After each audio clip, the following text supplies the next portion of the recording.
network helped unlock major investments into infrastructure. So just before coming to IGF, I was reading news in Kyrgyzstan, and there was a news that a very remote village of Zardali in Kyrgyzstan was connected to electricity. And the Minister of Energy personally came to the village and announced that now the village has electricity.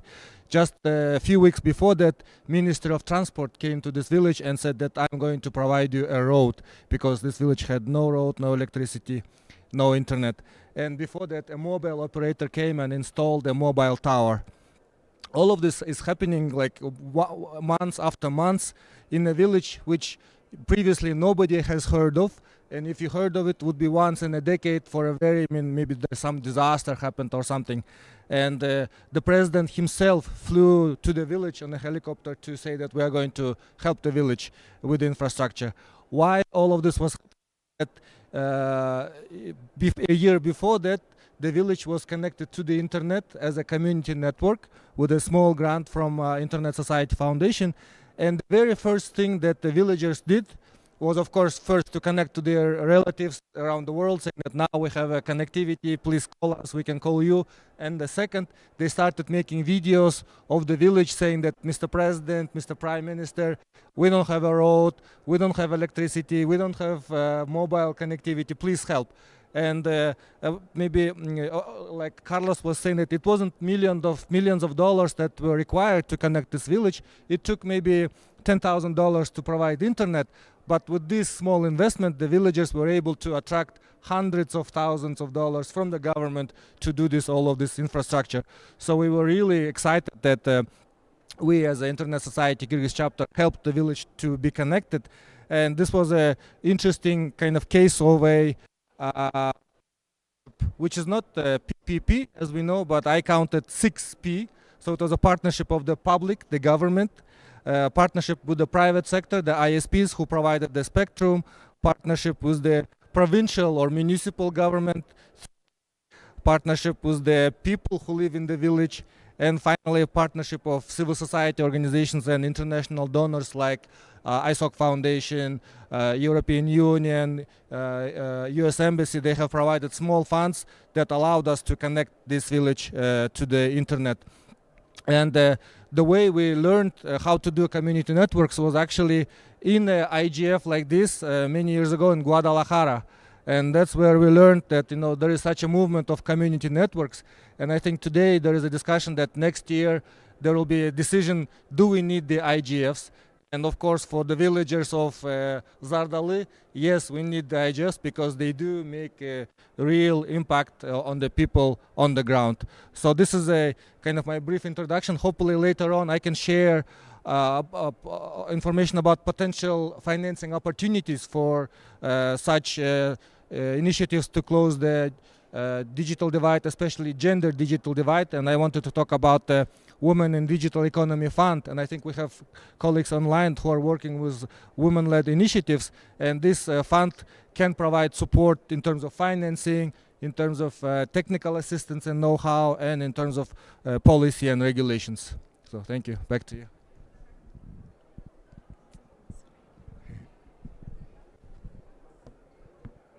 Thank you so much, Thailand. Such a great story, and just back to give what community connectivity can do in terms of even fundraising for this sort of initiatives. And also Lilian, thank you so much for highlighting from the community aspect and the governance of this type of networks, and how by pulling the resources together they can be able to sustain this network infrastructure and even reduce the cost of this type of community-centered connectivity. Now next on, I'll just jump into the next segment where we'll now hear regional insights on innovative policies and regulation. And with us in the room, we have Dr. Emma Otieno and also Jen Coffin. As I give you the floor, perhaps you can talk to us around what role do regulators play in enabling flexible, community-oriented licensing framework.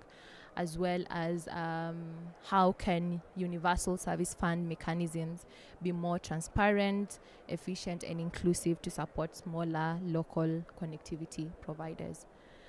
We can start with Jane and then finish with Dr. Emma.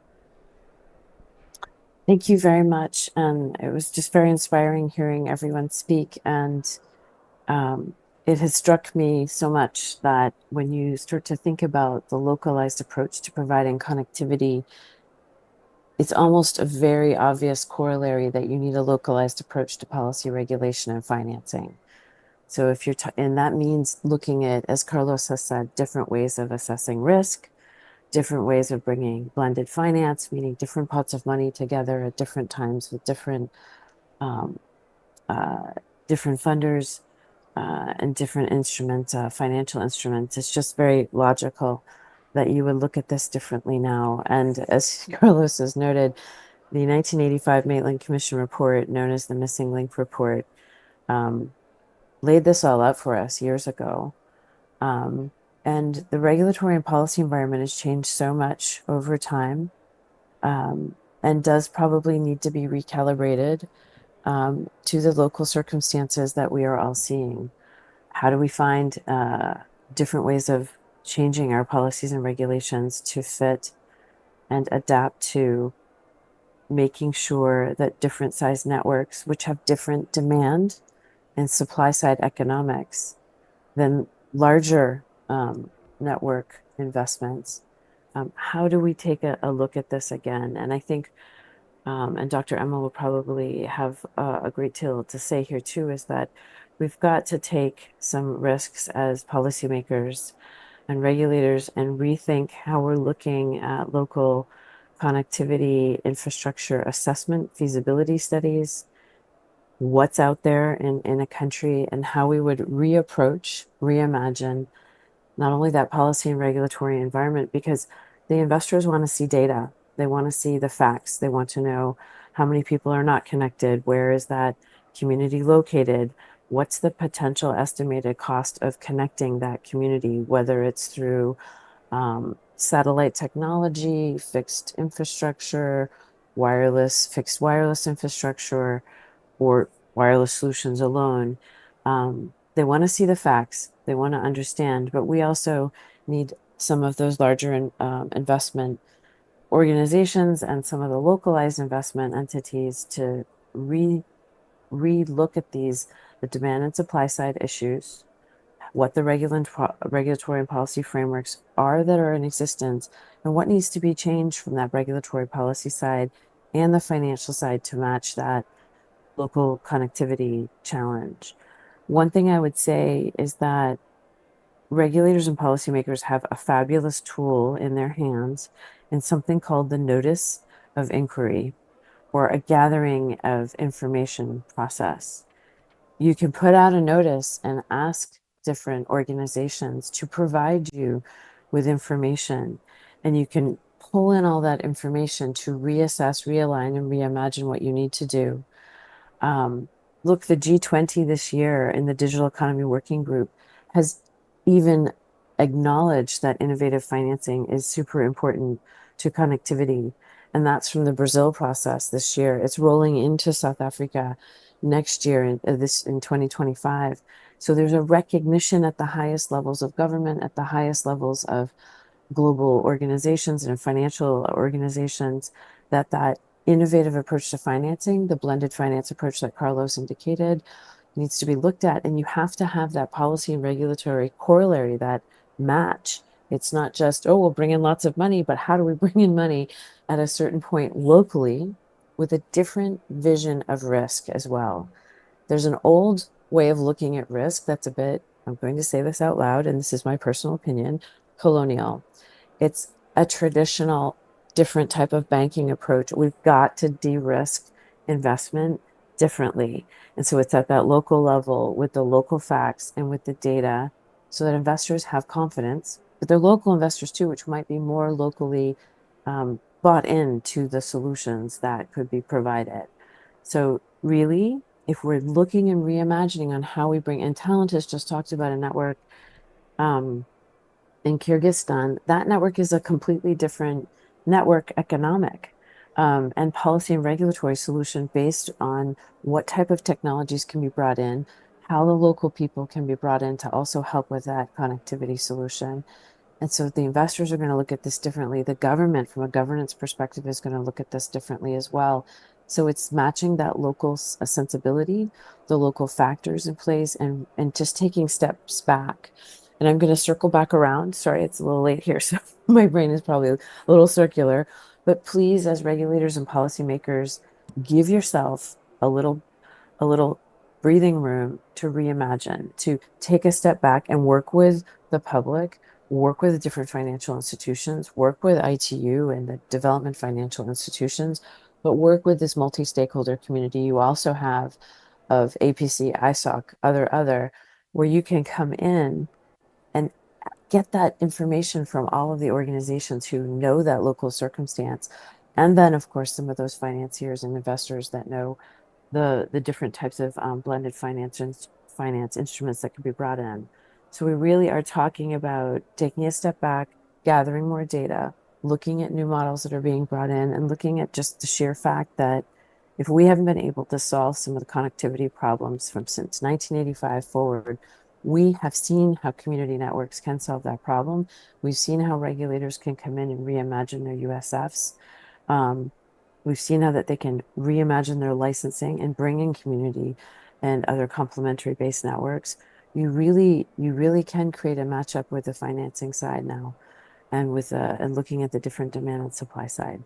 I'm going to stop talking so Dr. Emma can jump in here, but I'm really excited to hear more from the panelists and others. But I think we really do have an amazing opportunity to just rethink, step back, and gather more data.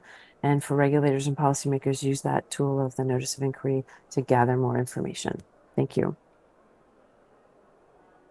Thank you very much, Jane and Carlos and the rest of the speakers who have really given a very pertinent points to this very important subject of discussion.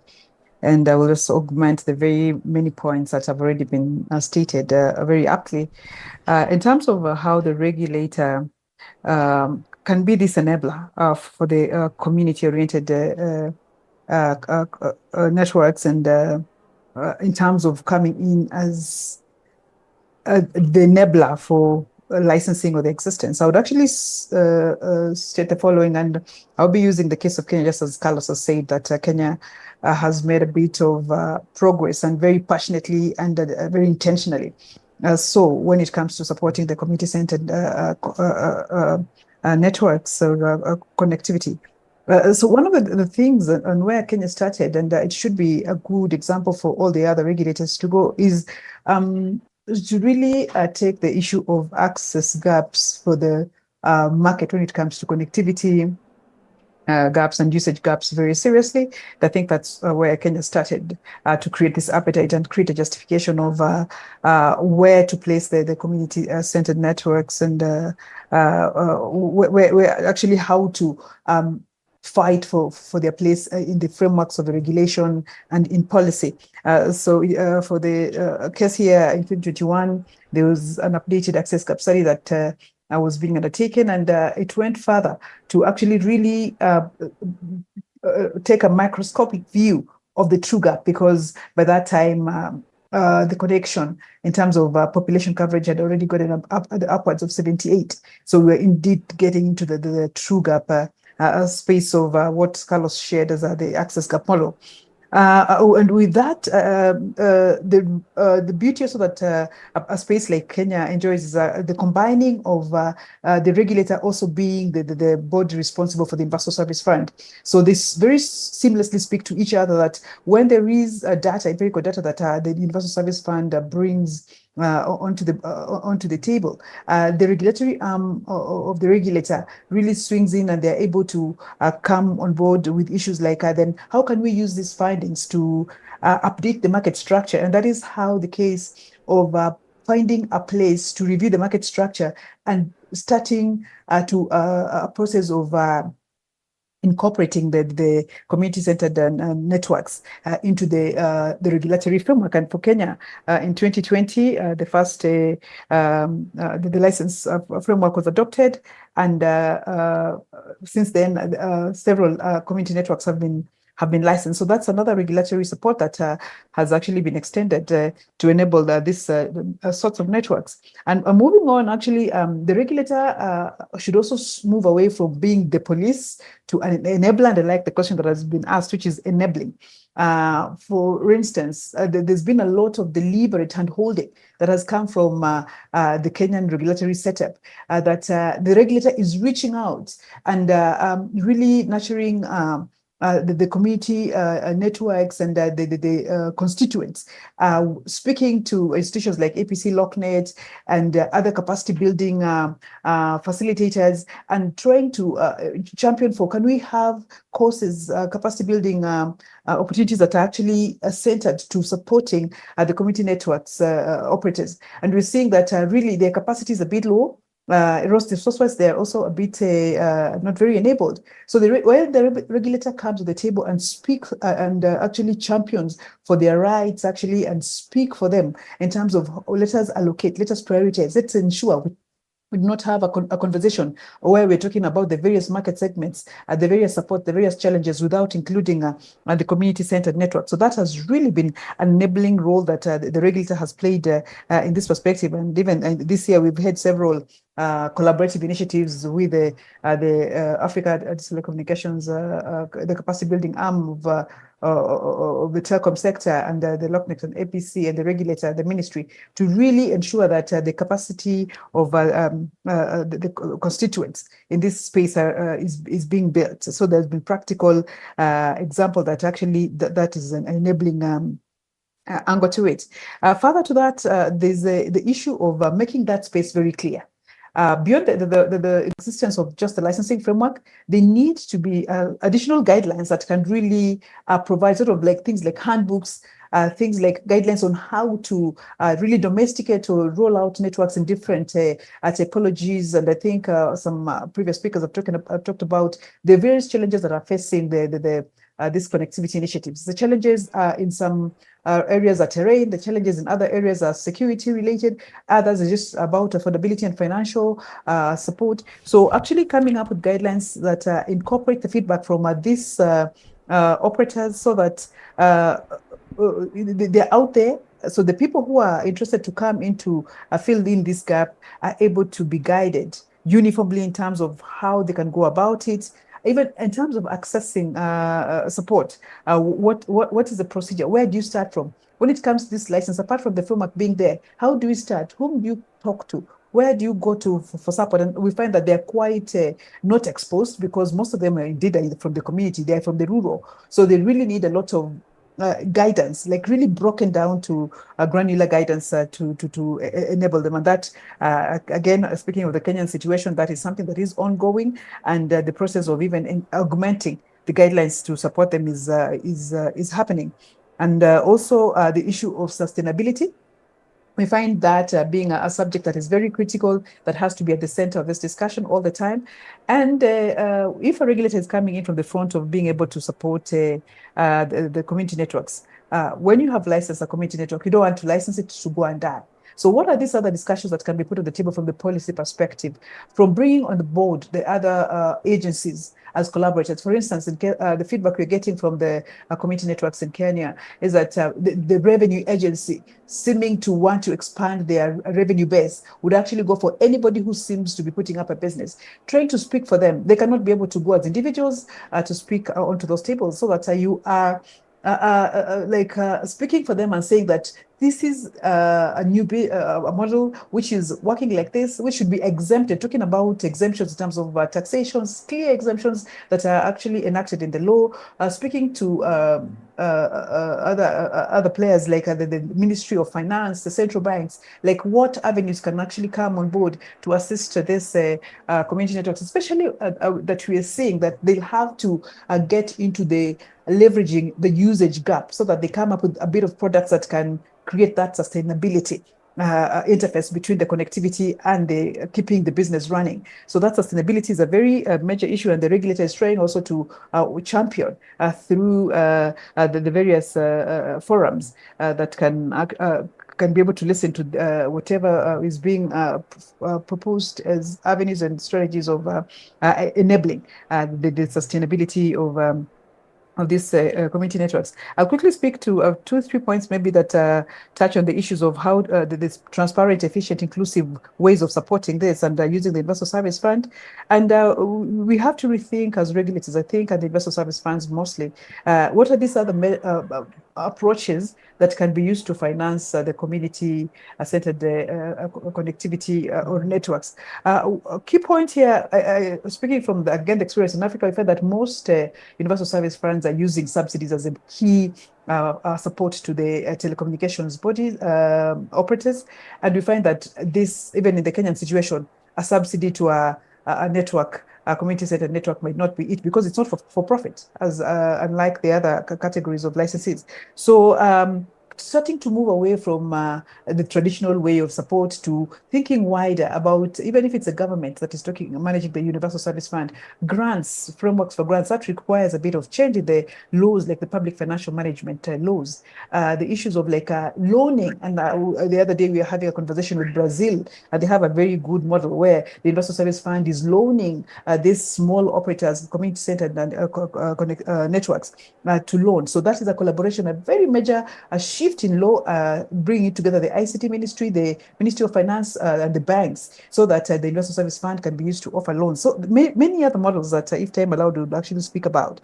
And then also the issue of really getting the involvement, engaging the community-centered connectivity networks, the players in that space, so that you get feedback that can improve decisions that are being made. And then also strategies, like for instance, I've seen the current strategy that's being current under development for the Universal Service Fund in the space of Kenya. Community networks, community-centered connectivity has been prioritized. Very clear targets, like by when, how many do they want to support, what frameworks should be put in place, what kind of stakeholder engagement and mapping should be undertaken.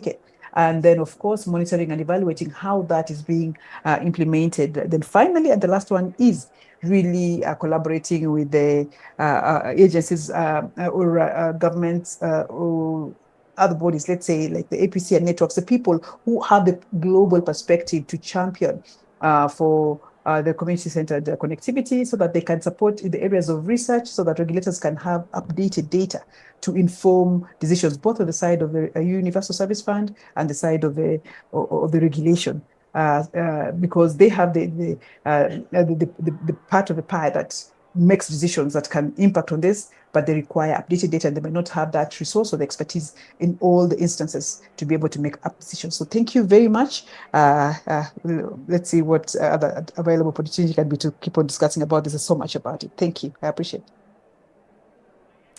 Brilliantly said. Thank you so much for our two presenters. And Dr. Emma for coming in as and talking as from the regulatory perspective.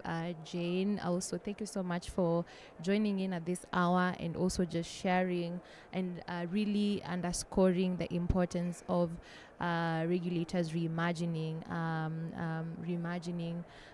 financing for initiatives like community-centered connectivity solutions, and gathering more data, as well as working with different stakeholders, really a multi-stakeholder approach to supporting the community-centered connectivity solutions. For Dr. Emma, thank you so much for also highlighting the best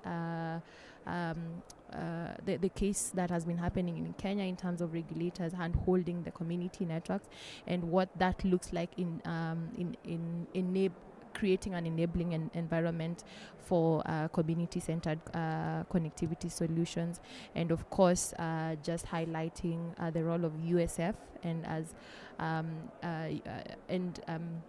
how that alternative models and frameworks that can really look into transparency of an inclusive universal service fund in supporting community-centered connectivities. I am just cognizant of time, and because of that, we'll jump into question and answers, and we'll have a discussion around that as we round up this very engaging conversation. So I'll start with the online audience. Harira, are there any questions?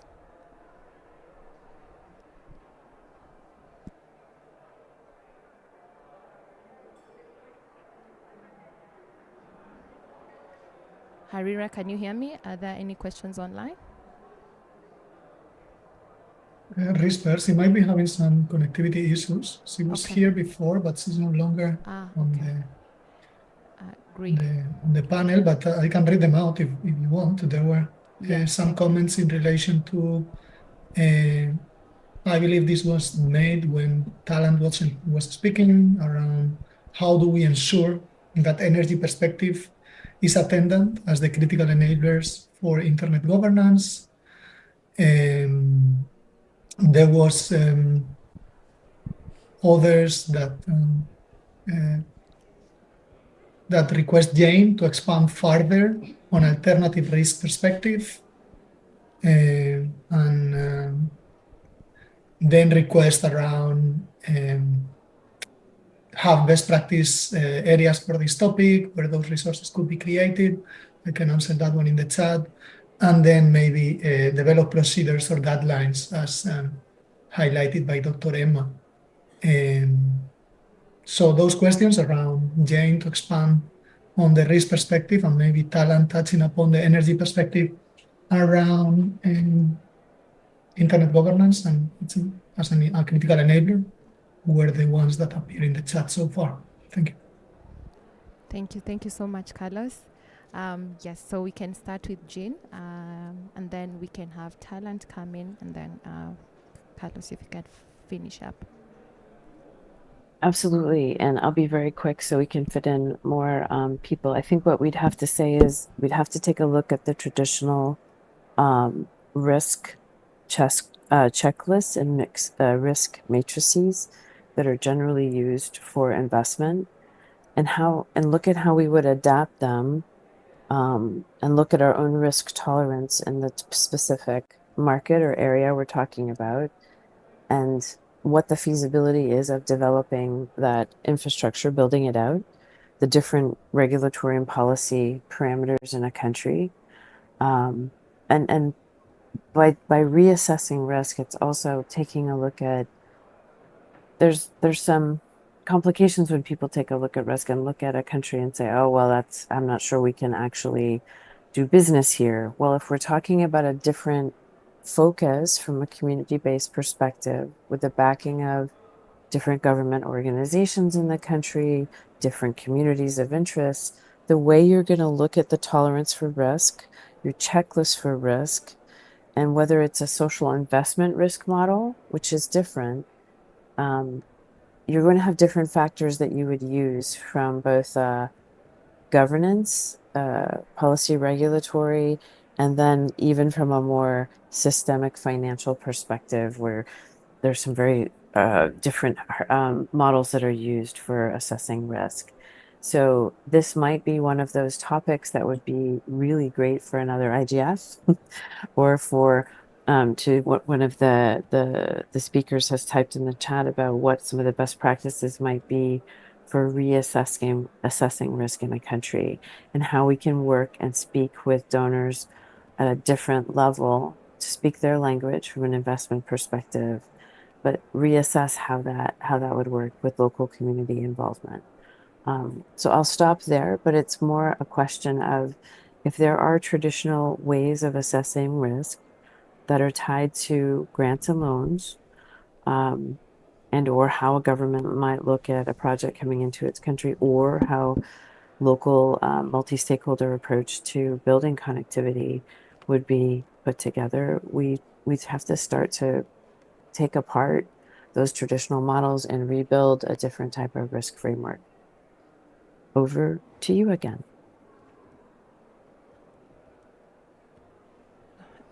Yes, thank you so much, Jane. Now I'll give it to Talat. Thanks so much. I think it's a great question. Thank you for asking about the governance because it's a really good segue into the publication that I wanted to bring your attention to. It's called Policy Actions to Close the Gender Digital Divide. We are here today to speak about innovative financing mechanism for generally digital divide, and the organization where I'm working is now focusing on gender digital divide because it's a major topic globally. And this initiative is called Women in Digital Economy Fund, which was launched by USAID, Bill and Melinda Gates Foundation, and other donors, and which started as a $50 million fund, now is growing to 80 million and more as more donors are joining, Microsoft, Koika, Reliance Foundation. And this initiative is implemented by 3 organizations in a consortium, GDIP, where I'm working, also CARE International, and GSMA. This initiative identified 3 areas where there has to be a lot of work done. One is the financing, so there is funds set apart to support women-led organizations or organizations who are working on closing gender digital divide. Second area, I think it's the know-how, how to do this kind of work. So there is opportunity for technical assistance to organizations. And finally, third major area is policy and regulations. And there, myself and my colleague Wakas here, who is sitting here in this room as well, we are working on with the governments on that are interested and willing to do reforms to close the gender digital divide. And in this publication we have collected interesting, promising practices from around the world, and this will be annual publication. And hopefully that next year we can see, Colombia case, Kenya case, that would enable other governments also to get inspired and to work on closing the gender digital divide. And finally, I just wanted to say there are 5 core areas where the work is being focused on. One is access and affordability. Second is the relevant digital tools and services. Third is digital skills and literacy. Fourth is safety and security online. And finally, as Jane was mentioning, the importance of data and insights, which is crucial for policymakers and regulators to make decisions. Thank you. Thank you so much, Talant. Absolutely, we can't finish without talking about how we are mainstreaming gender in whilst talking around financing mechanism for this type of initiatives. And thanks for mentioning what WIDEF is doing. Now I'll just hand it back to the on-site participants. Let me see how many questions we have in the room. So a couple of hands. Okay, yes, go ahead. Okay, thank you very much. Thank you to all the panelists. This session was very comprehensive, but I need, please, I present myself. I'm Kosi Amesinu. I'm from Benin. I'm from Ministry of Economy and Finance, but I'm also leads one NGO called Women Be Free. We provide employment for training and employment for ladies and women in our country. When we talk about community network, is something very important for us. I want to know step by step what is the process to build a good community network where we don't have problem on how we can make it sustainable for a time. That is my first question. The second one is leading the ladies and women. How we can I put on table partnership directly SAF and SAF organization and to provide knowledge somewhere to another countries like mine in Benin? Can we make a partnership and provide knowledge directly to our different community? How can we do it now? Third one, the fund we are talking about, is it available for every region of the world, or is specifically for some region and from some kind of stakeholders specifically? Thank you very much. Thank you so much for those three questions. I would give the mic to Carlos. Carlos, I've seen you have shared some of the links in the chat. Thank you so much for sharing those links. So you can come in, and then also we can hear from Lillian and Talent. You have something? Okay, go ahead.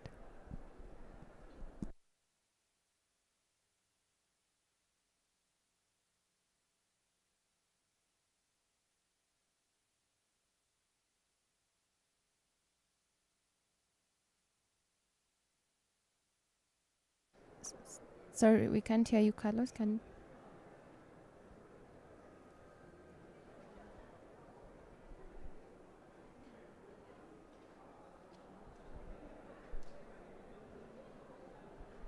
Sorry, we still can't hear you. Just give me 1 minute, 1 second.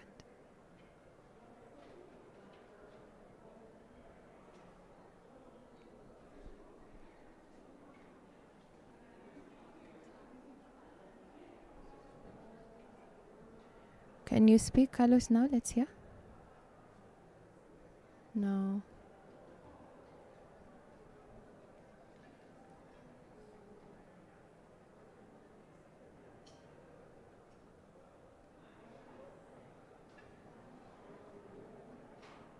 Yes, it's on our side. We're trying to figure out.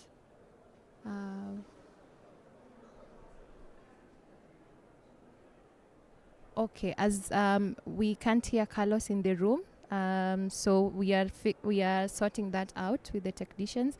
But meanwhile, we can hear from Lillian and Talent, and then we'll get back to you, Carlos.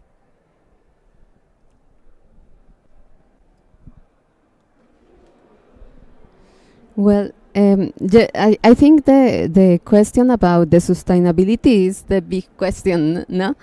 Because I think we in Colombia have a methodology when we try that the community appropriate the network since the first beginning of the process.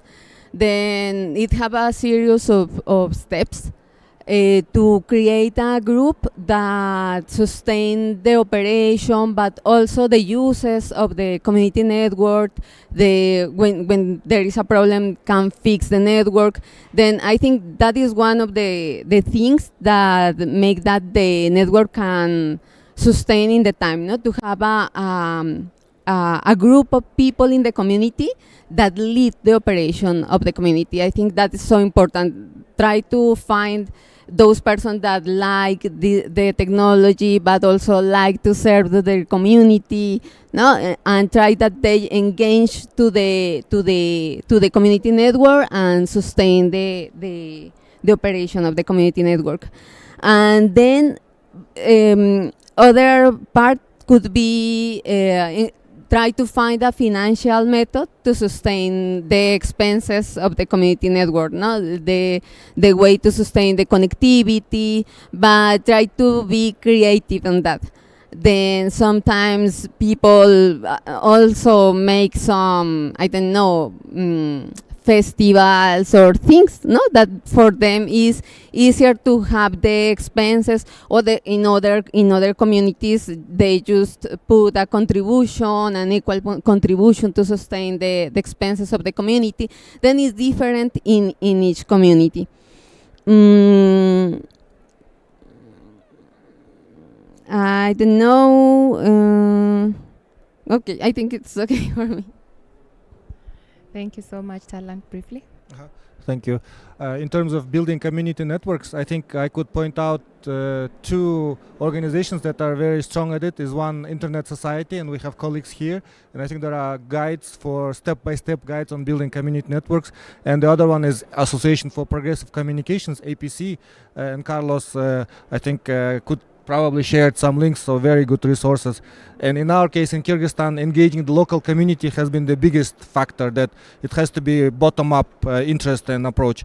And in terms of the fund, in your question, this fund is available for organizations around the world in the global south, but of course the most priority will be the areas where the gender divide is the biggest challenge. Yes, and finally, I would like to say that it's important to exchange the experiences between communities. For us has been a key to have some encounters where people from different communities can know what is the experience of other communities, can exchange the problems, because for they said, okay, it makes me see that it's not just my problem, that maybe many of us have the same problem and many of us can find the solutions for some problems. Then the exchange of experiences, I think, is so important. Thank you so much, Lilian. I don't know if we have 1 minute for Carlos. Carlos, you can come in now.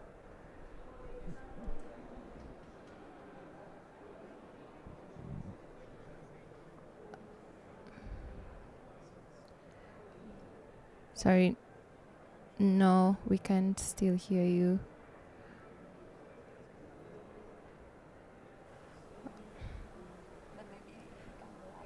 Yes. Unfortunately, Carlos, we can't hear you for now, and we can share some of the links as has been mentioned on the chat, and also by Talent.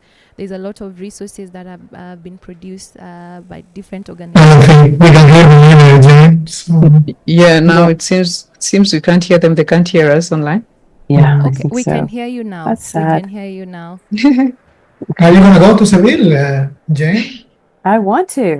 I Sorry, hope I we can. can hear you now. Can you hear I'm me? certainly, That I'm certainly conference is going. looking very interesting. Yeah. Okay, well, we should talk more. Can you hear me? There is a civil society mechanism that is engaging with the conference, and I've been Really? Bravo. engaging Hello, with it. and, Carlos, can you hear me? Bringing some Okay. of these inputs. So, All right, I'll reach out to you and we can maybe just have a catch up. Okay. I think it's really important to reassess risk. I really do, because it's keeping so much investment locked Sorry, up. we can hear you. Can you hear us? Hello, IGF, can you hear us? Yes, we can hear Hello? you. Can you hear? Can you hear our private conversation here on the online? Yeah, we need to have a separate workshop. Yeah. Exactly. Okay. That's sad. You know what they're doing? They're using different Sorry, can frequencies you in each of hear the us? rooms. No. Oh, Okay. okay. Oh, talk about tricky. They did this in Baku in 2012, and it's very it's good. They have an open ceiling. That's why it's hard to. So I Let think me they're try doing- and see if somebody. But it looks like the session has ended. Anyway, I mean. Oh, has it? Oh, yeah, you. I mean, it was due to finish 2 minutes ago. So. Let me try call They somebody can't who's in the hear room us. to just advise us what's happening. Sure, Good thank idea, you. Dr. Emlyn. Okay. I think I'll just go ahead and wrap up the session. It's been great to hear our folks online. Great conversation there. But I really just want to extend my heartfelt gratitude for all our esteemed panelists and speakers for sharing their expertise and sharing their experiences and also For insights. some reason, I was seeing the person in the room, but somehow quite the call is not great. Special thanks connecting. to I think we can just chat and say we're dropping off. Yeah, for maybe we can write it on APC the- on for the chat. enabling That's a on-site great idea. participation, and also for All right, Riyadh well, it was for hosting great to this hear your voices. discussion and Likewise. I owe conversation. you an email, James. To I will our be writing to you participants, soon. thank you for Same engaging. here. Great to Your hear your voice, questions, Dr. Emma. your reflection Yeah, has been great to hear you, quite Jen. Yeah, we'll connect great. again. Definitely. And your energy Okay, also good to carries hear through you. Bye, Carlos. and still have Bye, the Take care. Dr. connection Emma. Thank you so beyond much. the Thank room. you. Bye. Bye. And everyone. as we live here, let's keep on reimagining financing mechanisms for community-centered connectivities, and let's keep on sharing in our different spaces, and also challenge the traditional approaches as well as embracing innovation as we work together to build a digital future where no one is left behind. Once again, thank you for being here, and I look forward to seeing you along the corridors and engaging further. And have a great rest of the day, and enriching IGF participation. All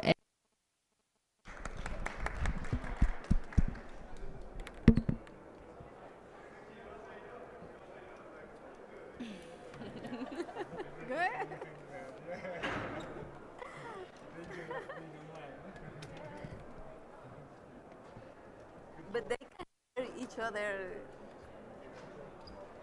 Thank you.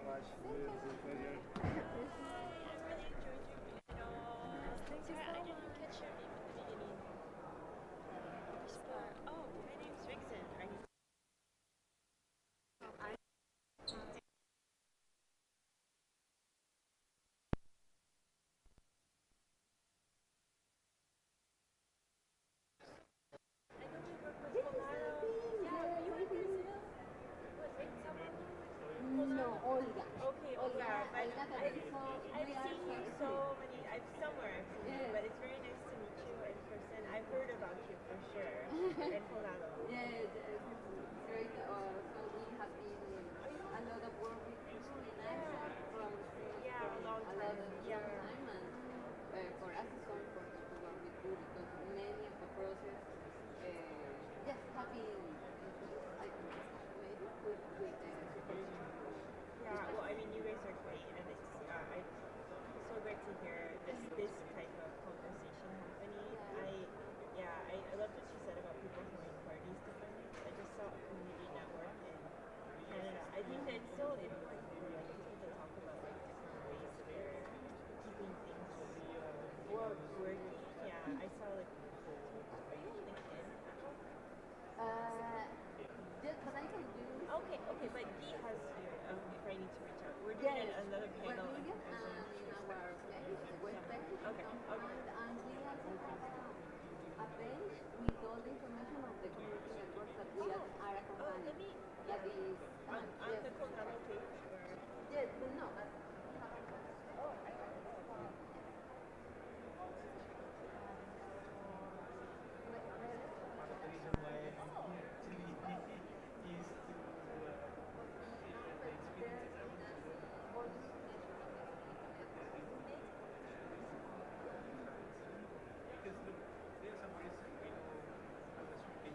very nice to meet you.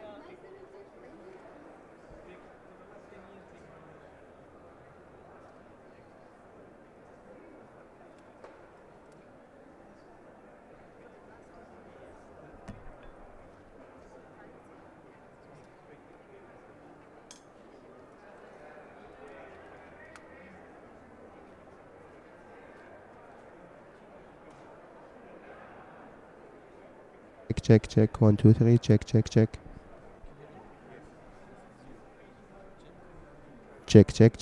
Check. 1, 2, 3, 4.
check audio. Check.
لا امسك ممكن ما ادري لا احس حيكون في وجهي مره لا خلاص ها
أهلا يا دكتورة، كيف حالك؟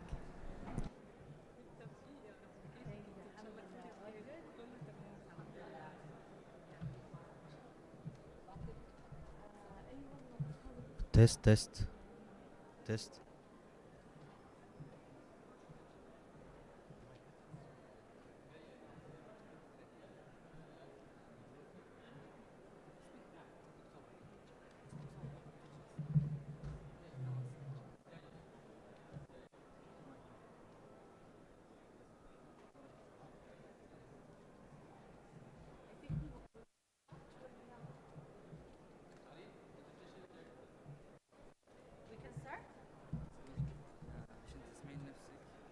لا ما يحتاج اسمع نفسي.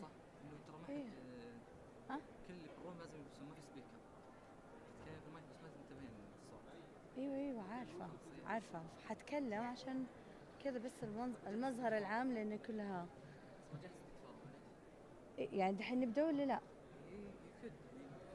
مم.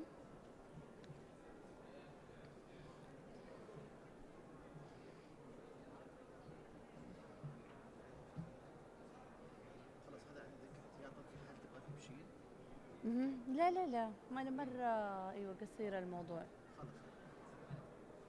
هلا كيف حالك؟ كده نقدر نبدأ؟ لا ما يحتاج. I know ما حيحتاج إني أسمع لأن بس حبدأ وأعطي كلمتي و I give the floor.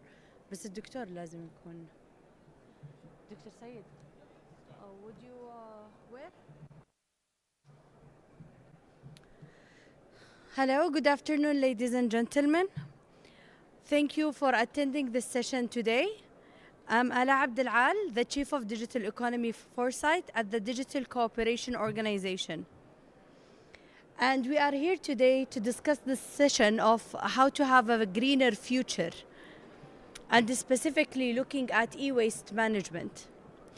And just to grab your attention, I want you all to imagine a line of garbage truck filled of electronic waste, bumper to bumper, stretching around the globe, not once, but twice. Imagine that amount of e-waste that is there. This is combined also all together is what is being generated annually.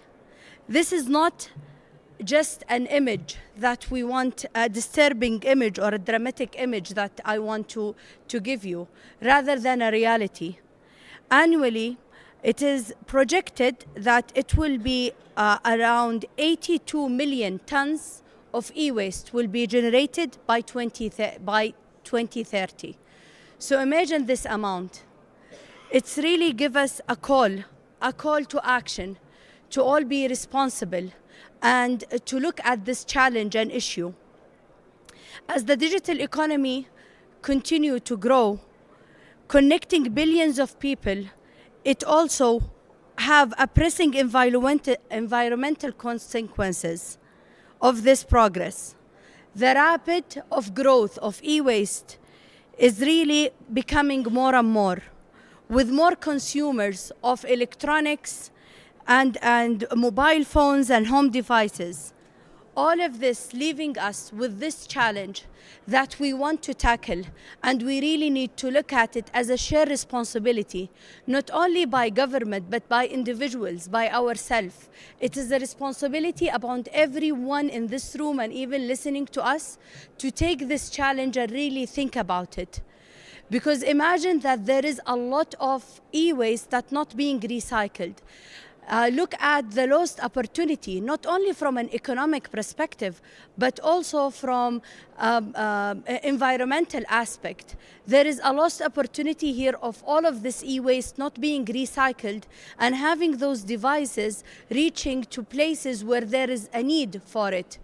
We are also now facing a challenge of affordability of devices. So why not seize this opportunity and look at this e-waste and see how it can be recycled, how it can be managed. And again, as I said, it's not a government responsibility or a private sector responsibility. I believe it's a shared responsibility on each individual. We are the one who are consuming those electronics, those mobiles, those devices. What are we doing with them? If I ask to raise hand, how many devices do you have more than one in the room? Who has more than one device in the room? Yeah, a majority of the room is raising their hand. What did you do with your old devices? How many times are you buying new devices? So it's just to think about this. And for us as the Digital Cooperation Organization, and because we are looking at how to have that inclusive and sustainable growth of the digital economy, we saw that this is an opportunity for us to gather stakeholders and to look at this challenge and see what we can do, and specifically from a cross-border e-waste management. Because DCO is really committed to this mission. And through our e-waste management program initiative, we aim to foster circular economy in the ICT sector, advance cross-border solution, and leverage technology to mitigate environmental harm. And today in this workshop, we want to share our work, and we want to hear from you and to give us insights on what we are doing, because we believe in a multi-stakeholder approach. We believe in learning from others and listening from experts like the one in the room, and for us to have that comprehensive solution, because again, we as DCO, we really believe that we want to give a fair opportunity for each person, each nation, each business to prosper in a cross-border inclusive digital economy. So thank you everyone for being here today, and looking forward to hear from you, to be engaged in this interactive workshop. I want to give the floor to my colleague, Dr. Saeed Iftikhar, to have his word. Thank you.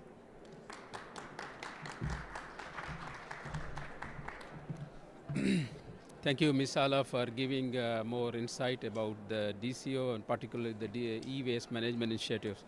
So basically, first of all, I give some introduction about the DCO more in detail, because DCO is established in November 2020, and we are aggressively working on different aspects. So DCO is a unique multilateral intergovernmental organizations, and concentrating to support the stakeholders, particularly the government, businesses, and the individuals for emerging areas, particularly in terms of digital economy. So one of the challenge is the sustainability, and we are working, cooperating with our member state and countries of the world to how we tackle this challenge. So DCO, as per the structure, we have 16 member states. We also have observers, more than 40. These observers are from international organizations, private sectors, and NGOs as well. So we also have a partnership with international organizations like UN, World Economic Forum. So this is somehow our overall structure. So we have core functions. We are information provider, we are educator, we are facilitators. So this is somehow the digital cooperation organization structure. Next, please. So as I said, we have 16 member states, and we represent 800 million populations, and notably the 70% of the population is youth. So as we have youth, and youth are more focused on the digital areas, particularly the digital devices, so that's why we need to care about more on the sustainability aspect, from environmental aspect, from the health aspects. Our member states have a GDP about USD 3.5 trillion. Next slide. So you see on the screen first. You see a word DSA, Digital Space Accelerator. Basically, it's a working group of think tank, researcher, policymakers, and individuals, and we gather this working group on different international forums. In this year, we also organize different round tables what exactly the objective of this DSA. DSA is to focus what exactly the emerging issues in digital economy and how we solve these challenges. We keep all these stakeholders on board to discuss, to co-create the possible solution to tackle the emerging challenges in digital economy, and one of the challenge is the sustainability. Next slide. So why we keep this DSA program? Basically, it has like impact. We want to create impactful solutions. Another, we want to present our organizations as a credible source of information. And we also want, because our name is more focused on the cooperation, we want expand the cooperation as well. Next slide, please. In this year, we have different topics, and one of the topic is on e-waste management, and particularly focus on the cross-border e-waste management. Next slide, please, Ari. Yeah. So, in 2024, DCO focus on sustainability, and from sustainability, we are focusing on e-waste management program. So this program, as I told you, the DCO is more focused to concentrate on to address these challenges through stakeholders, and how we manage these challenges. So there are different ways. One of the things is we want to reduce this e-waste, number one. Second is that we want to leverage the economic value of the e-waste. And definitely we also focus on the digital inclusions. So the scope of this project is mainly to analyze the best practices and to utilize these practices to tackle the challenge of e-waste. And second major objective is to co-create the framework, holistic framework. It covers all aspects: regulatory aspect, capacity building aspect, financial dimensions, and so how we promote the digital inclusion. So this is also one of the key scope of this project. So I stop here. I invite our experts, Ari, to give you more insight about the detailed projects. Thank you. Ari, please.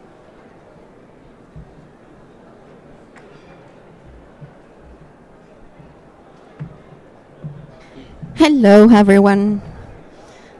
Nice to meet you. I'm Arianna Molino. I'm a sustainability specialist at Kearney, and I'm helping and collaborating with the DCO on this, I think, very passionate and very interesting initiative, because, as also Misala was mentioning, it's an urgent problem.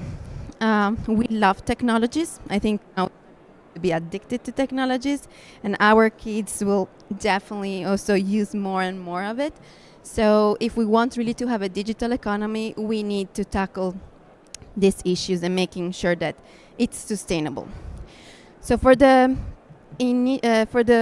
today's session, what we would like to do, it's really have an engagement with you, as mentioned, giving your expertise, and also I hope that, from different parts of the world, it would be great to get your perspective.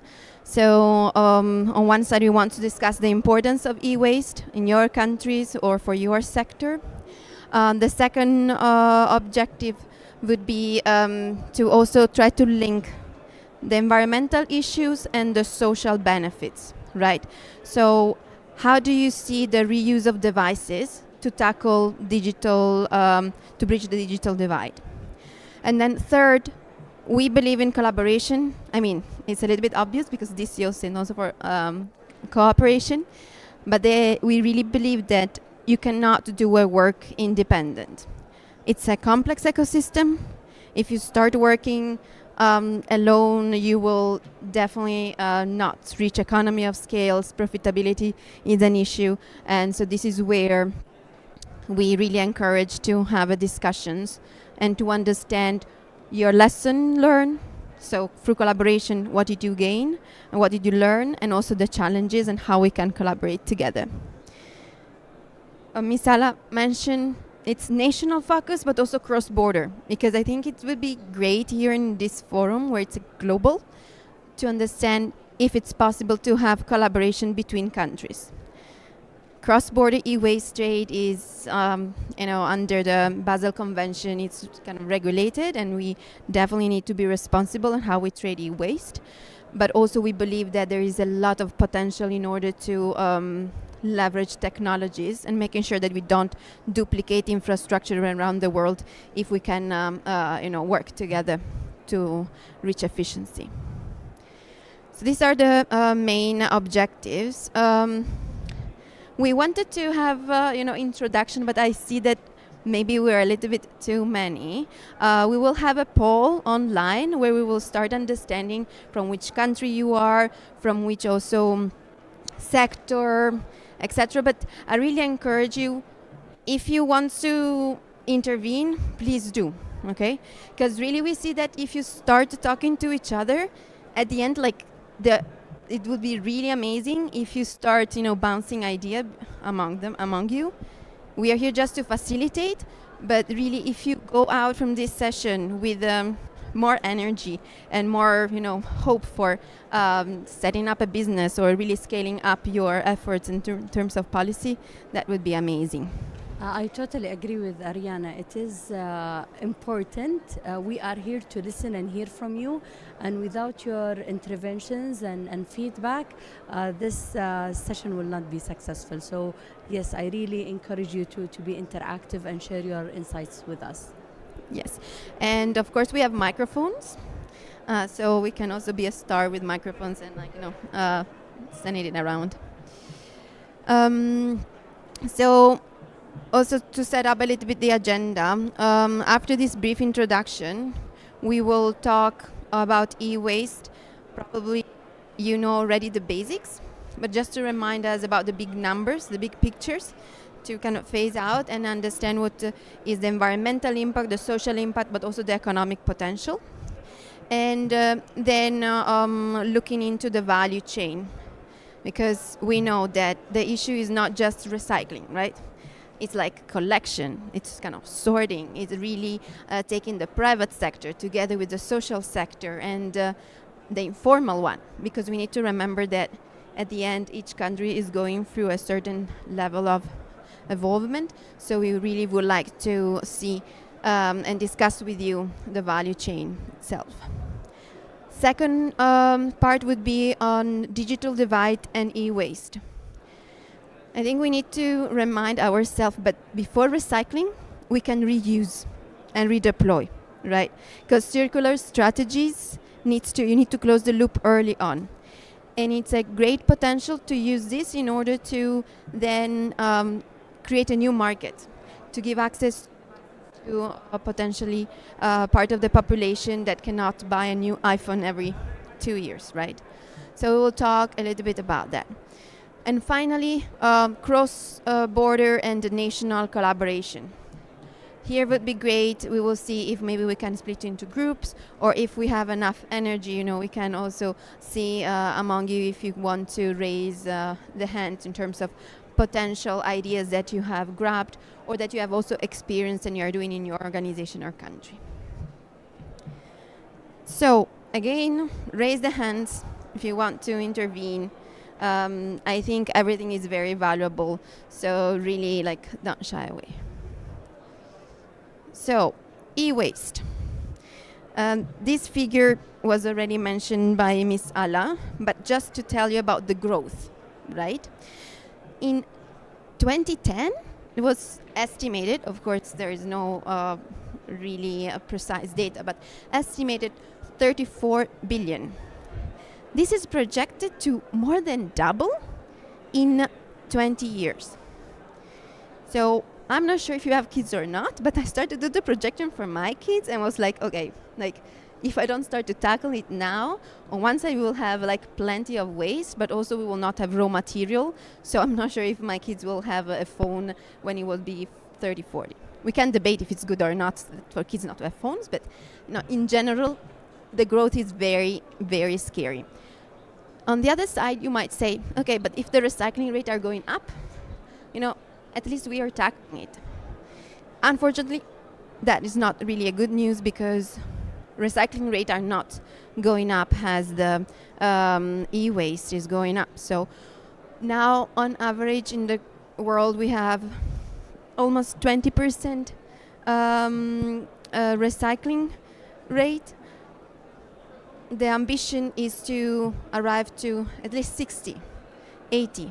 So just to clarify, we know that 100% definitely will not happen in 5 years, right? So the international organization are really trying to push the ambition at least to 60 and 80s, and we will see what is the impact there. So if we then say, okay, why we are doing it? On one side, environment. If you do not recycle well, it's not just that you pollute the air, the land, the soil, the water, but also there is risk for the well-being. So that is where you have, the impact, environmental impact that is affecting both the environment and the society. And here there are estimates of like 145 billion of CO2 emissions in the environment. Like, is it like 50% of the global emission? No, but this really is, contributing to it, and we have high potential to lower it down to making sure that we close the loop in this ICT sector. There are informal workers that are affected, 11 million. I want really to hear also your opinion on informal sector, because talking with also UNITAR and with different organizations, they will say like informal sector is great because at the end, they are really embedded in the society. They are really working in different areas of the city. So they're not per se wrong, or like you need really to dismantle it, but you need to help them to follow probably some compliance rule or any way to be careful of the environment and the people. So here it was mainly the environmental impact, but then also if we think about the social impact in terms of digital divide, and we try to close the loop early on, we really redeploy in just 1% of the smartphones, and we are like 5 billion smartphone in 1 year. 5 billion, right? Like, it's just to let it sink. We can really help 50 million people at least. So that is where, we are in this forum. There's a lot of talks about bridging digital divide, how to bring internet in the rural areas, etc. And it is part of it. Another part is the device. Of course, if you have the device and you don't have internet, you're solving partially the issues. But in this workshop, it would be great to also get your opinion about this topic. Again, people are like a little bit skeptical about it because they are saying normally you pretend it is redeployed device and you send to the south of the world, but in reality it's just e-waste, right? So also how you make sure that you are doing this upcycle in the right way that touch the people in need. And then economy, because on one side, driven by the environment issues and the social causes, it's important. But on the other side, I think it's also great to remind us that we are talking about GDP impact. If you have more people affected in terms of health, they will go to the hospital. You have cost on that. If you have impact on the soil, on long term, you will have also impact on agriculture, on your economy. If you have climate change, you will have impact on the, different disasters that we see now, where sometimes, especially if you have slum or like the different cities that are not set up for this climate disaster, you have a human impact and economic impact. So here in the Global E-Waste Monitor 2024, you can see an interesting calculation that at the moment, with this 20% recycling rate, we are losing globally 37 billion. But as soon as we start recycling, we can have a net positive impact. Why? Because on one side, you are creating a market. You are creating economy activities. Then less people are healed. So less people go to the hospital and then have to pay for medical care. And then on the other side, also you have less impact on the environment. So less also pollution and green gas emission. It is true that this type of concept relates more to government, right? Because at the end, the government is the one that will allocate funds for also the healthcare, funds for the environment, etc. So this is really to also arrive to government level and tell them, you know, investing even more in the private sector, social sector, doesn't really stop into the e-waste management, but goes beyond at your global, national and global economy. So here we have done a couple of workshops, one in London last week, where we had more kind of private sectors and NGOs coming in and tell us their point of view on the policies and their challenges.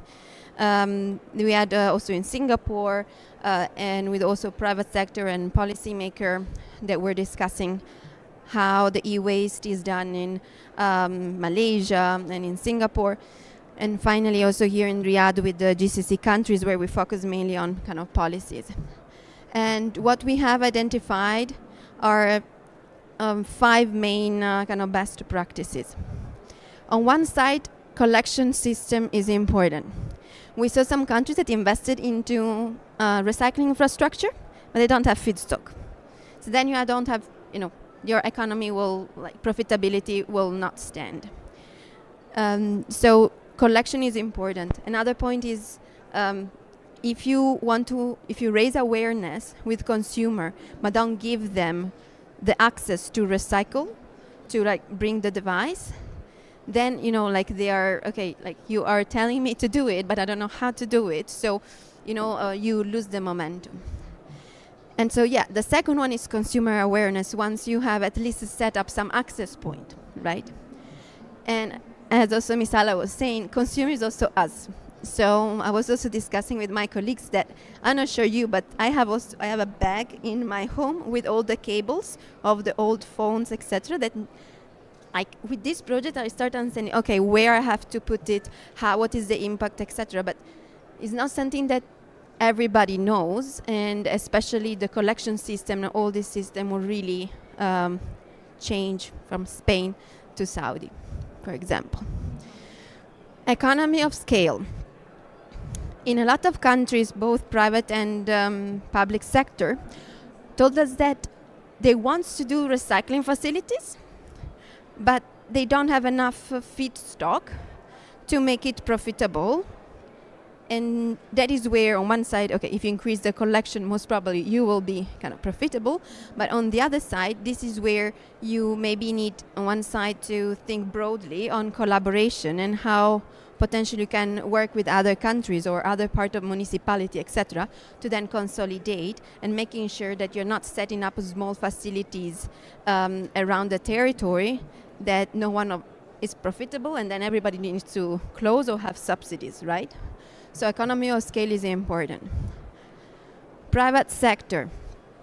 I think talking with the private sector, they really wants to get involved. Of course, there are a lot of opinion about policies. About like, okay, this we need to change. This is about legacy technologies. These also have to be updated. This is too strict. This is too broad, of course. But I think what's the key message that came from this workshop is that government alone cannot centralize, because e-waste is also spread in the territory. So you need to enable, but then the private sectors also have the appetite to come and then to build, a strong supply chain and value chain. And last but not least, regional collaborations. So here is where, depending also on the regional policies and the regional relationship, you can really think on how I can work, for example, between Saudi Arabia and Oman, to making sure that if I specialize on recycling on the one type of e-waste or one type of battery, then I will receive the feedstock, but then I will don't have to do the recycling of that type of material, because then I can collaborate and then I can send it there. So this exchange and this promotion of e-waste cross-border trade, I think it's important, but also sharing lesson learned, because there is no one system that fits all. First of all, we are very different in terms of society. Like doing some policies in Europe, it's totally different doing policies in Ghana and doing policies here in Saudi Arabia, right? So this is where maybe collaborating between the GCC countries that can help, saying, okay, what did you do that works? What did you do that didn't work? So maybe can we try to test it together? Can I try to learn your governance, your policies, your EPR implementation? So this is really a call to action on collaboration. I will now I will stop talking. Maybe before doing the Slido, I want just to open the floor for maybe reactions. I know that you need to be brave to be the first one talking, because everybody is like, as soon as I share, like someone wants, okay, perfect, we have a volunteer. Thank you. Hello, yes, my name is Mohammed Mashaka from the United Republic of Tanzania, which is an East African country back there. One of the areas that I think we are really facing as a challenge is the literacy to our citizens, because most of these citizens, they aren't aware on the impact of these e-waste on different initiatives that they are doing. Maybe the issue is we are trying to look on the case studies whereby the countries have these strategies towards the e-waste, and probably the guidelines towards the safe usage of these ICT and all infrastructures, so that they can be aware of that. So one of the biggest challenge that I've seen which is actually coming across is the literacy level of the people and how effective we are really going to do it. So I think there is a need to have an e-waste strategy and probably a guideline for the e-waste as well. And the awareness campaign that needs to go to the people, because as you have mentioned, we have the low-income people, the people who are actually in the informal sectors. They are the ones who are much more affected into this. So there is a need to increase much effort into it. So we really appreciate into that. That's the comment I wanted to add. Thank you. Thank you very much. Maybe we have someone that wants to.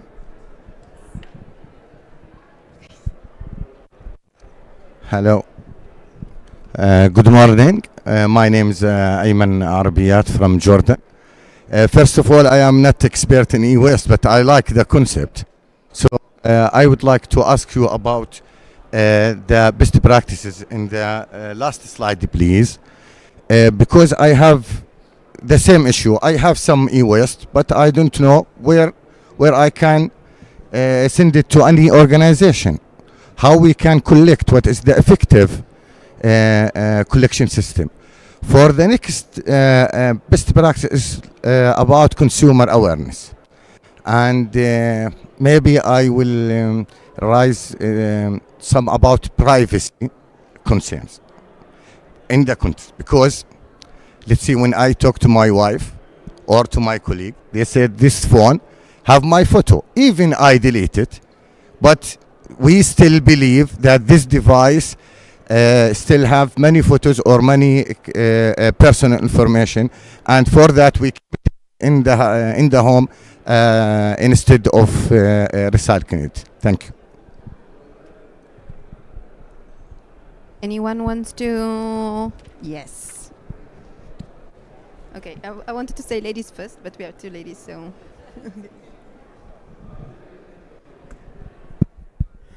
Hello, my name is Noia. I'm from the small Pacific Island country of Tuvalu. Very nice presentation.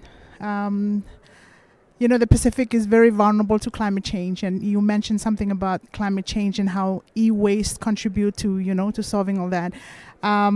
We have very unique challenges due to our geographic location and our isolation. We have very limited infrastructure, and resources are constraints as well. My question is around the recycling and processing. Are there any cost-effective recycling solutions suitable for small scale and more decentralized systems in the Pacific?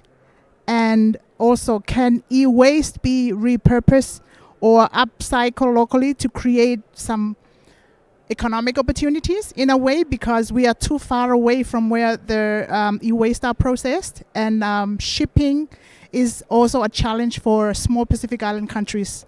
So reprocessing and upcycle of those waste can be, we are looking at leveraging as an economic opportunity.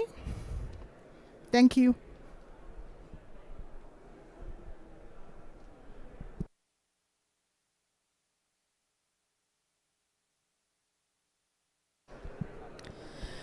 Thank you. My name is Dr. Nagwa. I'm from the academia from Egypt. Actually, my question is related to is there any intention in your organization to measure the e-waste, especially that what I noticed that all the figure presented are estimated figure and for globally, and it works, and it would be useful to think about following a methodology in order to measure the e-waste, as well as to see the impact when you set some policies or strategies and implementation of these policies. You can see how there is improvement in place due to the implementation of these policies. So I think this is very important, not only for the kingdom, I think maybe for the region as well, because you can, after this, you can also share this with the others, whether it is on international level or on the regional level as well. Thank you very much, and congratulations for such wonderful work for Engineer Ala and for you, Ariane. Thank you. Thank you. And also thank you for all the different questions. I will try to address very briefly. I think then during the presentation we will see also other kind of example of initiatives, and I will also encourage you to reply to one another, right? So if you know some awareness campaign that works, please raise a hand and say, in our country we did this and was successful, etc. So I think we have one question about how you do consumer awareness. Another one, it's about collection, how does it work, and data privacy. And then it's how does it make like what are the different recycling processes that make sense for a small community or small economy. And then can you hear? Yeah. So consumer awareness. Short answer, it takes time. It's not something that you can do from one day to another. I like the sentence, repetition is communication.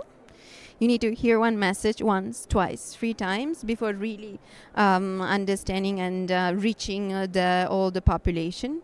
I think what works well is government awareness campaign, but mainly working with the NGOs that are on the ground. That is where you need to really access different type of channels. So it's, of course, internet. A lot of us are now on the web. It's about also on the ground kind of workshops of this type of events that we are doing, but then going face to face with the informal sectors and try to make them aware of the challenges. Of course, the more on the ground you are, practical example you will need to give. You cannot go to a small area, a small village in in Zambia and say, the impact of e-waste is 58, billion. That will not work, right?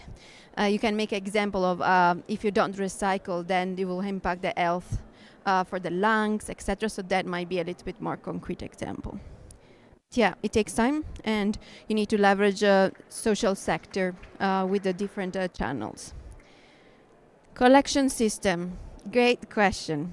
So, on one side, private sector, social sector, and government.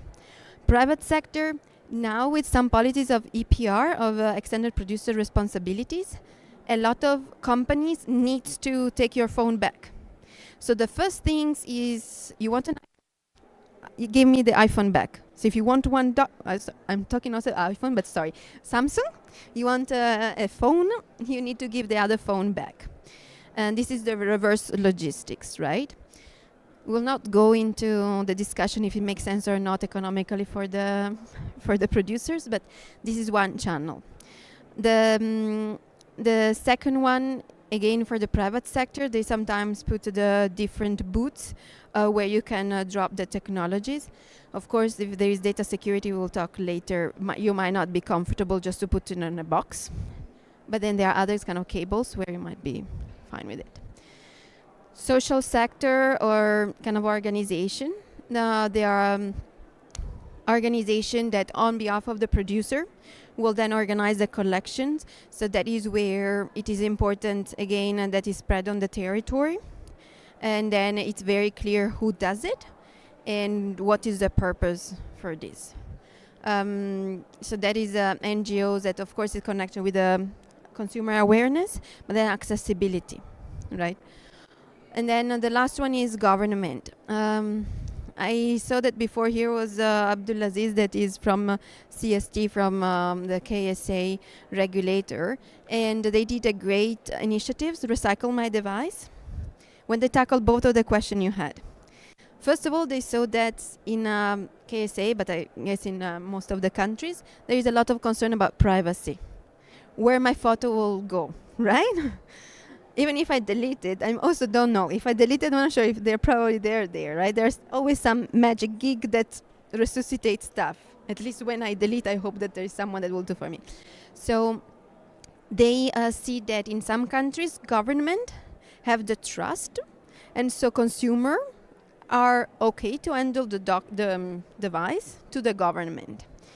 And so they will reassure you that the data will be the first one that will be kind of erased in a secure way before handling over to another actors in the supply chain, right? Now, this doesn't work in China, for example.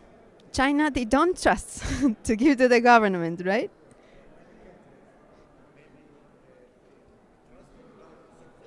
They trust the private sector more than the government, correct. So then you have to understand in your country what is the culture, right? I'm Italian. I'm not sure if I will trust my government, right?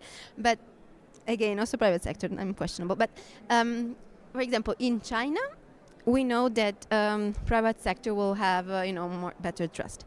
In the London workshop, there was specifically one company that was dedicated on data. Erasing data and make it secure.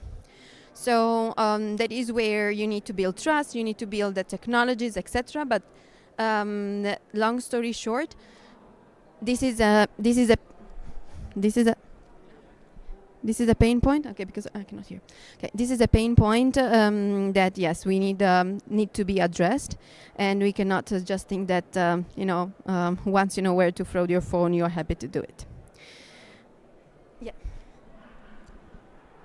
For the privacy perspective, there are some government policies as well. If we see some advanced countries, they have policies for when they export the e-waste, particularly in the electronics. So they mention specific clauses they need to they discard the hard disk and this where the data is stored.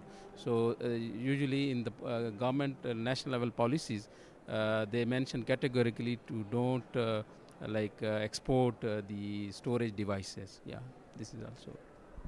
Yeah, indeed. So it started with policies and then with the implementation, right? So as always, then there are people that say how you making sure that the policies really get enforced, right? That is another topic that we can discuss later. But then going maybe to the question of what small economies or small island can do.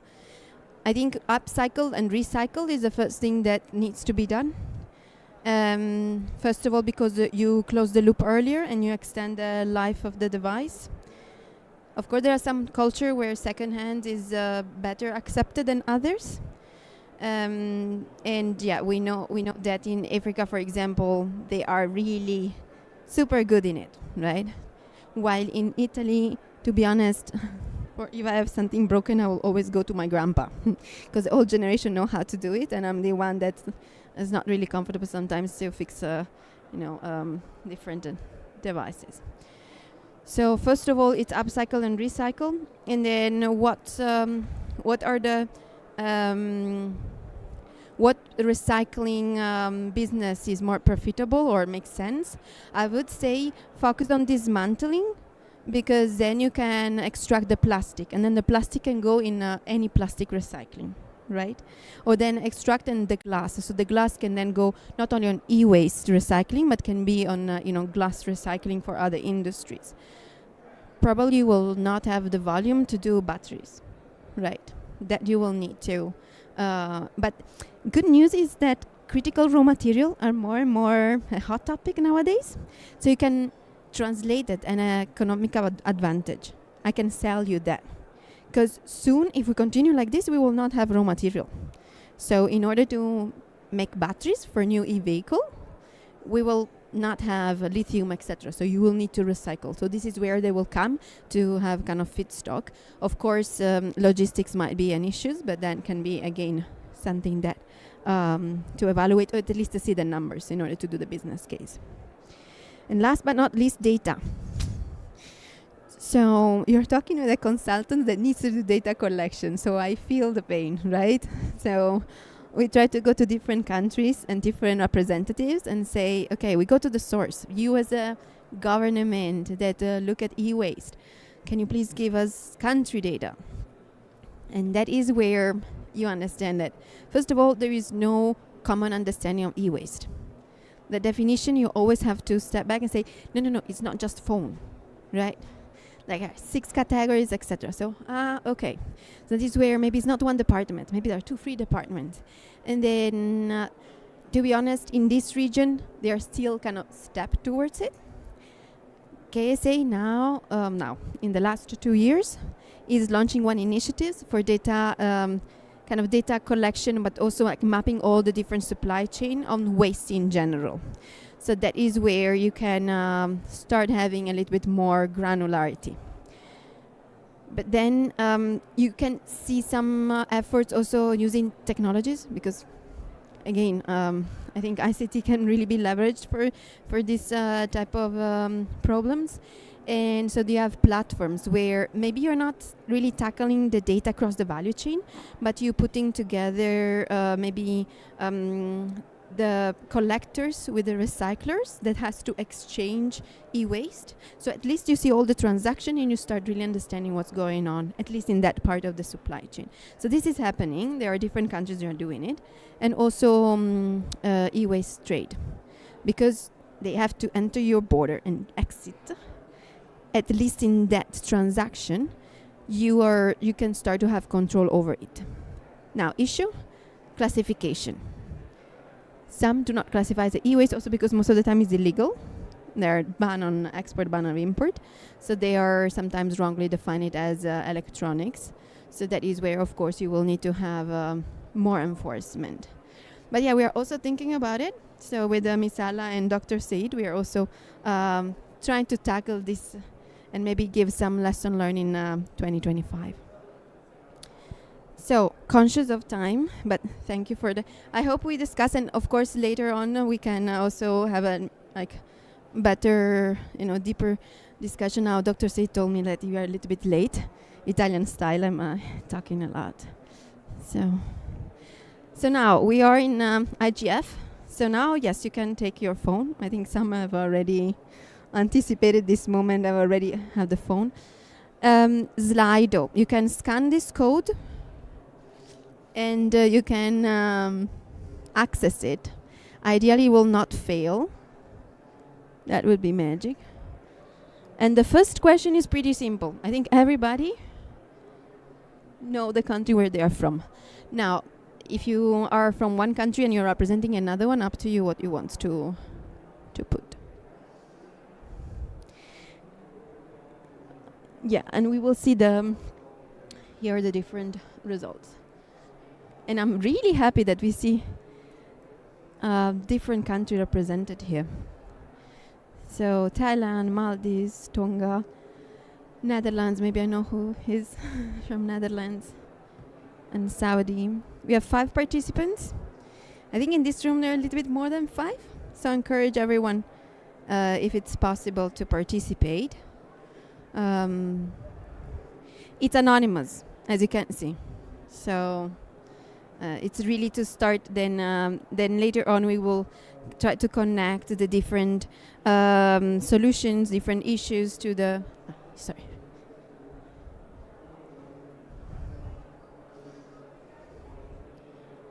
Tuvalu. To Netherlands. Good. Rwanda, Tanzania. Perfect. Okay, and you can join the poll also later. There will be a couple of questions. So the next question is which sector you are representing. If it's private sector, public sector, or social third sector. This will help us also understanding you're more interested into policies, you're more interested into solution implementation, more in kind of awareness and collaboration for different impact. Great. So, okay, we have public sector, and that is almost half of the audience. And then also private sector. Okay, social sector is a little bit kind of less. And I think it's... So here, if you know there are policy makers on one side, if you know there are business on the other side, I really encourage you to discuss. Because that is where we see the most interesting debate, right? Because of course, policymakers need to arrive to some compromises in defining the regulations. But then you have here some the businesses that really, it's not really feel the pain, but has really to implement it, right? So, and you're from different countries, so it's not that they are pointing you specifically. So, great. So e-waste, just if you have to think one word, 2 words, like about e-waste, after these 40 minutes of discussions, what do you think?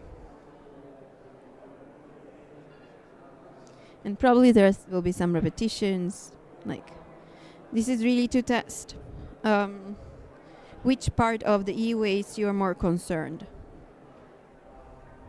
or passionate, if you want to. I like infinity loops. Wow, the infinity loops author needs to do this type of workshop because definitely the wording is very,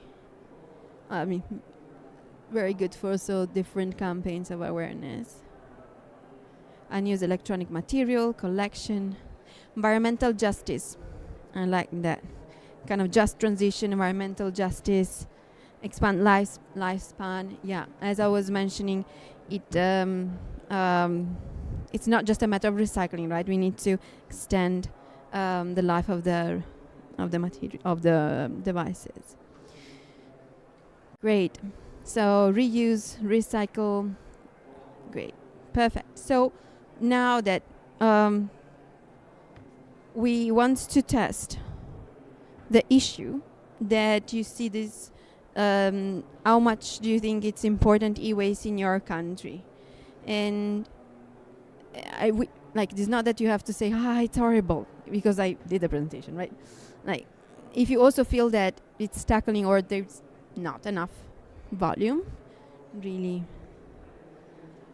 here. So it's not yet significant, but it's increasing. and moderately significant. Okay, so you see, like after this presentation, at least like I think it's not that everybody thought, okay, it's super significant. So I think that this is a good kind of takeaway that probably the urgency is not there yet, either because of facts or perception. And then let's see.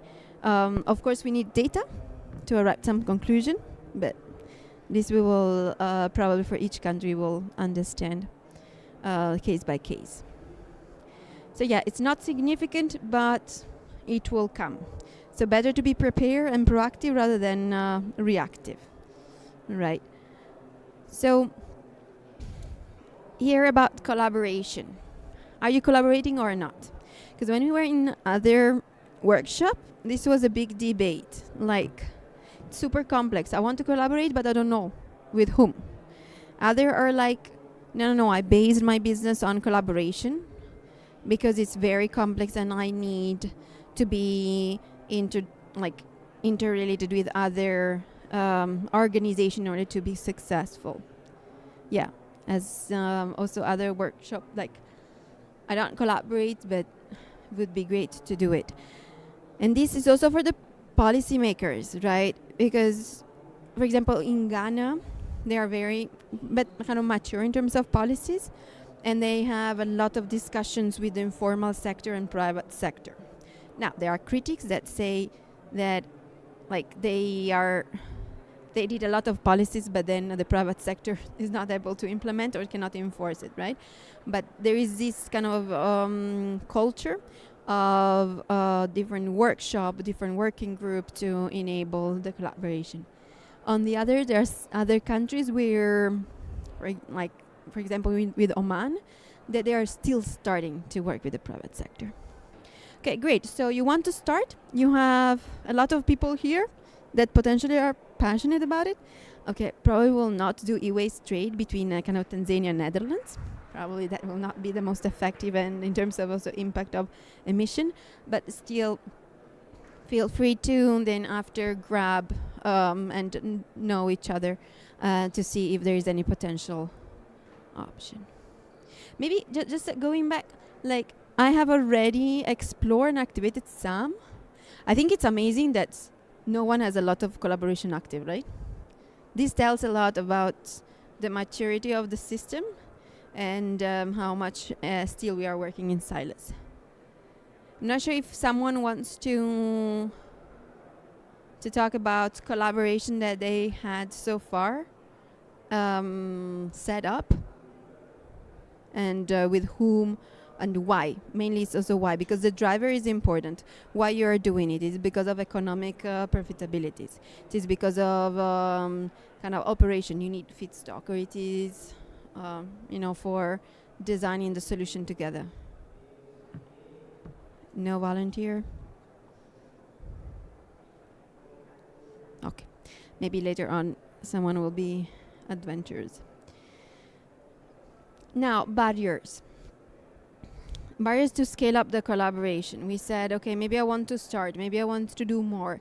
I think there was at least one that was saying I'm not interested. But for the one that would like to really scale up the collaboration, why you're not doing it? It is because I don't have funds, or there is no financial mechanism that helps me collaborating, or do I need to? There is a lack of awareness or policies. I don't have data, so I don't know where to turn around. I think here, like lack of infrastructure and ICT enablers doesn't seem to be okay. Jumping up. So I will maybe hold from conclusion until everybody has replied. Just here, what we have seen is that financial drivers or mechanisms are not really aligned with the profitability of the value chain. So mainly comments that we had in London last week was that financially it's not really kind of profitable or to, for example, reuse and repair it costs more to reuse and repair. So what you do is just recycle. And that is something that as a government, you need to adjust because you want to close the loop early on. And again, if someone wants to raise their hands and for questions, for comments, really, please do it. Okay, so awareness. I think as also here we had was the first comment. Awareness is the first barrier, with also investment. And yeah, that is where I think around the world is still a lot of to do. So if we then, I think we have just one couple of questions, and then we can move on with the digital divide. What potential initiatives would you recommend? And here, if it's too long to write, also you can just open the floor for discussion. Just to give some example, again, there were collaboration in KSA with the government working with the social sector that would collect the device, and the government will be the one that guarantee that privacy is respected, and then will connect also with the producer, right, or for the telco company to ensure that they will also start doing awareness for their consumers to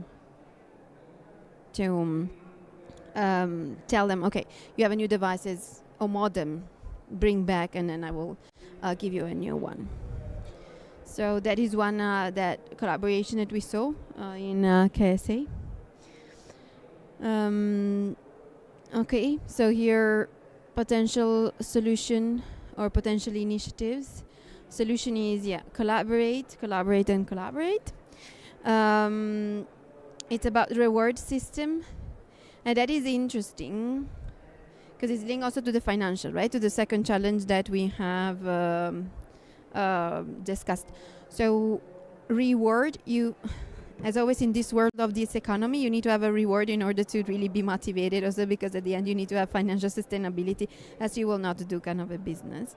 So at the end, this is why EPR sometimes works, because you then give the responsibility to the producers, so at the front of their value chain. So that is where they have to increase their price or costs in order then to manage till the end of life. And that will help you potentially do some reward when you give back the phone and you have X money back, right? Of course, it will not be after 3 years that you use one device. You cannot value $100. But still, that small reward can be pennies. But for some people, it's good enough. Like in Germany, sometimes you put the bottles and you have 2 cents, 5 cents. Still, it's something that kind of work for consumers. Using AI to support for that. I think we can also open the floor of how technologies, how AI can help. I don't know who wrote that, if he wants to or she wants to elaborate more. In the workshop in Singapore, there were a lot of discussion also how to integrate AI and other technologies in the warehouse of the different companies to understand the values of the product when they depreciate, to bring back, etc., to optimize. And yeah, that was also quite stimulating as conversation. Doing policies, public awareness and behavioral change. Launch campaigns to educate consumers. Encourage cultural shift. Yes, to repair and reuse. Great, thank you everyone. I think now I want to link this to the digital divide. I think we already have mentioned it before. How we can promote e-waste and then also do that, promote this reuse of devices in the part of the population in need.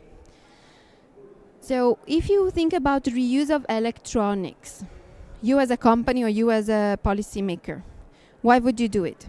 It's because you think about the environment, you think about this because of the social, you think about the brand and the corporate social responsibility, so the governance, or you think about the economics, so the ESG and also the profitability. So here I want really to test the driver. Why would you reuse, or you would encourage to reuse or repair one device? You can, I think, choose up to 2.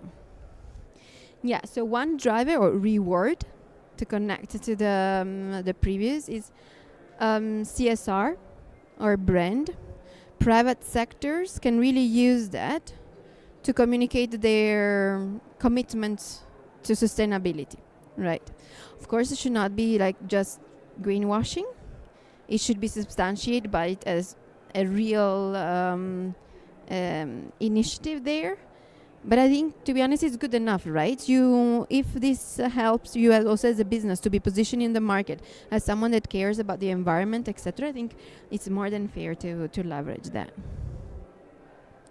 I think here I'm surprised, about the like social impact. It's very prominent here. At least a third talked about it. Sometimes, if you talk to people about e-waste, social divide doesn't come naturally into mind, right? If you start talking about, but what about, reuse, etc., they start thinking, maybe. But I think in the south of the world, the association is stronger, right? If you start to go to Europe, etc., there I don't think it's something very prominent. So this, again, some cultural differences. Economic job creation with environment is the least. So this is, again, maybe on one side the environment is linked to awareness, right? You don't know what is the impact of reuse. So that is where I think awareness will definitely help. And economic and job creation. A lot of company were saying that it's not profitable. What should I do it? Right? It's better to recycle. Like, I pay for this device to collect. I have to repair, and I have to then probably send around the world, and the margin are not high, right? So the economics, there are no economic incentive for it. So are you do either policies or reward system to making sure that people are incentivized? People and businesses, right? Great. So I'm going a little bit, I think we're at 2 more, and then maybe we can see either to divide into groups, but due to time, and I think due to also, I see there's not a lot of sharing of ideas, so maybe we will see how to structure that one. But here, rank your concern and barriers about this topic. So your concern about the complexity of the value chain, your concern about, I don't know what is the demand, I don't know really how many devices, repair devices I will sell, so why I have to promote it, why I have to go into this business. Some have concern about the quality. If you also do second-hand microwave, you are maybe like a little bit worried that it would explode in your hands or in your kids' hands. And other mention export and import, because sometimes you cannot export, you cannot import used devices or waste, right? So that is where sometimes there are some barriers to bring from Europe, for example, to the south. There are also barriers that were mentioned that about critical material. Now there is a new regulation in Europe that promotes critical material recycling in Europe. So even if one device can be used for repair, it will maybe stay in Europe because the critical material are predominant. Okay, so here complexity of the supply chain is the winner. And the second, the quality and the reliability. So the complexity, I think that also comes about data, comes about awareness, and comes also about probably the maturity of the market. And the second one, quality and reliability, that you need to have standards, right? Because sometimes if you don't have standards, you don't know really if one device was recycled or repaired properly. So for some, probably a phone you're okish, most of the time will not explode in your hands, but there are others where probably you don't want to access it because of that concerns. And unethical trade and dumping. Okay, go to the third one. This is something that we have tested, especially for trade. Then I can give my device, but also the clothes, right? But then probably they will be anyway go to the landfill. So do I trust it? It's a matter of trust, a matter of transparency, a matter of awareness if really what is claimed really will happen. Great. So here, again, maybe initiative more for cross-border e-waste. I think also we can talk on the microphone. It's too much. Rather than typing, if you have done already, or if you think that there is some initiative that you believe are valuable, what could be? Like between collectors and producers, maybe also thinking about Egypt, or about the island, or KSA, what might be.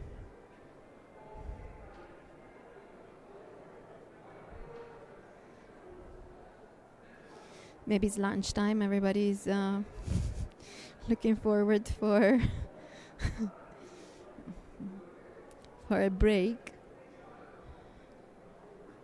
And I promise, it's almost done. Last 10 minutes of brain power. I think there is one participant typing, so we will wait for the brave one. And I promise I will not call out. You're safe. Oh, 2? Okay.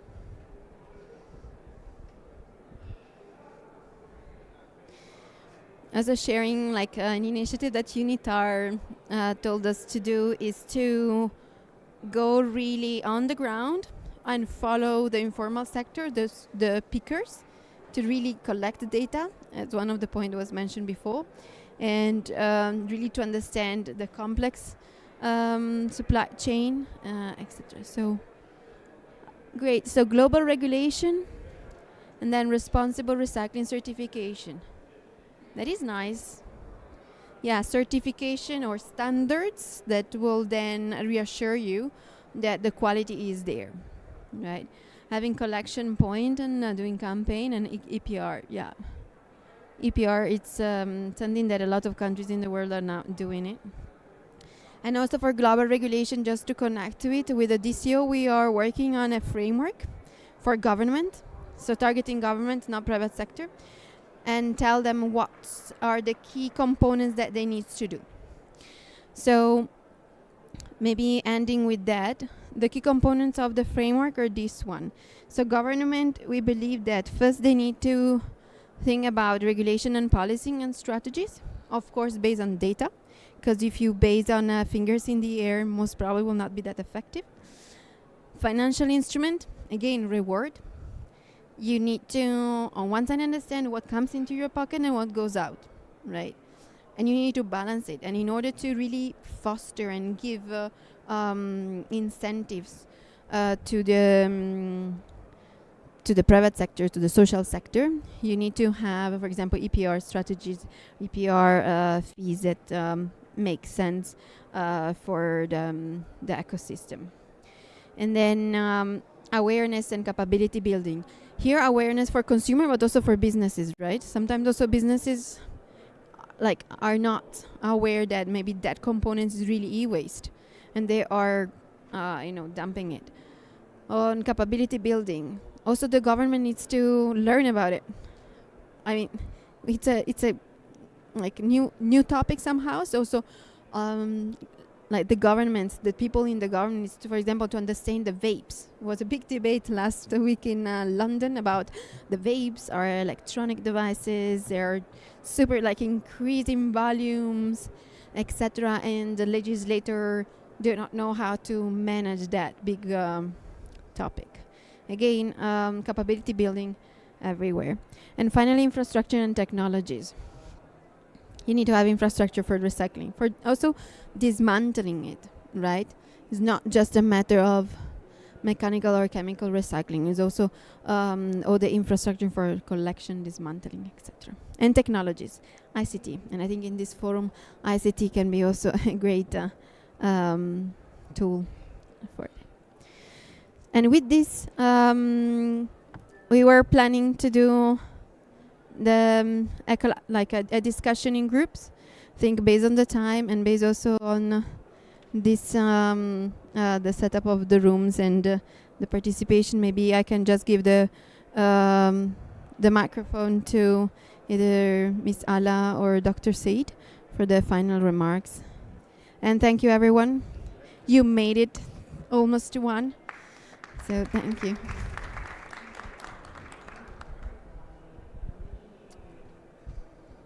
Thank you very much for your active participation. I think it's very two-way communication, and we get a lot of information from you. And as we told that this initiative is, we are co-creating the framework, and definitely we incorporate your feedback in our framework. This framework is not only for the DCO member state, basically this framework for the whole countries of the world. So thanks again for your feedback and participation. Thank you very much. Thank you, everyone. So just one thing, if we can get out of this session with the feel of responsibility that this challenge is in the hands of each, the solution is in the hand of each one of us. This would be for us, we have achieved a great goal. And this is a call of action to be part of the solution, to build a future, a greener future, a more sustainable economical future for everyone. Thank you for joining us, and hope that we can hear from you and your feedback. Thank you so much.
Moed?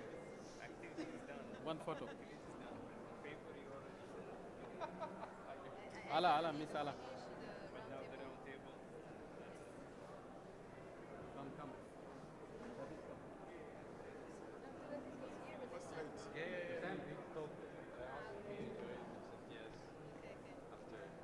Moed?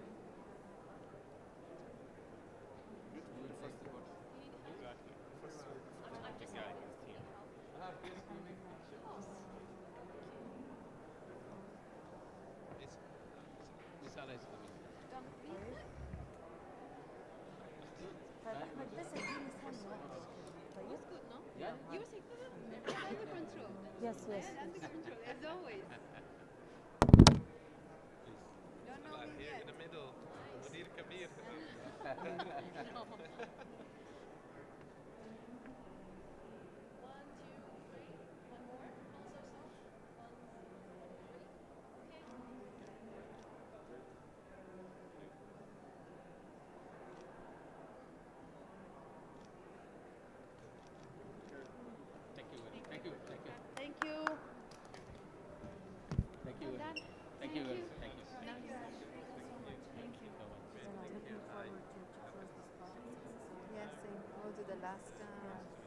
best update, and then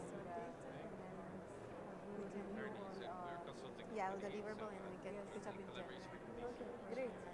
Thank you.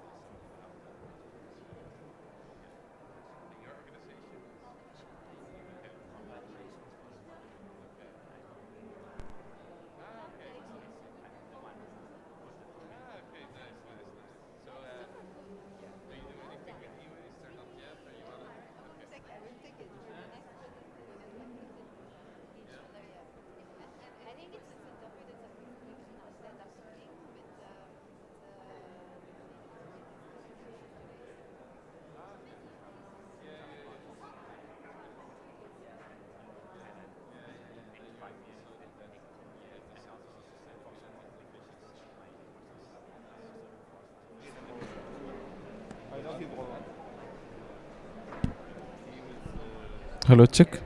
Hello, check.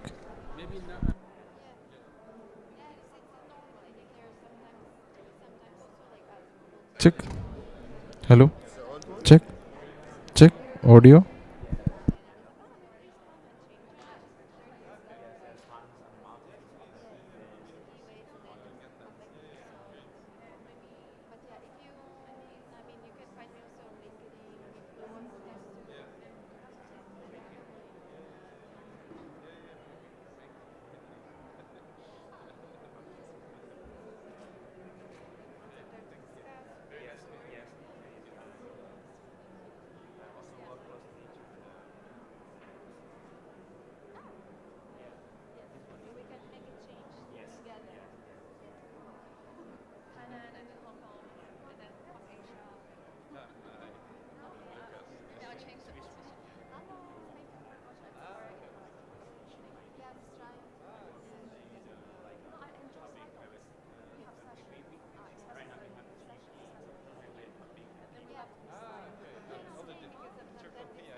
check, check, check, check, check, mic check. Okay.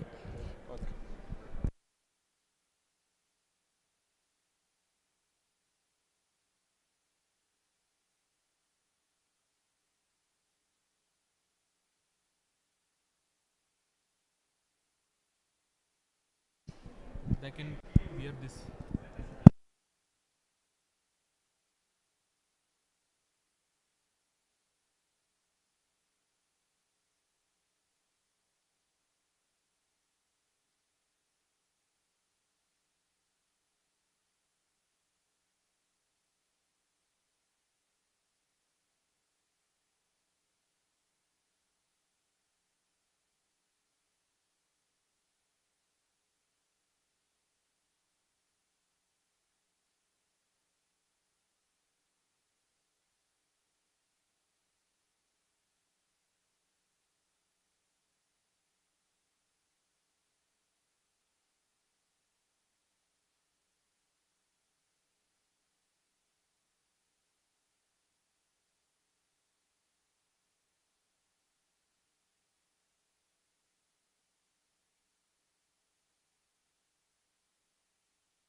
Check.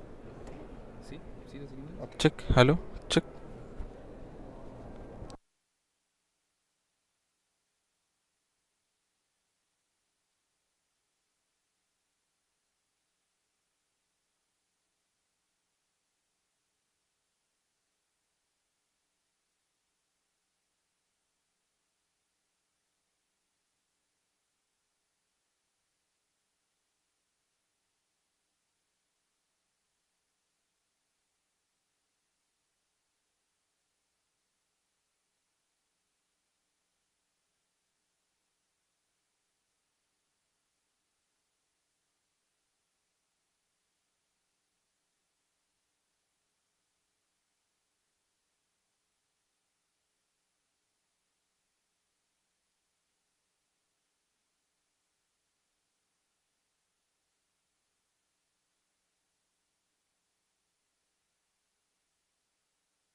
Yeah, let's spell it. Yeah. Yes, please. Hello. Hello, hello. Can you hear me? Hello. Hello. Yes, we can hear you. Yeah, but yeah, I know, but it is. I don't know if it's this or this. Is this one that? Can you hear me now that I'm speaking? Yes. Signal tower is there. So. All right. This is risky. Let's keep it here. Can you hear me in this moment? Is it clear to hearing myself? Maybe I should change this. Yes. Yeah, but I don't think this. Yes, we can hear you.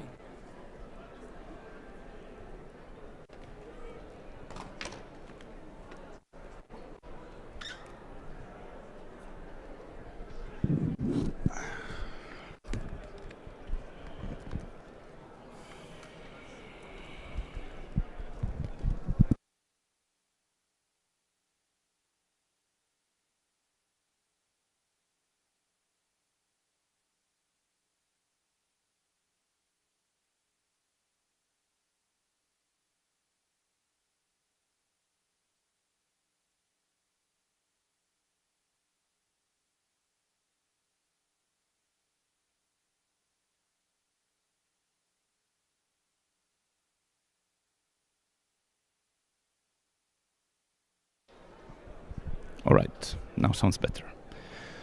All right. I think we can get started. Do we have our online panelists already online? Yes. Fantastic. All right. So good morning, good afternoon, actually, to everyone. I think you can get started. So we have a very intense and long list of panelists today. These are only a part of the panelists. We have also online panelists joining us due to the fact that we have a lot of co-authors for this book that we are launching today.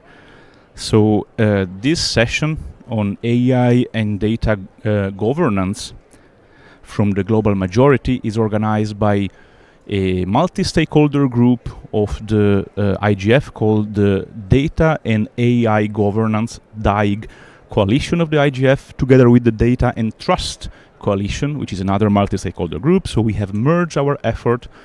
This report is the annual report of the Data and AI Governance Coalition that I have the pleasure to chair. My name is Luca Belli. Actually, pardon my lack of politeness, I forgot to introduce my name is Luca Belli. I'm professor at FGV Law School, where I direct the Center for Technology and Society. I'm going to briefly introduce the topic of today and what we are doing here, and then I will ask each panelist to introduce him or herself, because as we have an enormous list of panelists, I might spend 5 minutes only reading their resumes. So it's we in the interest of time management, if it is better if everyone, I will of course call everyone, but then if they want to introduce themselves, they do it by themselves. So the are you hearing well? Because I see people doing, yes, perfect. All right. So the reason of the creation of this group that is leading this effort on data and AI governance is to try to bring into the perspective of data and AI governance debates ideas, problems, challenges, but even solutions from the global south, the global majority. And this is why this year report is precisely dedicated to AI from the global majority. And as you may see, we have a pretty diverse panel here. And even more diverse if we consider also the online speakers. Our goal is precisely to assess evidence, gather evidence, engage stakeholders to understand to what extent AI and data technologies, data-intensive technologies, can have an impact on individuals' life, on the full enjoyment of human rights, on the protection of democracy, and the rule of law, but also on very essential things like the fight against inequalities, the fight against discrimination, against biases, against disinformation, the need to protect cybersecurity and safety. And all these things are explored to some extent in this book. We also launched another book last year on AI sovereignty, transparency, and accountability. I see that some of the authors, at least, of last year's book are also here in the room.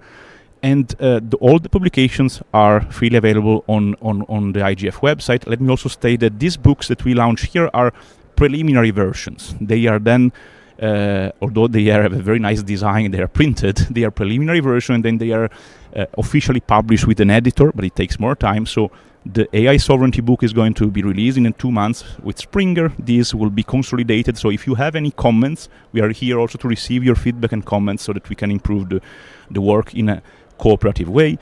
I had the pleasure to author a chapter on AI meets cybersecurity, exploring the Brazilian perspective on information security with regard to AI. And this is actually a very interesting case study because it's an example of a country that even if it has climbed cybersecurity ranking, like the ITU Cybersecurity Index, being now the third most cyber secure in the Americas, according to the index, it's also at the same time a country that is in the top 3 of the most cyber attacked in the world.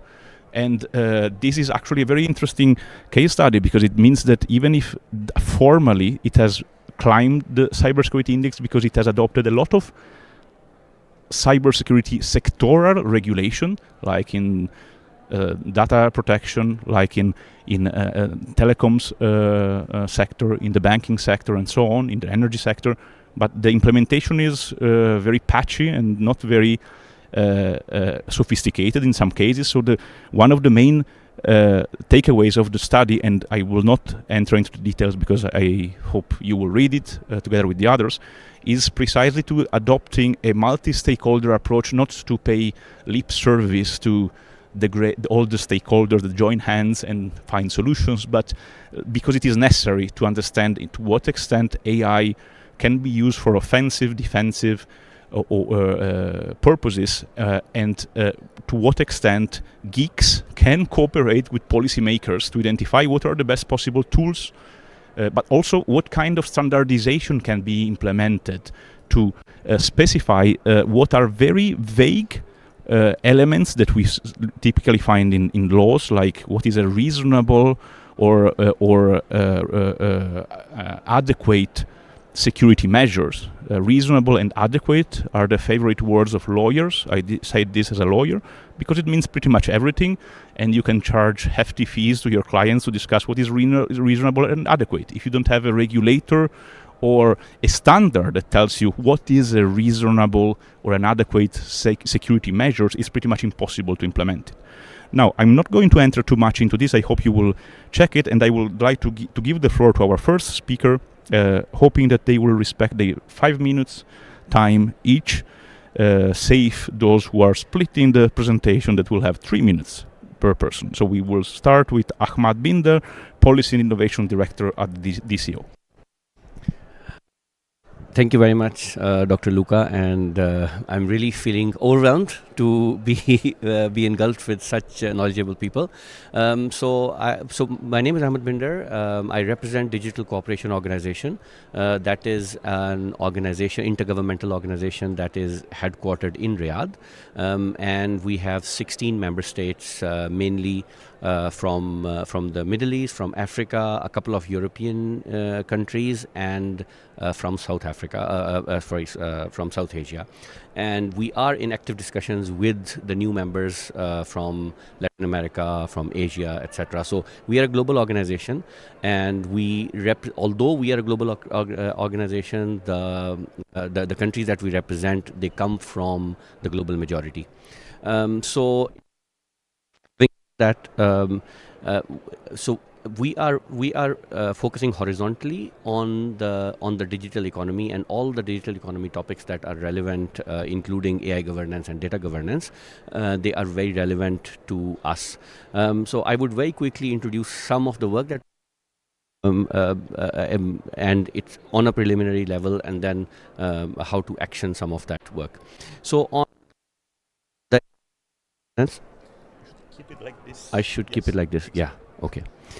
So we have developed two agendas, as I say. One is the data agenda, and since data governance is bedrock of AI governance, so we have something on the AI agenda as well.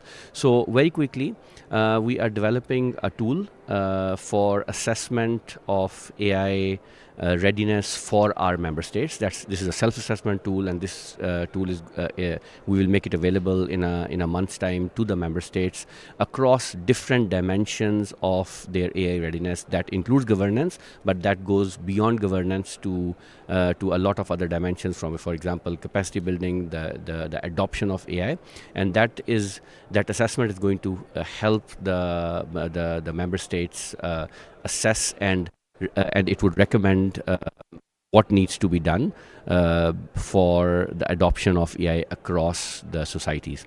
Another tool that we are working on is quite an interesting one, and I am actually working actively on that.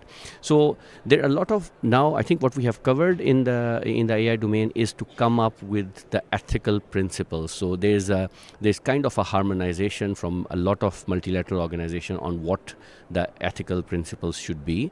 For example, explainability, accountability, etc., etc. We've taken those principles and as a basis, and we have done an assessment for the DCO member states on how does AI intersect under those principles to the basic human rights. We've created a framework that I presented in a couple of sessions earlier, so I will not go into the details. But we are looking at, for example, there is data privacy or data privacy is an ethical AI principle. Looking at data privacy and seeing what are the risks that come under attack from the AI systems, and then mapping those risks against the human rights of, so a basic human rights of privacy or a basic human right of whatever. So once we take that through this framework, we will make it the tool available to the AI systems, deployers and developers in the DCO member states and beyond as well, to answer a whole lot of detailed questions and assess their the systems under those ethical principles considerations. So basically, we are trying to put the principles that have been adopted into practice, and the system, and also the recommendations on how AI systems can improve themselves. So this is on AI. Very quickly, I think I have a minute left. So we are trying to focus on the data privacy, and we are developing or drafting DCO DCO AI, DCO data privacy principles that take a lot of inspiration from the principles that are out there, but the changed realities with AI. We are taking them into consideration, and we are developing an interoperability mechanism for trusted cross-border data flows across the DCO member states. And we are also developing some foundations on what could go into those interoperability mechanisms. For example, some model contractual clauses, etc., etc. So that in a meaningful multilateral way, that would facilitate the trusted cross-border data flows, and of course serve as foundation for AI governance. I could say a lot, but I think I am. Yeah, thank you. It's time over for me. So thank you very much. Fantastic. Thank you very much, Ahmad. And now, as you were speaking about ethics and AI, Ansgar Cohen, you have been leading the Ernst & Young work on AI ethics globally. So I would like to give you the floor to provide us a little bit of punchy remarks on what are the challenges and what are the possibilities to deal with this. Certainly. Thank you very much, Luca, and it's a pleasure and honor to be able to join the panel today. So yes, my name is Ansgar Cohen, and I'm the Global AI Ethics and Regulatory Leader at EY. As a globally operating firm, of course, we try to help organizations, be it public or private sector, in most countries around the world with setting up their governance frameworks around the use of AI. And one of the big challenges is for organizations to clearly identify actually what are the particular impacts that these systems are going to have on people, both those who are directly using the system, but also those who are going to be indirectly impacted by these. And one example, for instance, that is probably of particular concern for the global majority is the question about how these systems are going to impact on young people. The global majority, of course, being a space where there are a lot of young people. And if you look at a lot of organizations, they do not fully understand how young people are interacting with their systems, be it systems that are provided through online platforms or be it systems that are integrated into other kinds of tools. They do not know who and from what ages is engaging with these platforms or what kind of particular concerns they need to be taking into account. A different kind of dimension of a concern is how to make sure that as we are operating in the AI space, often with systems that are produced by a technology leading company, but then are being deployed by a different organization, that the obligations, be it regulatory or otherwise, fall onto the party that has the actual means to address these considerations. Often the deploying party does not know fully what kind of data went into creating the system, does not know fully the extent to which the system has been tested, whether it's going to be biased against one group or another, and does not have the means to do so. It must rely on a supplier. And so do we have the right kind of review processes as part of procurement, as part of making sure that as these systems are being taken on board, that they do benefit the users? That was excellent and also fast, which is even more excellent. So we can now pass directly to Melody Musoni, who is Policy Officer at ECDPM and was former Data Protection Advisor of the South African Development Community Secretariat. Melody, the floor is yours. Thank you, Luca. When I was preparing for this session, I was looking at my previous interventions at IGF last year. It seems like a lot has happened from last year till now in terms of what Africa has been doing, and I guess to speak more on what the developments on AI governance in Africa and trying to answer one of the So I'll try to speak about the developments on AI governance in Africa and trying to answer as well one of the policy questions we have. How can AI governance frameworks ensure equitable access to and promote development of AI technologies for the global majority? So this year has been an important year and a very busy year for policymakers in Africa. We saw earlier at the beginning of the year the African Union Development Agency developing a white paper on AI, which kind of gave a layout of the land of what are the expectations from a continental level and the priorities that the continent has as far as the development of AI on the continent is concerned.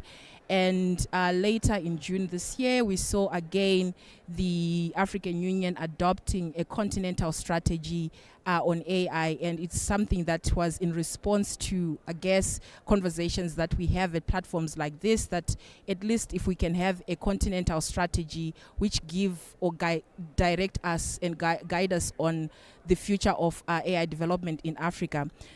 And apart from the two frameworks, we also have a data policy framework. It has been in place since 2022, and it is there to support member states on how to utilize or unlock the value of data. So it's not only looking at personal data, it's also looking at non-personal data, and issues on data sharing are quite central in the policy framework. Issues on cross-border data flows are also quite central. And again, we are towards the finalization of the African Continental Free Trade Agreement and the protocol specifically on digital trade, which also emphasizes the need for AI development in Africa, the need for data sharing. So some of the important issues that the continent is prioritizing on, the first one I'll touch on is human capital development. So there is a lot of discussion around how best can we skill the people of Africa. So we have more and more people with AI skills. We have more and more people who are working in the STEM field, for example. And a lot of initiatives are actually going towards building our own human capital. And I guess with people who are already late in their careers, there's also that question of how can we best reskill them. And I think that's where we need the support from the private sector, mostly to support a lot of people who are advanced in their careers on how to reskill and get new skills that are relevant to the edge of AI. And an important area, again, an important pillar for Africa is on infrastructure. So we've been talking about global digital divides and the need to have access to digital infrastructure, and that is still a big challenge for Africa. So it's not just talking about AI, it's coming back to the foundational steps that we need. We need to start having access to the internet, we need to have access to basic infrastructure, building on that, and then of course with AI, there's discussions around computing power and how best can we have more and more data centers in Africa to support, again, AI innovation. And I'm not going to talk about enabling environment because that's more regulatory issues, and I'm sure we have been talking about the issues on how best to regulate. But there, just to emphasize again that there is the discussion apart from regulating AI and personal data, discussions around how can we best have laws, be it intellectual property laws, taxation laws, and different incentives to attract more and more innovation on the continent. And then I guess the most important for the continent is building of the AI economy. How do we go about it in a way that is going to bring actual value to African actors and African citizens?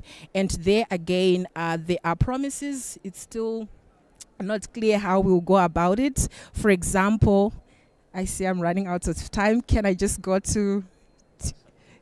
Yes, so another important issue again is the importance of strategic partnerships. We cannot do this by ourselves. We are aware of that, and there is need again to see how best can we collaborate with international partners to help us to develop our own AI ecosystem. So I'll end there. Fantastic, and these are points that apply around the full spectrum of global South countries, but it's very, very important to raise them. Let's now move to another part of the world, which is close to you. Professor Bianca Kremer, she is member of the board of CGI.br, the Brazilian Steering Committee for the Internet, and I also have the pleasure of having her as a colleague at FGV Law School Rio. Please, Bianca, the floor is yours.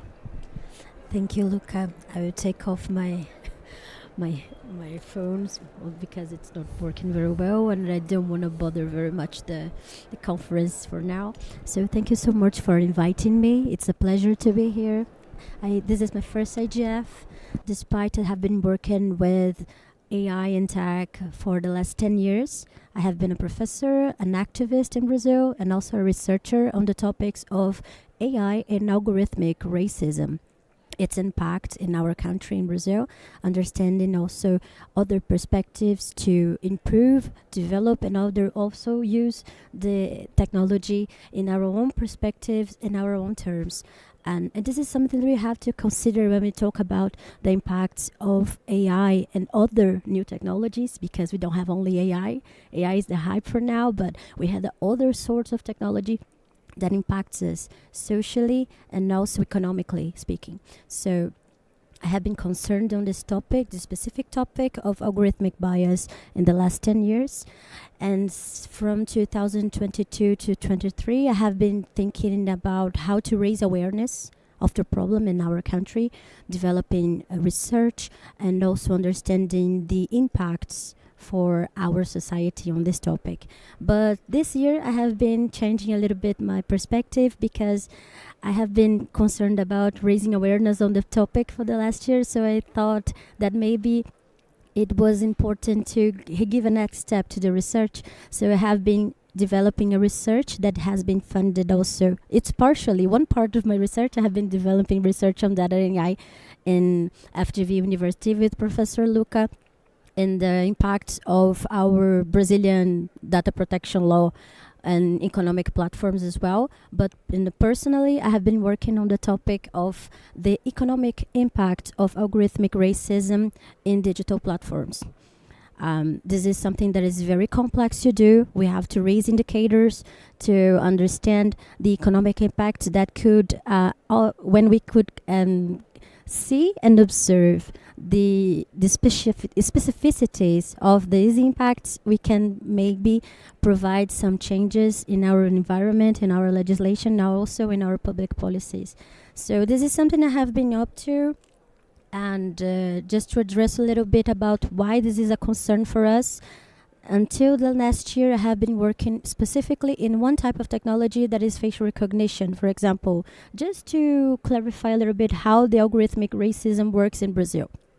We have been addressing a huge amount of acquisitions of facial recognition technologies in the public sector, specifically for public security purposes. And raising researches, we have found that 90.5% of those who are arrested in Brazil today with the use of facial recognition technologies are black and brown. The brown people in Brazil are called pardos. So we have more than 90% of the population being biased with the use of technology. And this is not something that is not it's trivial, because Brazil today is the third population that incarcerates the most in Brazil in the world. And so we are the third place. We only lose to China and the United States, for example. So this is an important topic for us. And which are the economic impacts of these technologies? What do we lose when we incarcerate this amount of people?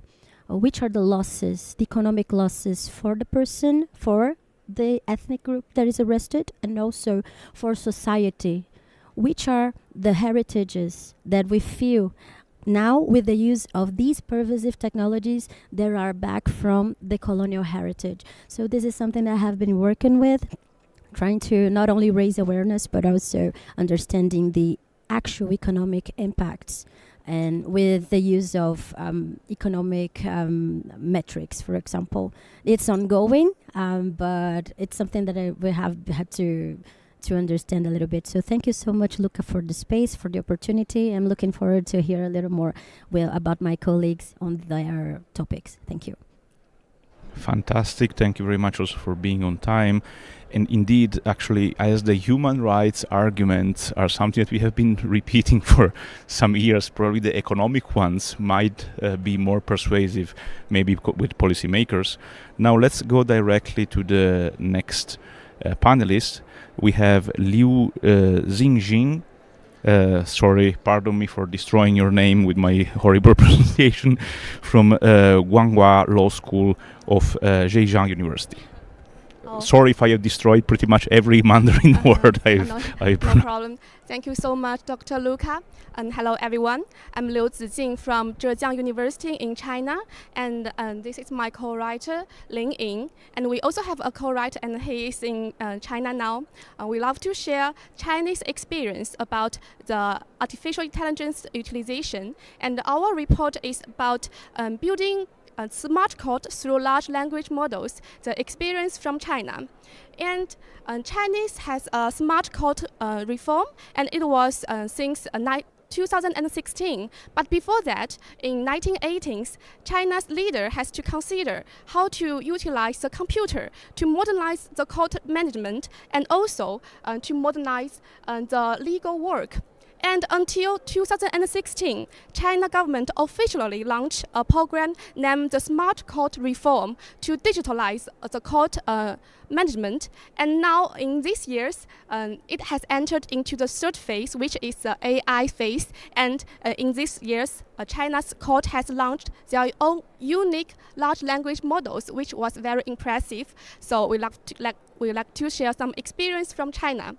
And in these years, in 2016 and 2022, the Supreme Court of China has launched a system named Faxing system, which is driven by the large legal language models, and it helps the judges to do their legal research and as well as the legal reasoning. And also, in the local court level, such as in Zhejiang province, the Zhejiang High Court, they launched their own unique language model named the Phoenix. And they also have a AI co-pilot named Xiaozhi. And it was being used in the court, especially for the per-litigation mediation, which was also a feature of Zhejiang province. And also in Shanghai, the Shanghai High Court, they launched a system named 206 system, and it was especially for the criminal cases. And so you can see there are many features in China's utilization of the large language models, especially in the judicial sector. And we also concluded several features about China's success. And the first one is that we have a very strong and sustained up-down policy. And the second one is that there is a weaker resistance within the judicial sectors. And also, one of the most important feature is that in China, there is a close cooperation between the private sector and public sector to develop the large language models by themselves. Because we witnessed that in this year, lots of judges over the world, they are also use the AI chatbots such as ChatGPT. But in China, we have the Chinese court have their they developed their own large language models, so it was quite unique. And I will share my time with my co-writer. Hello everyone, I'm Ying from Free University of Brussels. I will like to continue with my colleague on challenges and provide some initial suggestions. There are three concerns for us. One is about development. As we know, advanced AI requires substantial financial resources and talents, and only a few developed regions can afford it. As we mentioned before, like Shanghai, so it calls for special funds for less developed regions to foster equitable access to AI-powered judicial resources. There are also issues about public-private partnership. The biggest problem is public input but private output. What if those private companies use those data and similar private products for their own benefit? What if those private companies dominate this relationship and put great influence in judicial decisions?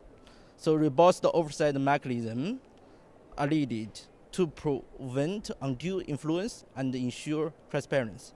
And the second, fairness problem.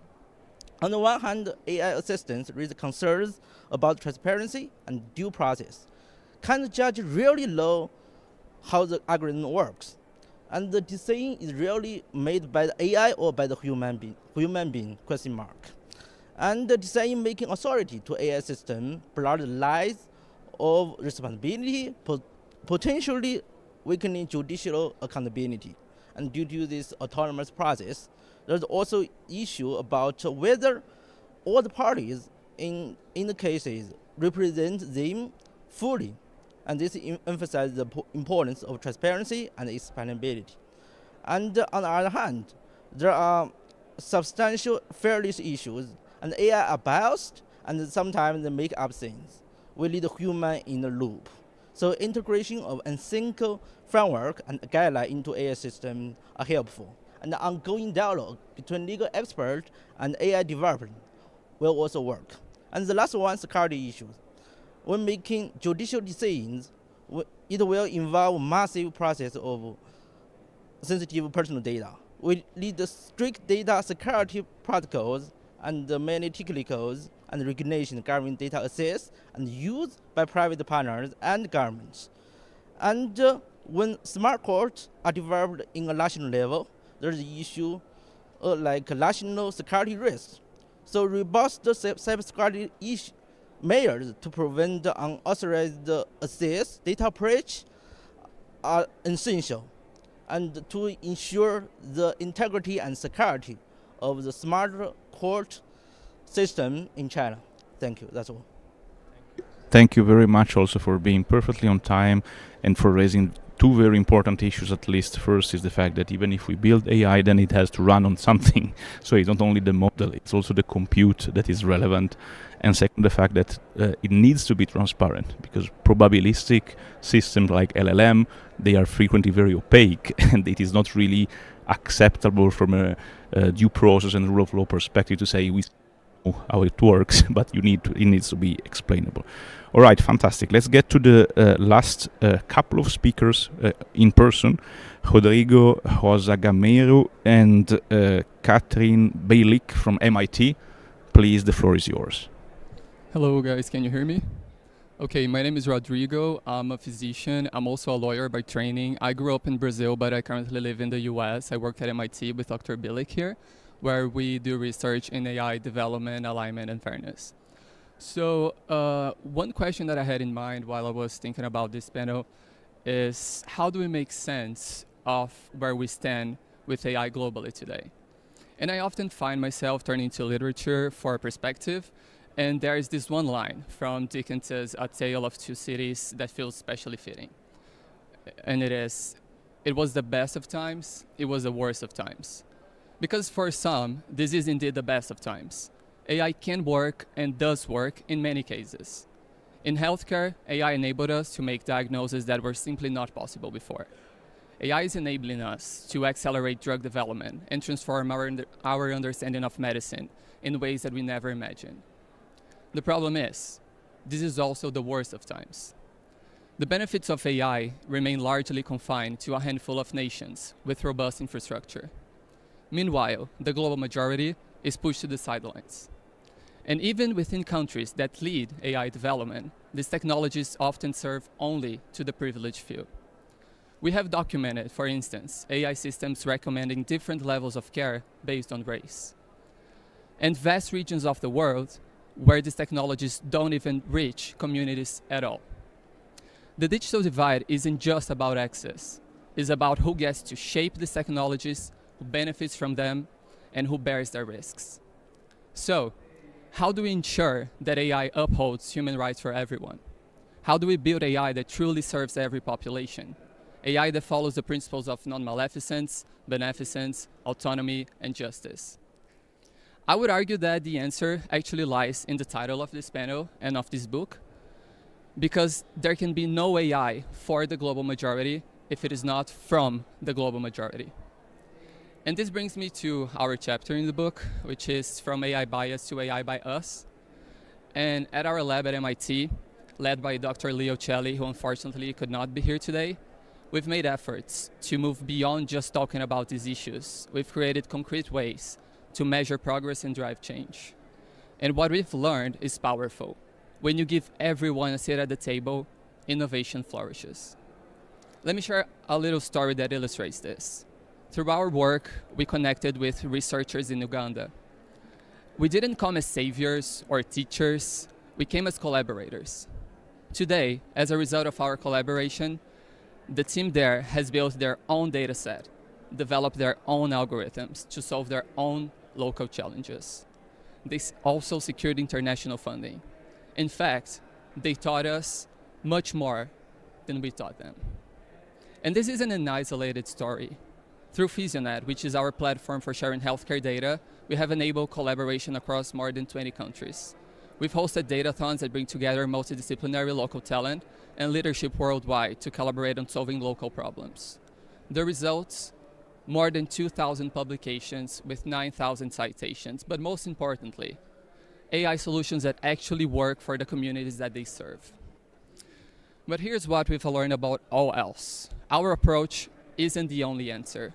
Effective AI governance needs more than individual initiatives. It requires all stakeholders working together towards shared goals. And my colleague, Dr. Bilic, will explain this further. Thank you. Thank you, Dr. Gomero. So my name is Dr. Catherine Bilic. I'm an infectious disease physician. I'm an instructor at Harvard Medical School, and I'm a scientist at MIT studying AI outcome improvement for people with HIV and bias reduction. So I work here at MIT Critical Data.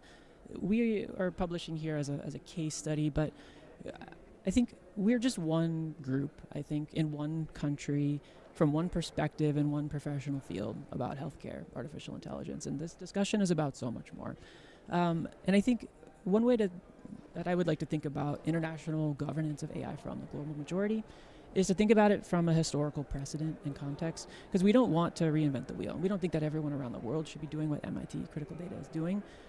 Individual countries have individual needs. And I think there's already a precedent, actually, that we'd like to contend is as a good framework that we can emulate going forward for AI from the global majority. And I'm talking actually about the Paris Agreement, the climate accords, where over nearly 200 countries came together to agree on one common goal with individual needs per country based on their own unique populations. And I think there's 5 core features that I want to take away from the Paris Agreement in ways that we can parallelize it over to AI from the global majority. The main thing is that this is a global response to a crisis of what I will say is inequitable access to responsible AI. And I think all those words carry a lot of different meaning and weight. But the key here, I think, for the 5 core features, the first is there's a collective response internationally with differentiated responsibilities, where I think that the wealthier nations carry more of the burden to have open leadership and knowledge sharing.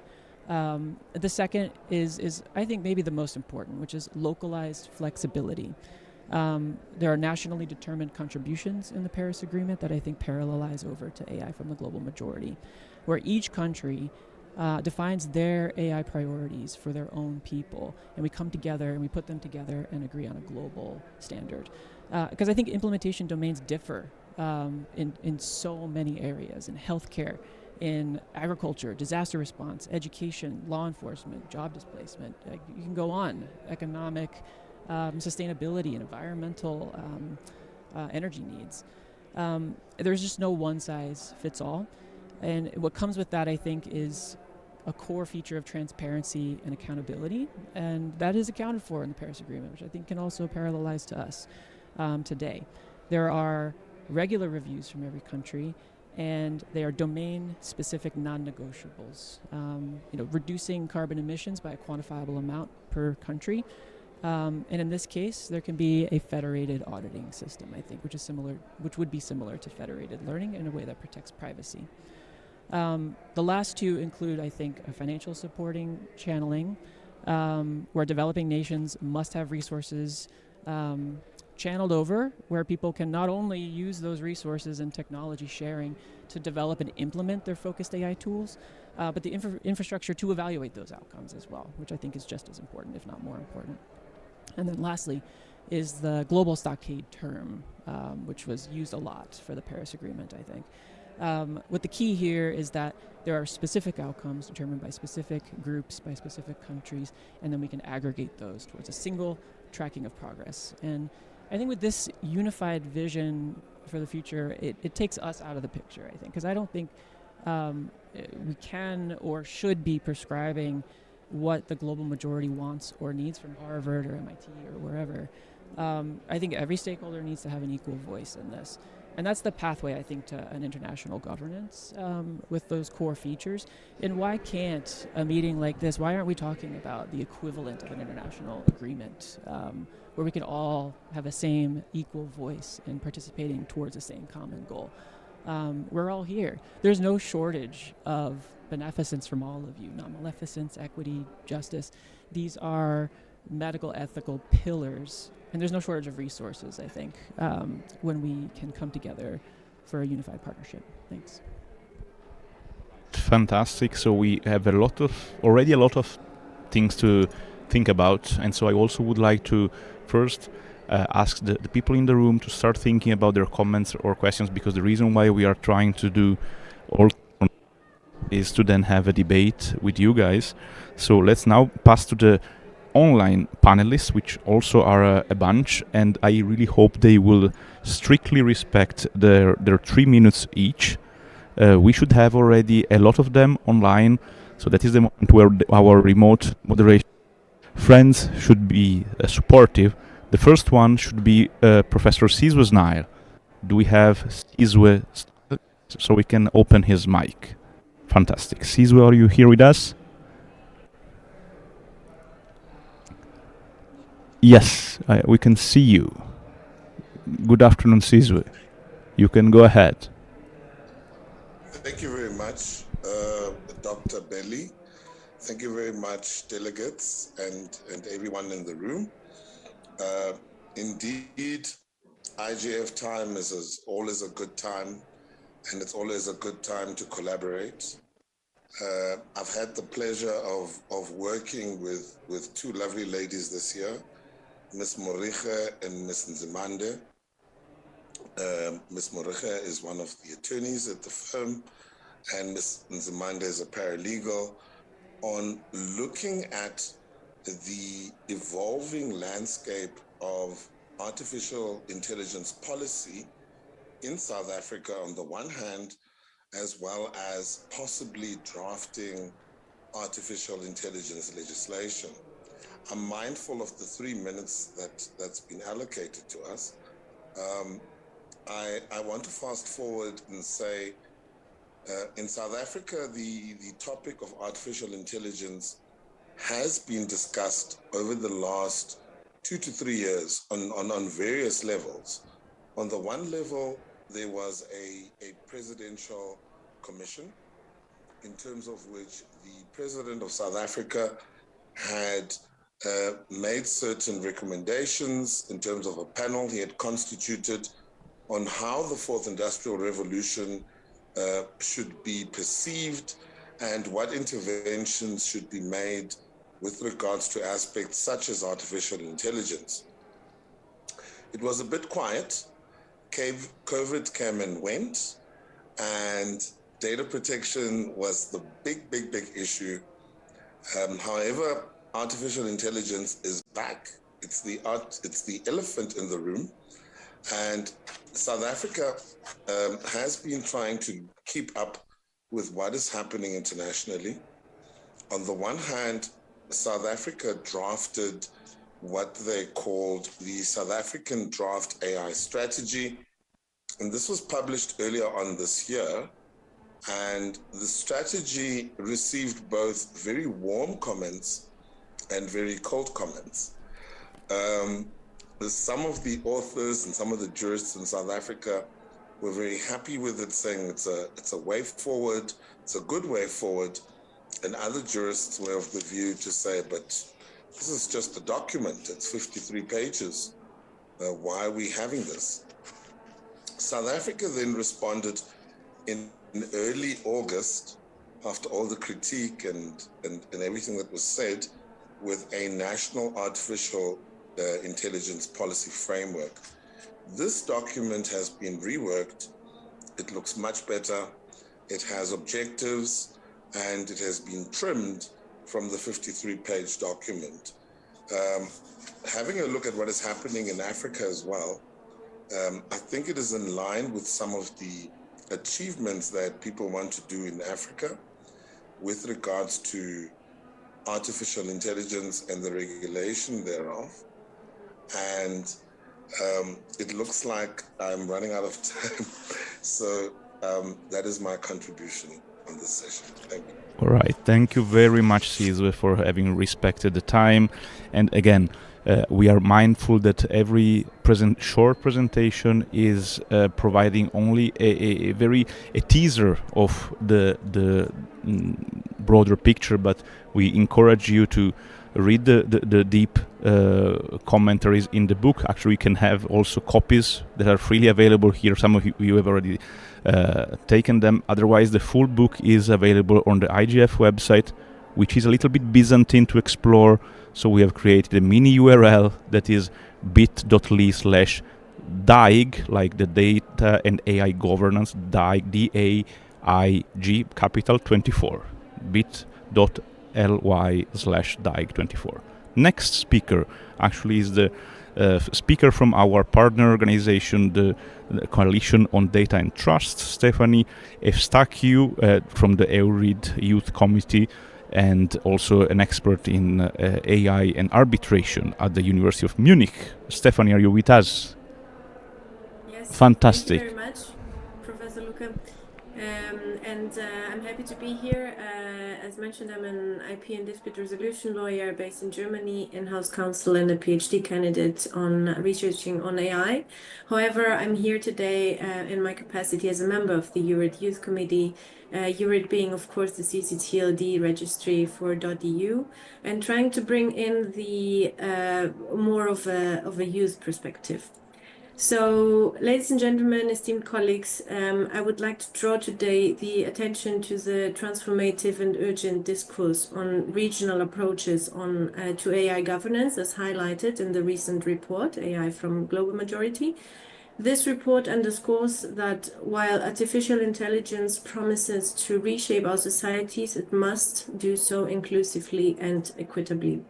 So from Latin America to Africa and Asia, regional efforts, as we see in the report, demonstrate resilience and innovation. Latin American nations are forging frameworks inspired by global standards, yet rooted in local realities, emphasizing regulatory collaboration. And in Africa, the RISE governance framework exemplifies a vision for integrated data governance, emphasizing cooperation, accountability, and enforcement. These efforts reflect not only the unique socio-political context, but also the shared aspiration to ensure AI serves as a tool for empowerment and not exploitation. A key dimension often overlooked is the role of youth in shaping AI's trajectory. The younger generation, across but not limited to the global majority, of course, should not only adapt to regional frameworks, but should actively participate and lead the change. Youth should be more in the focus and participate as a stakeholder, since it has a unique inherent advantage. They are the ones who will have to adapt more than any other generation to the change and effectively live in a different world than other generations before. The involvement can have various forms. However, starting from data protection-driven policies on ensuring student data privacy in Africa to youth-led innovation hubs in Latin America is a good way to go. Nonetheless, it is our duty to amplify these voices and incorporate their ideas into policymaking processes, as well as It is the duty of the youth to actively participate and immerse itself in the sphere of responsible AI innovation and policymaking. The energy and the creativity of the younger generation shall signal a brighter future for AI governance. However, challenges persist, and we have seen this. Digital colonialism, data inequities, as well as systemic biases threaten to widen the divides. As the report highlights, however, it is imperative to address these disparities by adopting inclusive frameworks, fostering regional cooperation, and prioritizing capacity building initiatives tailored to each region's needs, however, with a minimum common global understanding similar to what Dr. Bilik described earlier. As we move forward, let us reaffirm, and I want to close with this, we shall reaffirm our commitment to an AI future that embodies fairness, sustainability, and human-centered innovation, however grounded in regional diversity, but without causing fragmentation and inspired by the vision and the drive of youth. Thank you very much. Thank you very much, Stephanie. And actually, this is a very good introduction, also the one that you and Cesar provided to this first slot of online presentation dedicated to regional approaches to AI. So what kind of approaches is emerging at the regional level in various regions of the world. Our next speaker, Dr. Jona Welker, that is at MIT and former tech envoy, and also now leading multiple EU-sponsored projects, has worked quite a lot on this, and he has also a little bit of presentation for us. So we have it. Our technical support can confirm that he can share his presentation. Yes. Yes. My pleasure to Fun. be here, and it's my pleasure to Excellent. Welcome.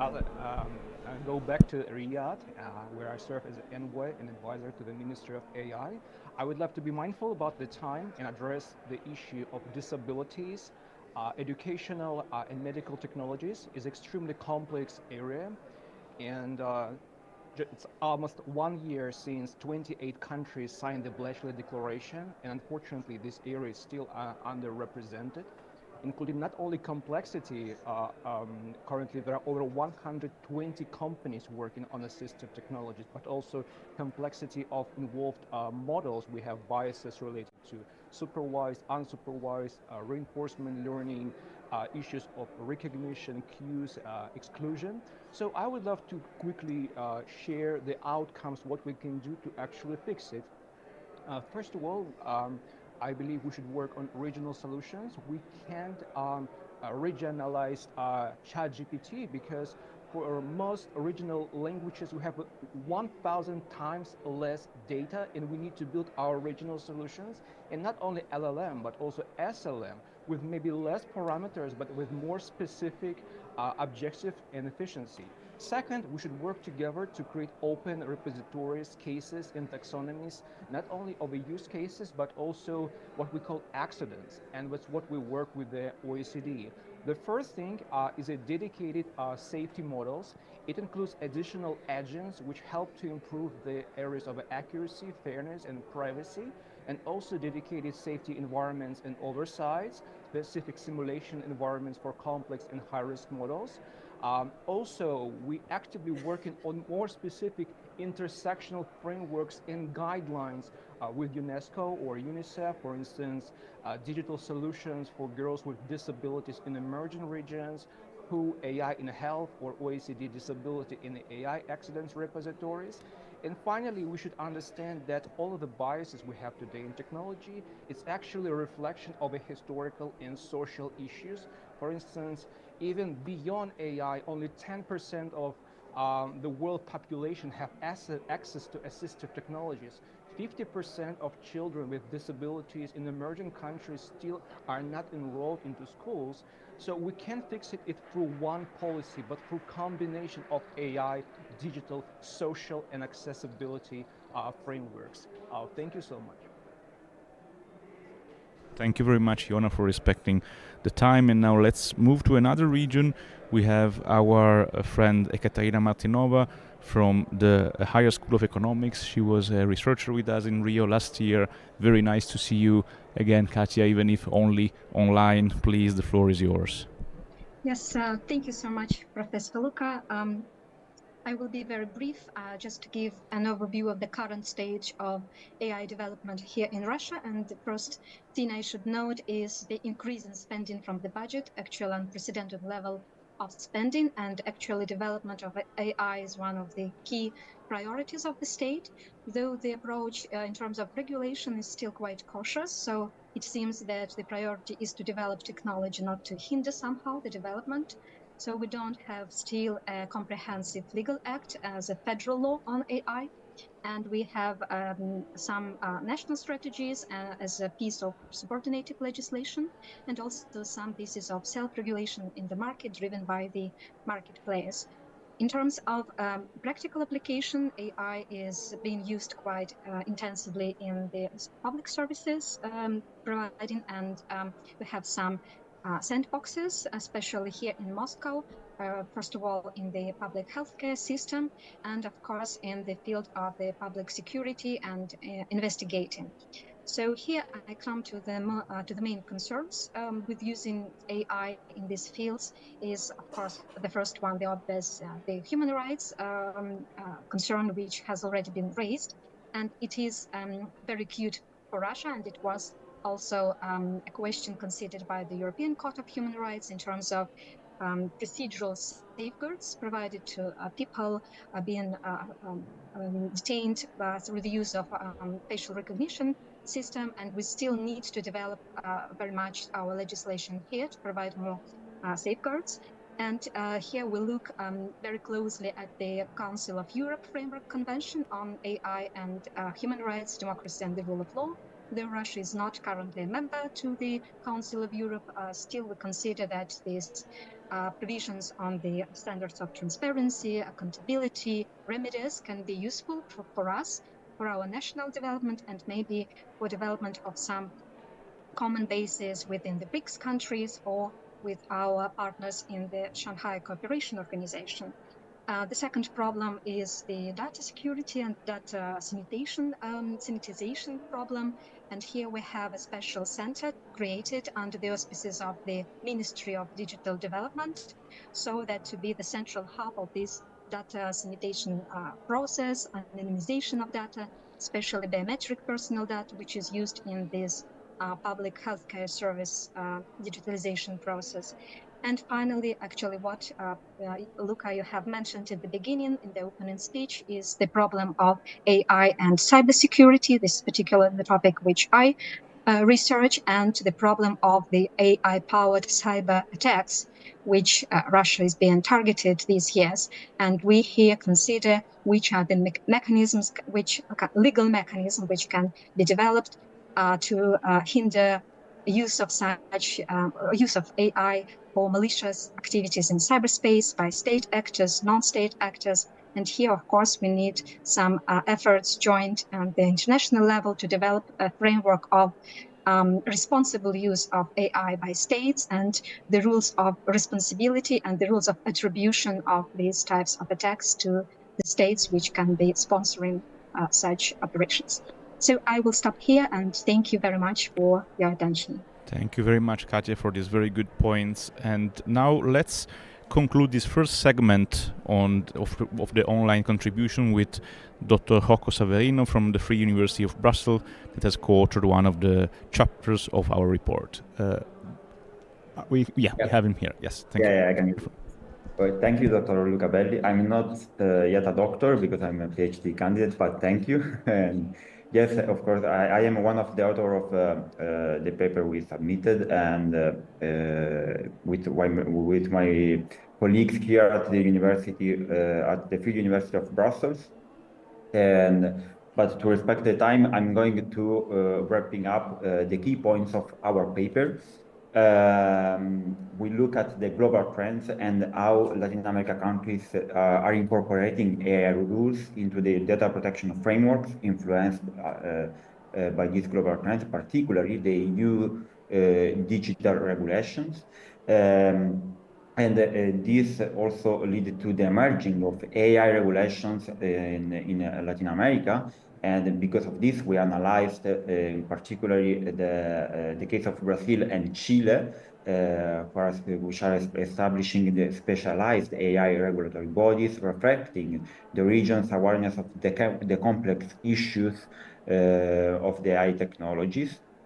And we look at the Brazil approach with the law 2338 of 2023, but in this case we should make a disclaimer because of course, as many of you know, on 28th of November was presented another proposal, and we couldn't update in our paper because it was already submitted, but we analyzed the previous one where the role of the Data Protection Authority was very important. And we looked also at the Chile's approach, because Chile is advancing in its AI governance model, proposing an AI technical advisory council and a data protection agency to enforce the AI law. Of course, when we are talking about AI regulation, we also talk about the data governance, and data governance is a key factor in shaping the AI oversight, with a focus on transparency, accountability, and data protection of fundamental rights. This leads to challenges and opportunities. Latin America countries face challenges such as the need for coordination among the regulatory bodies, developing specialized expertise, and allocating sufficient resources, but also opportunities, because the region has the opportunity to shape AI governance proactively, adopting a risk-based approach and integrating AI governance into existing data protection frameworks. We believe that Latin America countries can contribute to the global AI governance discourse by developing the regulatory models that reflect its unique social, economic, and cultural context. Thank you for having me. Excellent, fantastic, and now we have concluded our regional perspective, and we can enter into the social and economical perspectives. Actually, the first presenter is Rachel Leach, that has been co-authoring one of the papers on the AI impact in terms of environmental and economic and social impacts. So, Dr. Leach, please, the floor is yours. Thank you. Also not a doctor yet, but thank you. So sadly, but your Professor papers are so good that you will become soon doctors, both of you. I'm sure about it. It's thank you. So our project is an exploratory analysis of AI regulatory frameworks in Brazil and the United States, focusing on how the environment, particularly issues of environmental justice, are considered in regulations in these countries. And broadly, we found that regulations in both countries are furthering the development of AI without properly interrogating the role AI itself and other big data systems play in causing harms to the environment, particularly in exacerbating environmental disparities within and across countries. For example, in July 2024, the Brazilian federal government launched the Brazil Plan for Artificial Intelligence, investing 4 billion BRL in hoping to lead AI regulation in the global majority. The plan centered the benefits of AI with the slogan AI for good for everyone, and invested in the use of AI to mitigate extreme weather, including a supercomputer system to predict such events. Additionally, in the US, President Biden's executive order on the safe, secure, and trustworthy development and use of artificial intelligence operates under the assumption that AI is a tool with the potential to enable the provision of clean electric power, again without examining the environmental issues raised by the technology itself. These examples are just a snapshot of the trend we identified, that both of these countries have a largely techno-solutionist approach to understanding AI. What this means is that their regulations tend to operate under the assumption that there is a technological solution to any problem. This approach leads to regulations that vastly underconsider the externalities or harms of technology, and that center technology and solutions even in instances where that may not be the best approach. Okay, so turning now to the solutions we wanted to highlight. First, when considering environmental and social costs of AI, it's crucial to consider embodied carbon, meaning the environmental impact of all of the stages of the product's life. As many people have discussed, developing and using AI involves various energy-intensive processes, from the extraction of raw material and water to the energy and infrastructure needed to train and retrain these models to the disposal and recycling of materials. And often these environmental costs fall much harder on the global majority, particularly when energy centers from data centers from US-based countries are citing a lot of their data centers in Latin America, for instance, and just exacerbating issues such as droughts in that region. The second action we wanted to highlight is the importance of centering environmental justice concerns comprehensively across all discussions about AI, from curriculum to research to policy.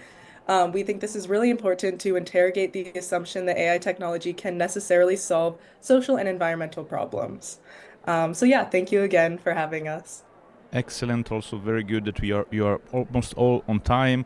Next one, Avantika Tewari, that is PhD candidate at the Center for Comparative Politics and Political Theory at Jawaharlal Nehru University in New Delhi. Do we have Avantika? Yes. Hi, Yes, can you hear me? perfect. Yes, Hi. very well. Thank you so much. Welcome. It's great to be here with all of you.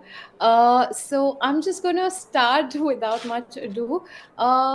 And I think just to give you a little bit of context about this paper, in India, we have something called the Data Empowerment and Protection Architecture, which essentially all the debates around AI governance are also hinged on the control and regulation and distribution of data. So there has been an emphasis on consent-based data sharing models, and that's devised to basically make a data empowered citizenry.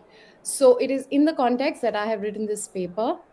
And I want to foreground that while these technologies, such as ChatGPT and generative artificial intelligence technologies, appear to be autonomous, their functionality depends on vast networks of human labor, such as data annotators, moderators, and data laborers, hidden behind the polished facade of machinic intelligence. Platforms like Amazon Mechanical Turk outsource these tasks to workers in the global majority, reducing them to fragmented, repetitive tasks that remain unacknowledged and underpaid.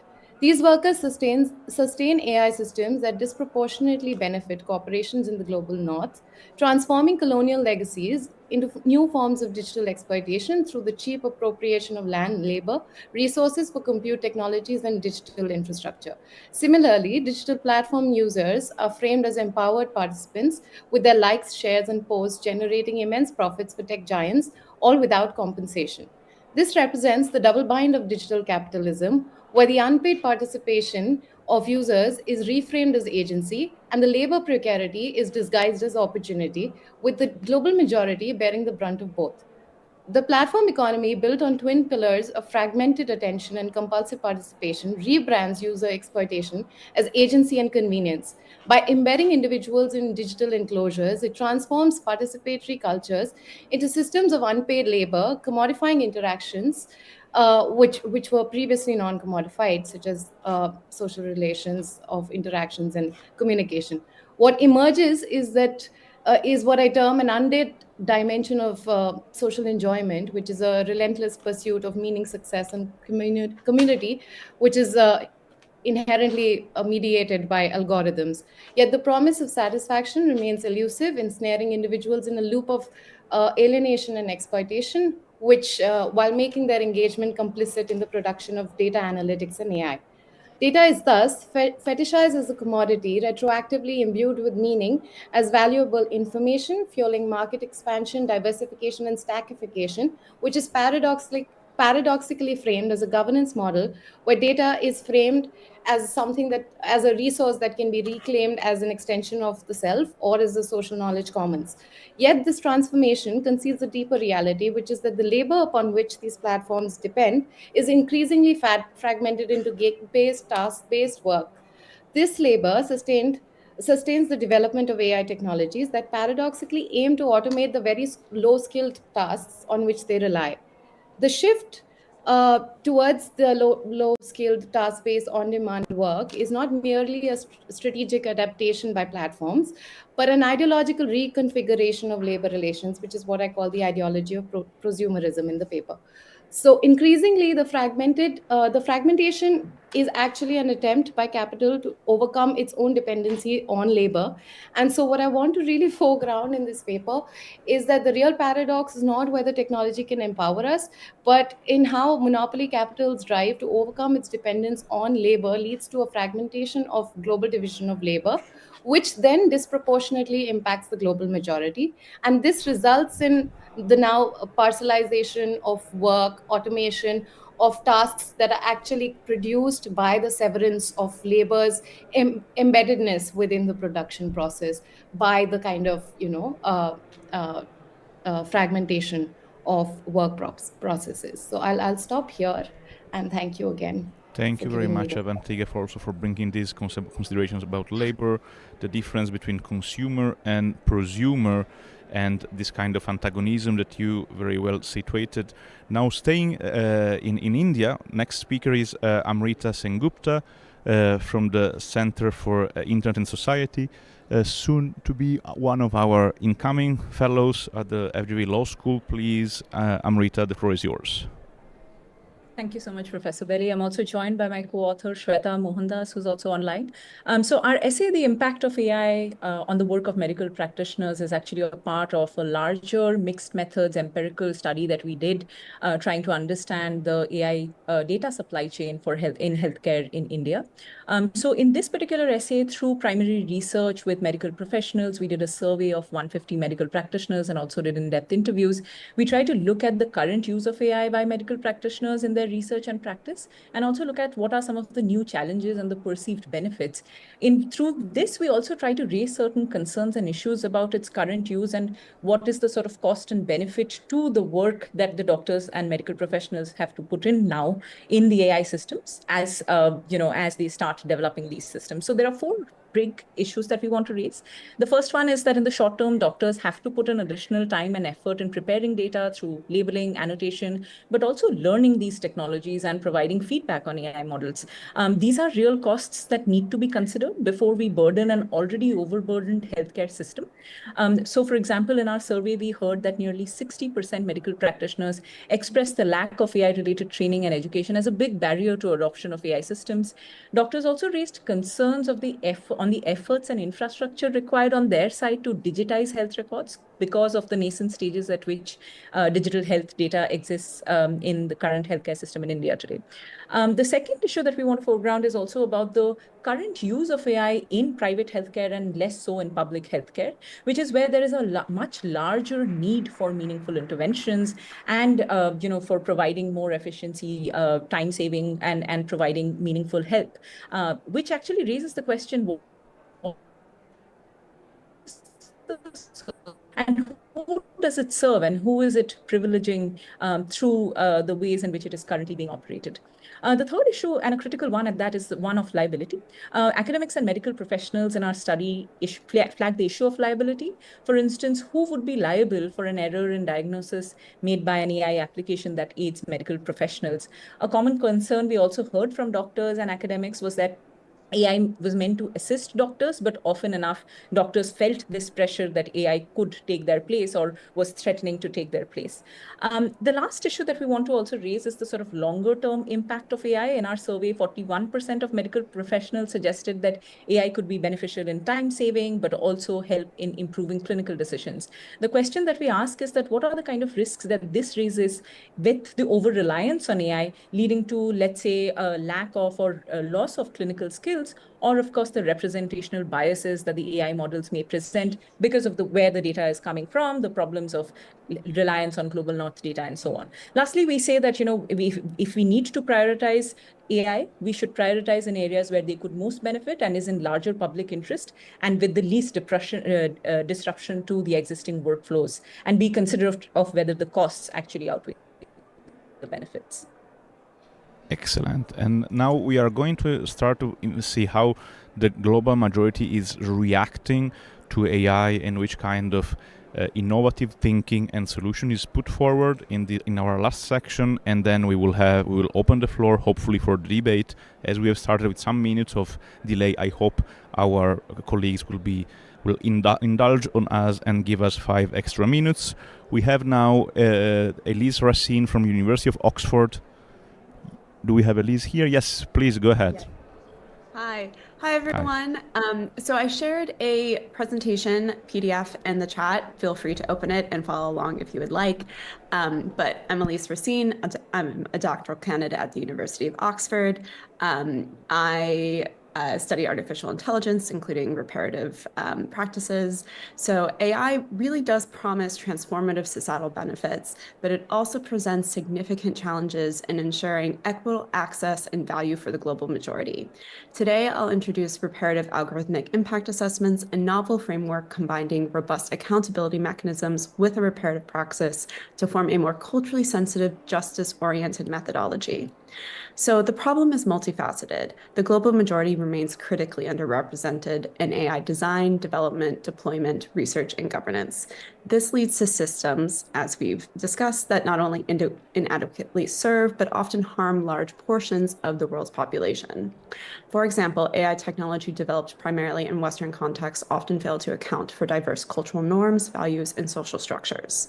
While traditional algorithmic impact assessments provide valuable accountability mechanisms, they often fall short in ameliorating injustices and omit marginalized and minoritized voices.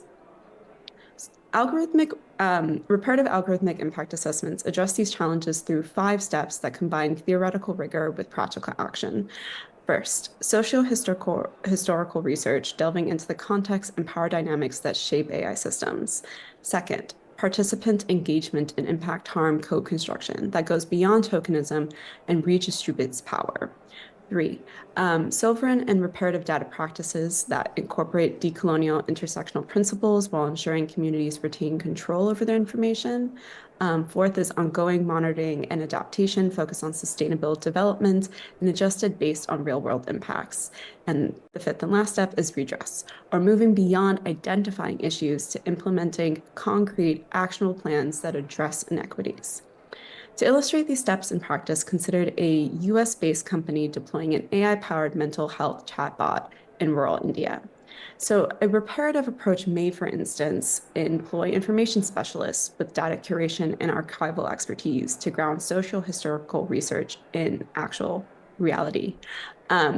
Implement flexible participation options with fair compensation and mental health support to drive meaningful community engagement, establish community-controlled data trusts, develop new evaluation metrics that incorporate diverse cultural values and priorities, and partner with local AI hubs and research institutes that empower communities to develop their own AI capabilities. These are just several examples. There's a few more, again, in the PDF, as well as in the report. But through this comprehensive approach, I want to emphasize how reparative algorithmic impact assessments move beyond merely avoiding harm to actively redressing historical, structural, and systemic inequities, including colonial legacies in their algorithmic manifestations. That was a large focus of the paper. By doing so, we can foster justice and equity, ultimately ensuring AI truly serves all of humanity, not just a privileged few. Thank you very much. Thank you very much. We are almost done with our speakers. We have now Elina Hailu-Nigatu from the UC Berkeley. Please, Helena, the floor is yours. Thank you. I am going to share my screen real quick.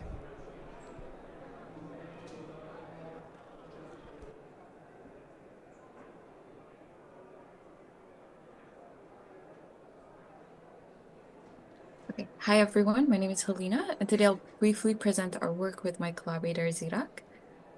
So social media platforms such as YouTube, TikTok, and Instagram are used by millions of people across the globe. And while these platforms certainly have their benefits, they're also a playground for online harm and abuse.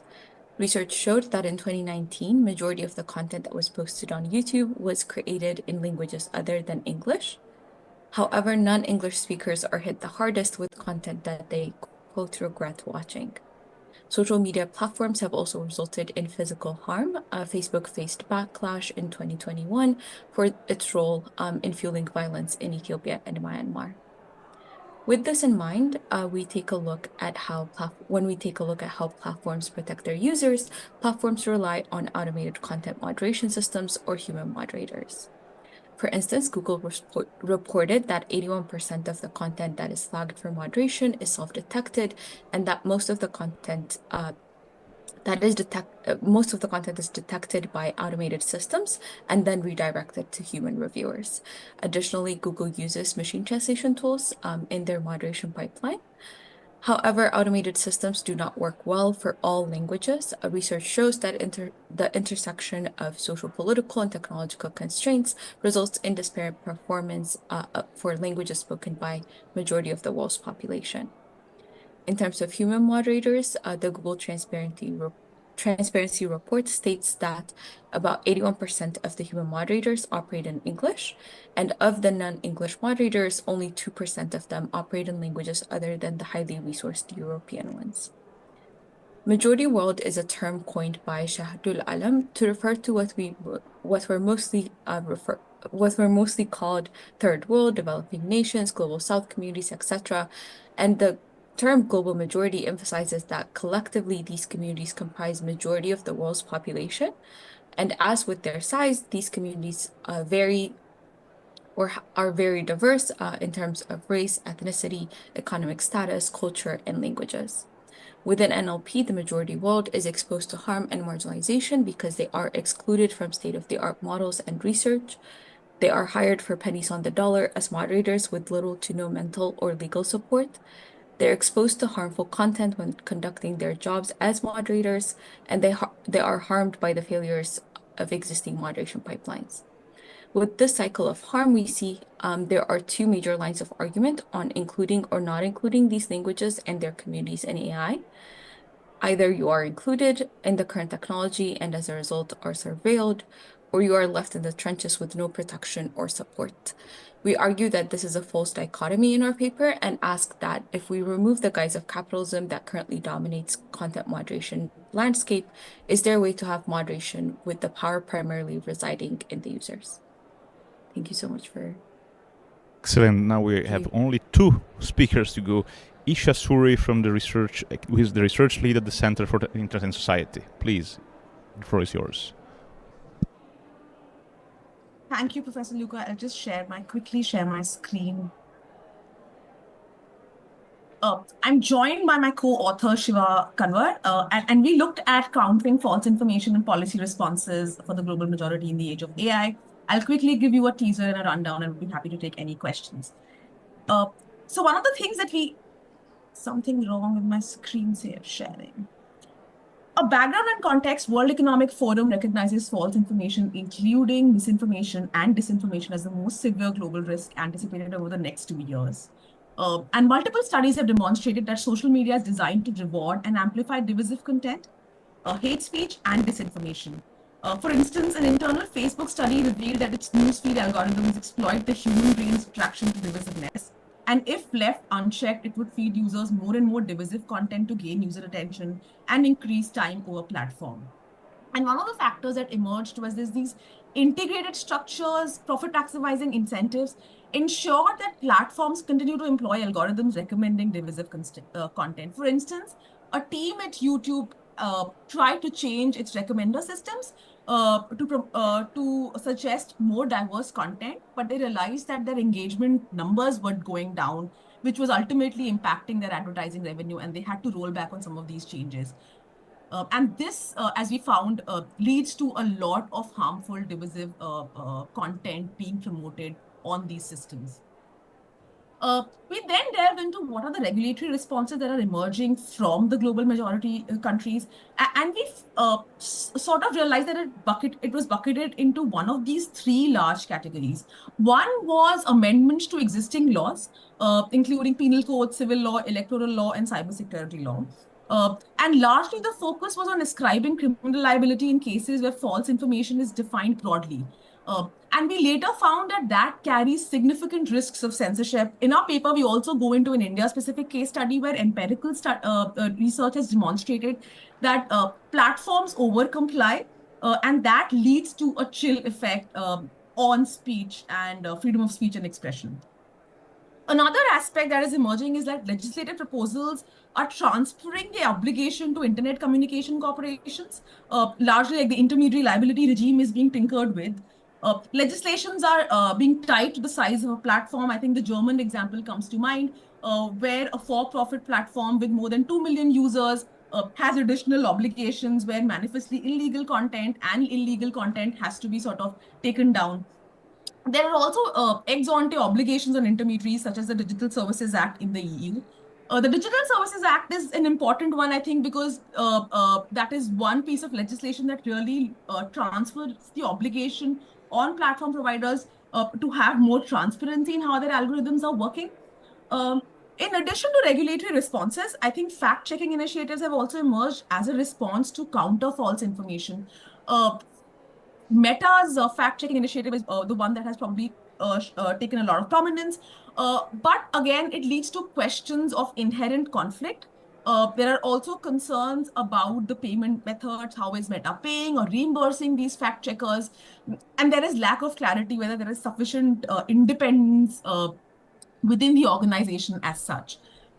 We sort of also see a trend within a global majority countries to mimic EU or the global north regulations, also known as the Brussels effects. And with this, I'll just also segue into our conclusions and recommendations and sort of tie down whatever we've discussed in the past 2 minutes. This is the broad table that we have in the essay. I'll not stop over it, but just to give you an overview of how we've categorized some of these countries and looked at what the instrument in response is, what are the sort of criminal sanctions, whether it's an intermediary liability framework that they've sort of introduced, and whether there is a transparency and accountability sort of an obligation that they have introduced. European Union and Germany, as an example, has been given because we felt that they have additional transparency and accountability requirements as opposed to some of the other countries that you see on your screen. Thank you very much. If we can wrap up, Isha, because we have still one last speaker. Thank you very much. I'm on the last slide. I'll probably just walk you through the broad recommendations. One of the recommendations was unbundling of platforms, adopting a co-regulatory approach, and developing inclusive AI tools for content moderation that we've discussed by the previous presenter. So I'll stop here and thank you so much. Fantastic. And now last, but of course not least, Dr. Guangyu Xiao Franco from the Radboud University. Dr. Xiao Franco, the floor is yours. Thanks, Professor Belli, and thanks for staying around for my presentation. So my contribution is co-authored with Mr. Mahmoud Javadi of Free University Brussels, who is also present online today. So our research is on military AI governance, and in our paper we highlight the concerning and widening gap between the North and the South in military AI governance. One striking observation is the limited and decreasing participation of global South countries in UN deliberations on military AI. Between 2014 and 2023, fewer than 20 developing countries contributed to UNCCW meetings on lethal autonomous weapon systems on a regular basis. Our interviews indicate different priorities in AI governance. While the Global North emphasizes security governance and ethical frameworks, the Global South prioritizes economic development and capacity building. The North and the South also diverge in their preferred approaches to military AI governance. Most developing countries prefer a legal ban on autonomous weapon systems, while the North favors soft law approaches, represented by the REAIM Blueprint for Action and the US Political Declaration. However, these North-led frameworks have received limited endorsement from Global South countries, and notably, none of the BRICS member states, key players in global innovation, have endorsed these documents. Global South participation in military AI governance is further complicated by the dual-use nature of AI technologies, geopolitical tensions, stricter access control led by the Global North, and concerns about hindering AI development for security reasons have contributed to disengagement among Global South nations. So we want, in our paper, and also want to use this opportunity to call for the building of an inclusive AI arms control regime that begins with a thorough assessment of the distinct needs and priorities of both the North and the South. Fostering international dialogue, building trust, and promoting partnerships are essential to bridging the divide. Capacity building and knowledge transfer must also be prioritized to incentivize responsible technology use and encourage broader, more active engagement. So I will stop there, and thanks for your attention. Thank you very much for this. This has been an incredible marathon, very intense. We have a lot of food for thought. I'm pretty sure people in the audience that have been with us over the past hour and a half have comments. If we can, I would take one or two very quick questions, comments, if we have them from the room. Otherwise, we can have them over coffee. Is there any? Yes, I see only one comment. Good, fantastic. So, can anyone give a mic? So, otherwise, I can borrow mine. You can borrow mine.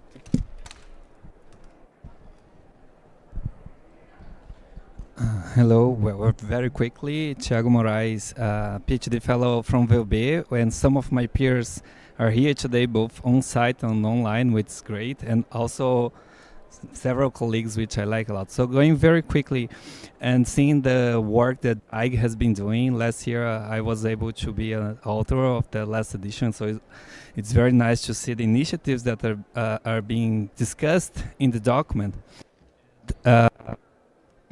Okay, I have. So what I was thinking here, there has been some ongoing discussions through the IGF of how regional IGFs could contribute to the global discussion, and I was just thinking, maybe these cases, especially from global majority, for example, could be discussed in these regional IGFs, and we try to find some way of showcasing them, and then making these connections, especially now that we're discussing the double C's, like the renewal of the mandate and how we could make multi-stakeholder a bit more concrete to action. Maybe that could be an interesting way. We can talk more later. I know we don't have time, so I'll stop here. All right, fantastic. Can you hear me? No, so this is not working. All right. So thank you very much, everyone, for the comments, the presentations, respecting the time. Just to remind that there are still 4 copies of the book available here, and people praying to have them. So you can still have 4, or actually 5. I don't need one, and you can download it for free. Actually, as there will be only 6 months between now and the next IGF, and we have carefully presented this volume and also the volume of last year, we might use the occasion of the next IGF to have a debate building on what we have already presented this year and last year, maybe for those who are interested, building a paper on the achievements that we have showcased here in this volume and in the volume of past year. And this actually could be a good way also of building upon what Thiago was mentioning. So try to connecting the dots and showing also what is the rationale behind all this, and showing also the complexity. I think that if something is clear from the very intense debate and presentation of today, is that there is not only a lot of problems, but also a lot of thinking and a lot of potential solutions that can come up from the global south. A lot of challenges, of course, but there is also a lot of room to improve things and collectively at least identify problems and potential common solutions. So let me thank everyone for the very insightful work that I urge everyone to read in this volume, and for the excellent presentation of today. Thank you very much.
Yeah, hello. Do you hear me? Yes. We'll be starting in 1-2 minutes, please. Yeah, well, I can, you know what? I'll take it like this. I think it's going to be too convenient because then I can, there we go. Yep, please, go ahead. Where would you like us? Wherever you would like. Okay, So, Tammy. you're going first. And Allah. Awesome. It's weird that they have us squeezed to get. I wonder why didn't they put us in the middle? You can spread it a bit.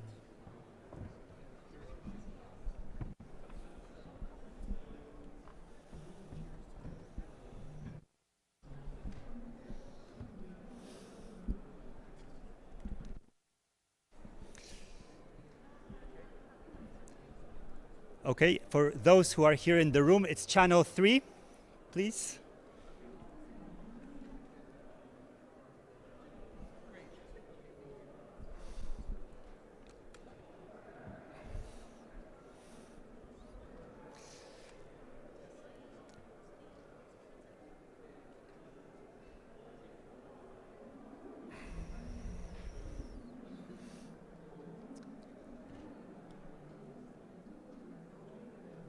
All right. A very good afternoon and good morning, depending on from where you are joining. Our apologies for the slight delay, but we are all here now, and we're very happy to be here together with all of you here in Riyadh in the IGF. My name is Richard, and I will be joining together with Christine. I will be moderating the event together with Christine, who's joining us from Geneva online, and Christine will take over the moderation after Allah will speak. It's a great pleasure to be here, and congratulations, of course, to all the organizers of the IGF for putting in place all of these excellent arrangements. This session is hosted by the World Intellectual Property Organization, in short, WIPO.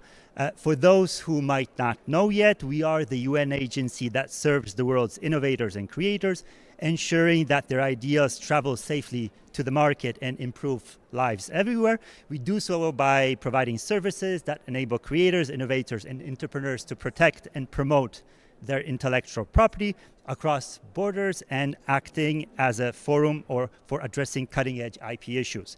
Our IP data and information also guide decision makers the world over, and we of course as well have impact-driven projects and technical assistance to ensure that everyone everywhere benefits from the intellectual property system.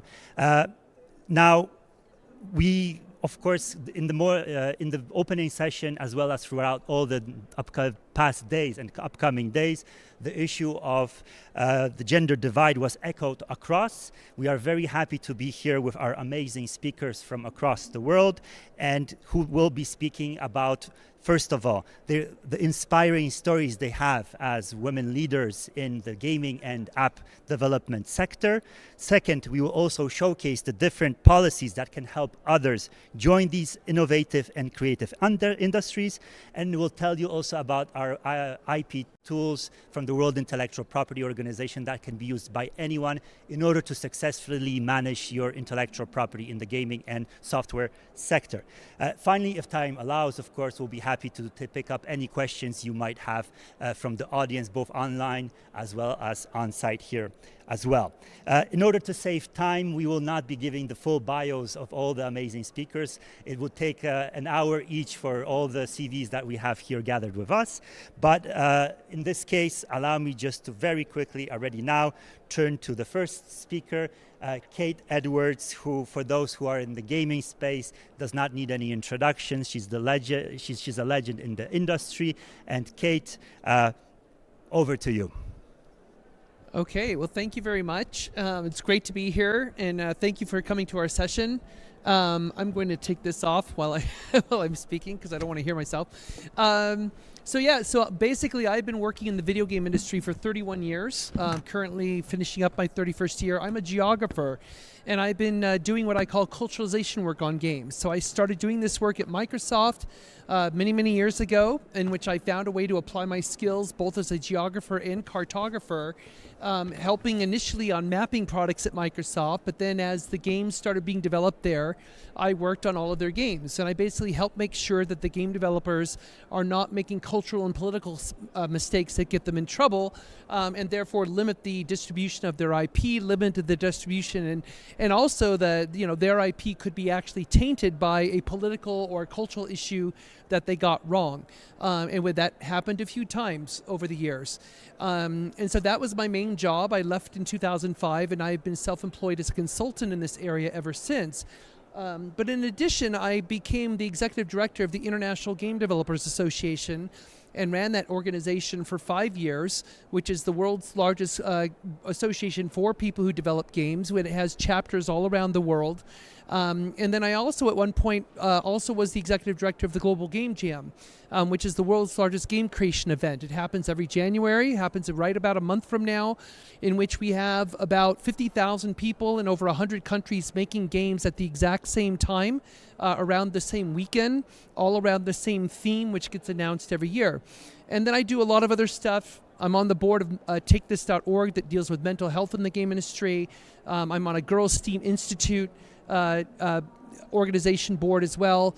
And so basically there's a lot of work I do that is about the cultural adaptation of the content, and then there's also about the culture of the industry. How can we make this industry more inclusive? How can we make it more diverse? Because one thing that we know very well is that this industry currently, if you look from place to place, it generally is 15 to 20% of the workplace are women working in the game industry, and we would like to see that be vastly improved, because we know that essentially the people who play games today are pretty much anybody. It is the world's largest form of entertainment. It makes far more money than film and music combined.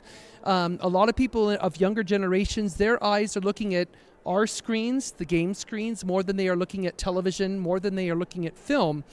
And so that is a huge area for influence. It's an area for inspiration. So I travel about 75% of the year. I visit a lot of places around the world, including a lot of emerging markets, and I meet phenomenal talent from all kinds of walks of life and all kinds of backgrounds. I meet a lot of women, a lot of other underrepresented groups who are working on games and making games, because for them, games are their favorite medium, and it also is an artistic form of self-expression. So they've chosen to look at games as a way to express themselves, express their own story, express their own culture stories, which is something where games are really unlocking for a lot of people the ability to tell the story that's local, that people have never heard before. And that to me is very exciting. We of course see that in other creative media. We've seen it in film and TV and other forms, but games are very personal. You often have like one or two people working together, making a game together about, say, something based on their local mythology or based on their own personal life journey. And we've had this over and over again. And so it's something that has been very inspiring. And we see it as a gateway that a lot of people, especially young women who are interested in getting into tech and getting into the creative fields, they see games as, I guess, one of the easier paths to do. Because oftentimes in a lot of locations, if you want to become like a software engineer or a software developer, the path to get to that point it can be tough. And I don't mean tough from a schooling standpoint, I mean tough from a cultural standpoint. Because of course, in a lot of markets today, the parents may say, no, that's a job for boys, it's not a job for girls. They may discourage their daughters or discourage their girlfriends or others from going that path. And yet, we've seen the talent. There are so many fantastic examples of young women I've met around the world who have chosen that path, and they've been very successful at it. I know AI engineers, because we use AI quite prevalently in video games to control non-player characters and other aspects of the game world. I know a lot of people who are software engineers, they're artists, they're amazing writers, and these are people, a lot of women who come from different backgrounds from around the world.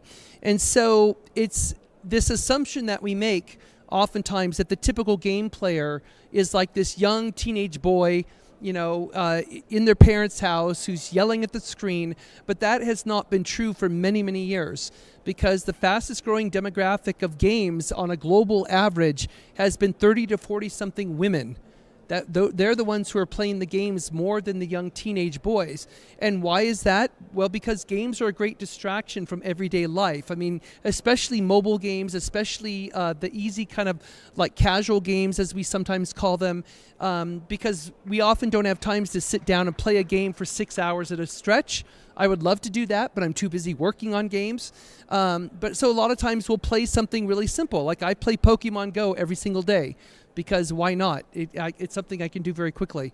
So I think it's really important that we realize that games are a cultural force. They're a cultural artifact, and more governments that I talk to on a regular basis are starting to understand that that's what games really are. They're not just a toy. They're not just a form of entertainment. They are an artifact of the culture in the same level as literature, art, film, television. They are an artifact that we now need to embrace.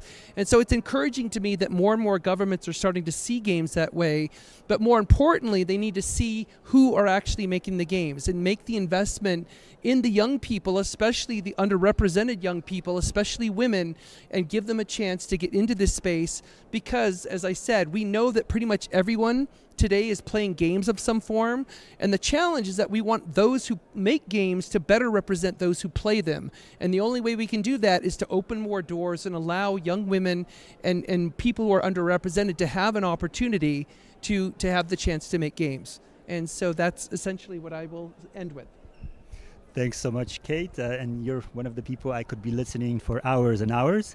But time is flying, so thank you so much. And let me now kindly move to Tammy, who is the Vice President of Civility and Partnerships in Roblox. Tammy, yes, the floor is yours. Thank you so much for allowing me to participate with this amazing panel of women. So I lead an area at Roblox called Civility, and what we do is we work on closing the education gap between the generations. We want to empower all of our community in order to have the tools and the knowledge to be able to thrive, not just on Roblox, but online in general. I've been at Roblox for 8 years, and I've seen tremendous changes in terms of the community, not just the players, but also the creators and the developers on the platform. I've had the pleasure of meeting and working and talking to a lot of girls and women who have found Roblox to be their creative outlet.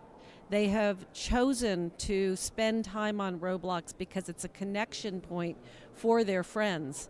They just have fun on it. Roblox, for those of you who are unfamiliar with it, it's a technology platform that allows you to use free tools to create games and experiences and publish it out to millions. We now have close to 90 million daily active users on our platform. We have 6 million active developers and tens of millions of games on Roblox. And the experiences that are created are really inspiring. I'll tell you a little bit of a story of one of the developers that I came to know that was just, it really inspires me. She started to play, her name is Mistra. She started playing Roblox when she was 12 years old. And she was full of energy, creative ideas, and she kept seeing all of these different games, but it wasn't quite what she was interested in. So she started making friends on Roblox who were developers. She started becoming really inspired and started designing clothes, digital items that started to really take off. And this was quite a few years ago. This was about 6 years ago. Over time, she taught herself to program on Roblox. She started to develop games on the platform that took off, that now have close to 1 billion plays. And so she has now become an inspiration for other girls on the platform. She's created her own studio with girls and women, inspiring them to create. Her latest game was a game about mermaids. And it again was such an easy, safe place for girls and women to come to be able to be together. And I think that's such an important goal of these experiences. When people think of games or programming a game, I think that it can be very, very intimidating. I think that many girls think that they have to learn how to program, they have to be good at math, and it sometimes can intimidate them. But now I'm very optimistic because with the advent of generative AI, you don't have to become this expert programmer. You can really, really use your imagination to be able to create worlds and experiences without the cumbersome fact of learning how to program. So what I'm excited about is it's going to bring so many more people into the ecosystem from developing countries, from underrepresented communities to genders. And it's not the typical, as you say, Kate, the traditional, boys that you think are creating games. It's really going to open up and diversify the storytelling. I'm also on the advisory board for the Gina Davis Institute, which is an institute. Are you familiar with the Gina Davis?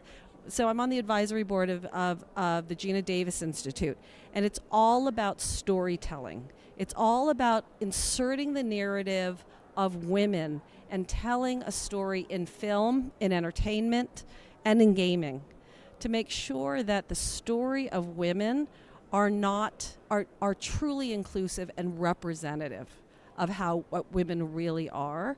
So again, there are tools, there are playbooks available that teach developers how to create experiences that are truly gender inclusive.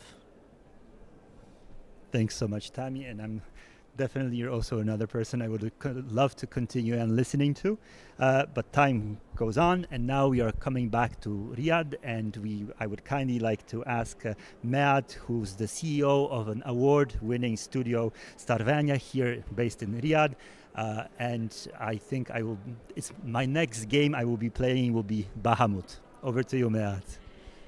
Thank you so much for having me today. I feel actually very humbled to be among veterans in the gaming industry.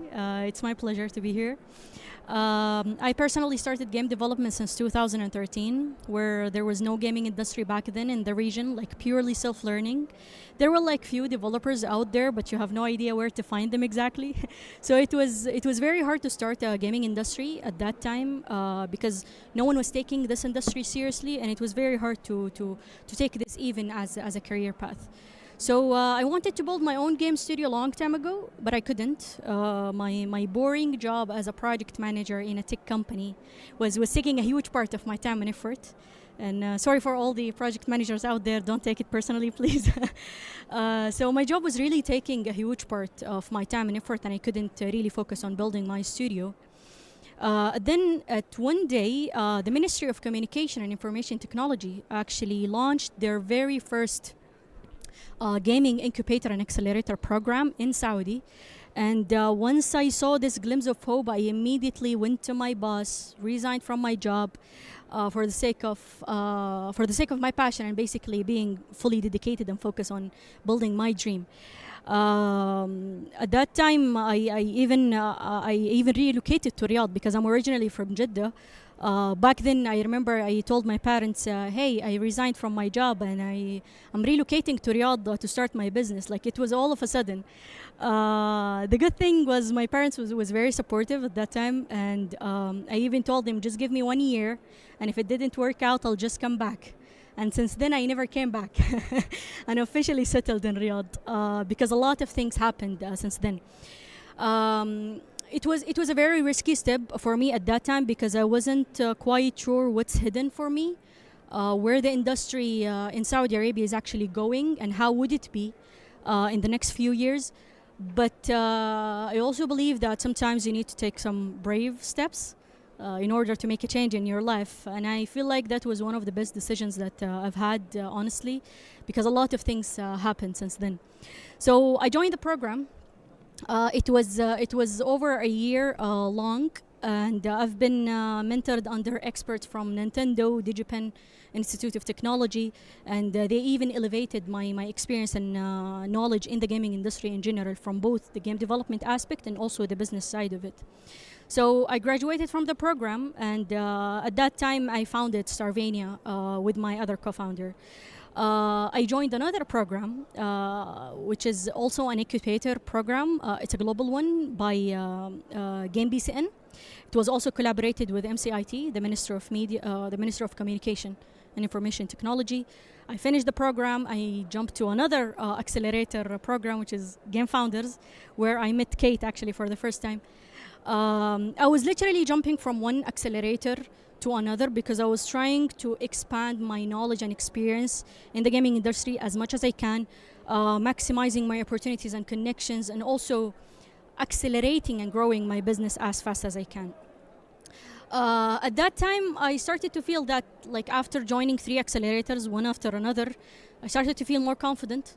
And I felt like, yes, I can stand by my own. I can stand by with my feet, on my feet. And then at that time, Neom came and invested in us.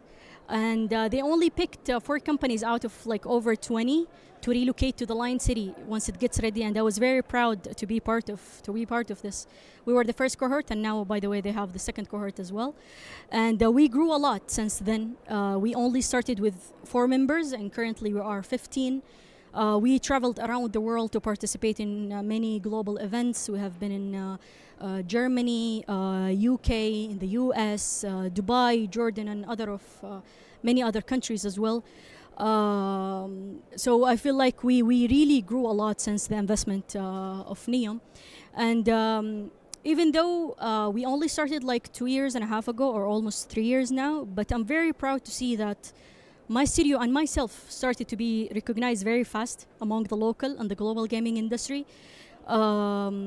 Like the games, our games have been featured in multiple game awards. Media and press releases started to talk about the game and the studio. And we recently even awarded the Best Game Startup Award in the MENA region. And I was very proud of this huge achievement and recognition. And also the game awarded a DevCom Indie Award. And that was a very big global recognition, and I felt like that was an achievement. Wasn't like for the studio or the game specifically or myself. It was literally an achievement for the entire Saudi ecosystem that we started to hit the globe, right, within a very short period of time. And even when they handed me the award, they were saying we were the first gaming studio from Saudi Arabia that is being part of the DevCom Indie Award. And I was very proud to represent my country with this huge achievement. And that's literally what we're trying to do in Starvania, is to really build high quality games that can resonate and meet the global standards and show the world that we can actually develop games that can compete within a global scale. Because in the gaming industry, it's all about like creating great IPs, right? Like I always say that we believe in creating an entertainment experiences beyond the horizon. I know this might sound a bit cliche, but like what I mean by beyond the horizon is that, you know, that feeling when you finish a game or a movie, it's called post-game or post-movie depression. You feel so happy and satisfied that you have finished a good experience, but at the same time you feel sad and empty that you have finished it, and you feel like, so what now? Now you need more, but there's actually no more. That's exactly what I mean by the horizon. The horizon here is the game itself. It's the original IP. That's what you are seeing immediately in the horizon. And what's beyond that, we build a very rich content that can be used with different entertainment mediums using the original IP. So as a long-term vision, we don't want to only make games. We want to grow and build our IPs by creating comics, animation, and merchandise to support the game itself, to deliver a complete and extended entertainment experiences through the games that we make or through the original IP. So yeah, at the end, I would say, as you can see, the industry is growing massively in Saudi, and I'm very proud to be part of this wave, especially to be one of the pioneers in the gaming industry in Saudi as a woman-led studio. And I hope that I could inspire other women like me to pursue their passion and even dream big and go crazy. So thank you so much. Thank you, Matt. This is really excellent and inspiring. And I was also, by the way, joking with some of the participants here that one of the good ideas is I would love to have announced that after our event, you will have the possibility to play Roblox, you will have the possibility to play Bahamut, and you will have the possibility to play Indiana Jones in that case with Kate. But we have to move on. In this case, we have the next part of our event, which is going to be focusing on policies. And here, if I could kindly turn to Allah, who is the Chief of Digital Economy Foresight in the Digital Cooperation Organization. By the way, congratulations to the Secretary General for the amazing speech in the beginning, opening of the IGF, and of course for all the great cooperation we also receive from DCEO. Allah, the floor is yours. Thank you so much. I'm very honored to be here in this panel beside amazing women with such an achievement on different level and specifically related to technology by itself. At the Digital Cooperation Organization, our mission is making sure that there is a fair opportunity for everyone. And when we say everyone, including women, definitely. And when we look at the numbers, it's really disappointing. Based on the UN, one of the UN reports, we only find that 33% of women are in jobs in technology in of the top 10 technology companies. 33 is a very disappointing number. And I know for a fact, someone coming from a very technology background, and I know around me there is a lot of amazing women who have the computer and science STEM in them, and they are going into that field. So having that reflection really make us look at what is the problem. Looking at that, there is a 1 trillion, 1 trillion of missed opportunity from a GDP perspective for omitting women and not giving them that opportunity to participate in the digital economy. This is a loss for the globe overall. And this really makes us, even in the organization, really think behind why. Why is this happening? What do we need to do? On different levels, not only from policy perspective, but policy, education, skills, funding, that full enablement and empowerment to make sure that women is part of this growth of the digital economy. One of the things that we recently, this year we have launched, we worked on a unified framework for women participation in ICT and through ICT. The objective of this unified framework is to enable and empower not only countries but businesses to really start creating impactful initiatives. So we are seeing a lot of initiatives that are targeted for women. But again, we always get that, what can we do? Where is the need? How can we measure it? How it can be, those initiatives can be tailored in a very impactful way. So we created this framework. It's like a tool that will help in the creation of actionable initiative, looking at different categories, different sectors. For example, which region are you targeting? Is it a country? Is it a region? Is it a specific group age? Is it for people, women who are employed or unemployed? Which sector exactly? We are talking about women who are already have education in the ICT sector, or how can they use the technology to empower them in the industries that they are already working in, whether they are lawyers, whether they are doctors. We believe that technology would be a huge enablement and empowerment for those women who are working in those industries. So this framework will really help in creating those tailored, targeted initiatives that also will be helping in how can we measure their impact later on. This is one of the things that we have launched at the beginning of the year. Another thing, we said, okay, let's put our hands on the ground and let's actually not only providing toolkits, but let's have an initiative to really enable women. And we have what we call We Elevate. It's a full program to help and empower women to transition from regular businesses to be there online.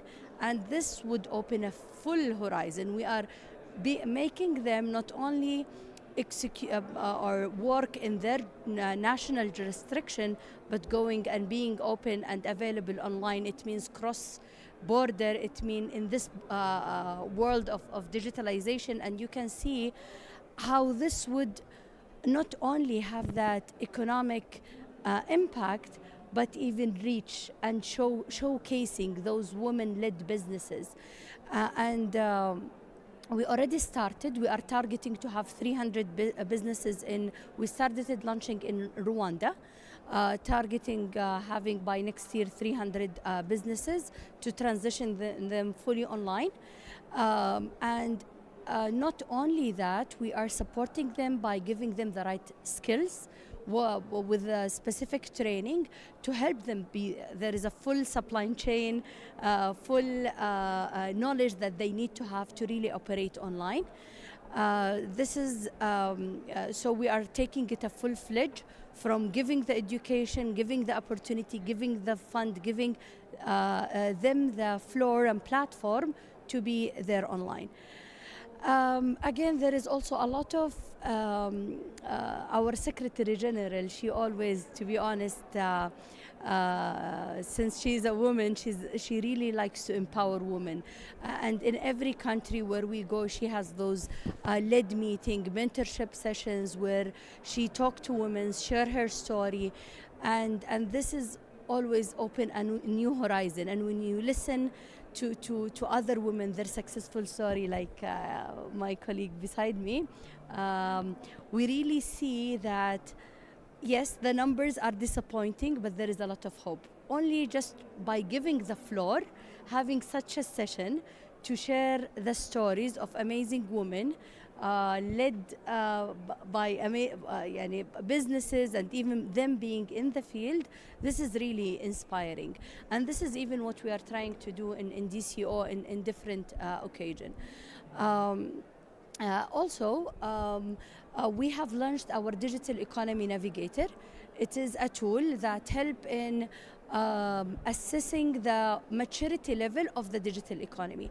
And one of the major aspects and indicators that we are capturing, and we believe that it is really one important aspect, is gender equality in different sectors, in different levels, in the private sector and even in the government. And we capture that indicator as part, a key component in this tool that we have produced. And when we look at the numbers and we see how much we are behind, it shows us how much we need to work together to make sure that we are giving the opportunity and empowering women in every level. Again, I don't think that this is something that women can do alone. If we do not have also the male empowerment from the other side, then we are not we will not achieve this success. I wish as a woman to have that day where we don't need to talk about this issue. We don't need to talk about women empowerment because it will be our nature, it will be the common sense. Again, as the Digital Cooperation Organization, I believe there is a lot to be done from a policy perspective, building the right initiative to support the empowerment of women, having the right incentives in place, having the right funding to fund the businesses led by the women, having targeted programs to give them the right skills to be in this digital world. It's still a big journey and a big number that we want to see increased. And we hope by the cooperation between different stakeholders and different sectors, we will achieve that soon. Thank you, Ella. And if I can say that the inspiration and the hope is very, very condensed in this room. And thank you very much for providing all the support that you have in all the different areas of your work. Now let me perhaps then turn to our second moderator, to Christine, who is joining us online. I see Christine. I see you. I don't know if I'll be able to hear you. Hi, everyone. I can hear you. Go ahead, Christina. Thanks so much, Richard, and a big thank you, Ala, for opening us up on the part of our session where we are discussing the policies and tools that are crucial to understanding and helping to close those gender disparities in the tech sector that you just mentioned. I'm really pleased to introduce my colleague Julio Raffo, who is WIPO's economist leading work on the innovation economy, as well as our innovation and gender research at WIPO. And Julio, we're looking forward to learning from you about your team's research into understanding the gender gap in innovation and IP, as well as your recent analysis of the video game industry. So right over to you. Thank you, Christine. Thank you, Richard. Thank you to the IGF for organizing this very important session and event. So I'm very happy to be here. And as mentioned, I'll be talking today about our World IP Report 2024. We can see here in the background, which has a full chapter dedicated to the innovation capabilities in the video game industry. The video game industry, I think it's not going to be a surprise for most of you, is a significant contributor to global economic activity. And you may know it generates almost double in revenue than the movie industry. So that can give you a little bit the measure of how big it is. More importantly, video games, as I think Kate was saying a bit earlier today, is no longer that person hidden with a computer, especially a teenager, but actually they span in many platforms. We have mobile, console, PC, and browser games, to name a few. Some of the titles are really big budget, right? They're blockbusters, and they compete with the blockbuster films that we are, more used to, especially if you are my age, that you are more used as a figure, as an example. The industry also offers high-paying jobs, with workers sometimes earning up to 3 times the average wage in many countries. For instance, Finland, Japan, Poland, and US, to name a few that we have discussed in our report. And of course, very importantly, we have 3 billion people around the world that plays video games, and actually in many places, basically half of them are women, which is a very important link that we're trying to establish here in this session. So this means that diversity actually is an intrinsic part of the video game industry.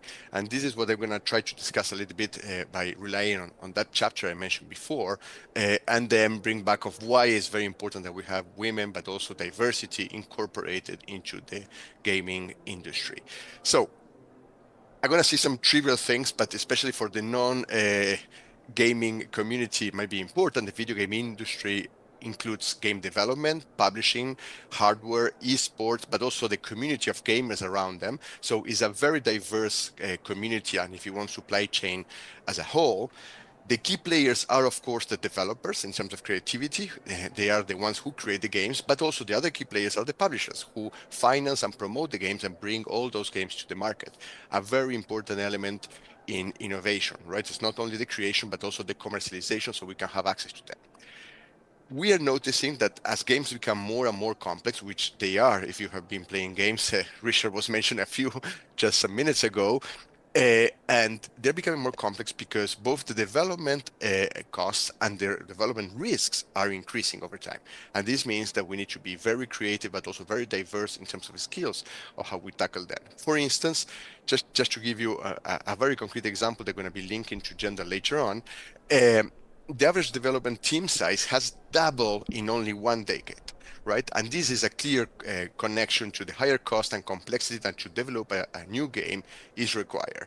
So it's not surprising that in response to that, many publishers have actually vertically integrating, right? The big publishers have been acquiring smaller studios to streamline operations and manage expenses. As such, also, the industry is increasingly relying on sophisticated skills like graphic design, software development, and storytelling, just to name a few. But of course, many of these, they overlap with other sectors like computing and entertainment, right? We have an industry that is increasing, is using the talent from many other industries, is merging that talent in a very creative way, but also in a world that has less and less resources.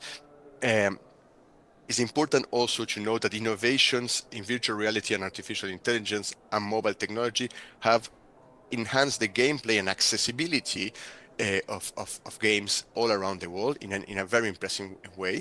And also this means that we have trends like cross-platform playability that have expanded to many markets now. In the past, games were developed in a very few countries and for a very few countries, now is a global endeavor. The global supply chain of video games demonstrate also this significant interdependence, right, of different industries. We see also talent going from one industry to the other industry. At the same time, we observe also that things that arise from the video game industry, they can go all the way to the entertainment. We see many films now, many movies being done from video games. So diverse capabilities are the fuel of this industry. We have a lot of evidence suggesting that international collaboration in game innovation is a key to successfully developing new technologies. We know that there is a lot of interdisciplinary collaboration. We know that either for 3A titles, right, the blockbuster titles, but also the indie games, the sector will encompass diverse roles such as programmer, artists, marketers, and user experience experts. So diversity is a key of this, and this diversity has expanded over time to meet consumers' expectations for sophisticated cross-platform games, the ones I was mentioning before. So this means that innovation in related fields, for instance, artificial intelligence or virtual reality, they continue to expand the industry. Now, this is a sector that's extremely interconnected with other industries also driving innovation to them or from the gaming industry. So the success in one segment of this very complicated supply chain or global value chain can spur growth in related areas, right? We can see game development success developing hardware sales or vice versa. Or one example is we have the virtual reality headsets, which initially they were just niche products. Now they're essential for some gaming experience, but also they can spur to other fields. For instance, the industry's complexity is also very evident in the ability to create synergies across disciplines, let's say from art to technology, but also from technology to medicine, just to name a few. So let me link this back to gender so I do not pass too much of my time. First, it's important that we ensure equal opportunities for women in innovation and IP, because it's not only a matter of fairness, but also essential for tapping into the full potential of our human resources. Women bring diverse perspectives that drive creativity and problem solving. In WIPO, we have been researching this, particularly on the IP participation, but not only, and we have noticed that there is an increasing workforce participation of women, especially in inventions or other creative activities over the past, let's say, 20, 50 years. However, it's very important that we say also that gender parity in inventors is only projected to happen in around, let's say, 2061. So in at least 40 years. This participation of women, of course, varies a lot by region and by industry. The highest inclusion, for instance, usually is in life sciences, and the lowest in some very traditional engineering, like mechanical engineer. But ICTs and the gaming industries are not far from life sciences, which is the good news. However, they are very far from parity, and this is very important. So I would like also to highlight that women are rarely part of a team of inventors. Women are really rarely the majority in an inventor's team, right? They often work actually on male-dominated teams. Very unlikely they're going to work in all women teams.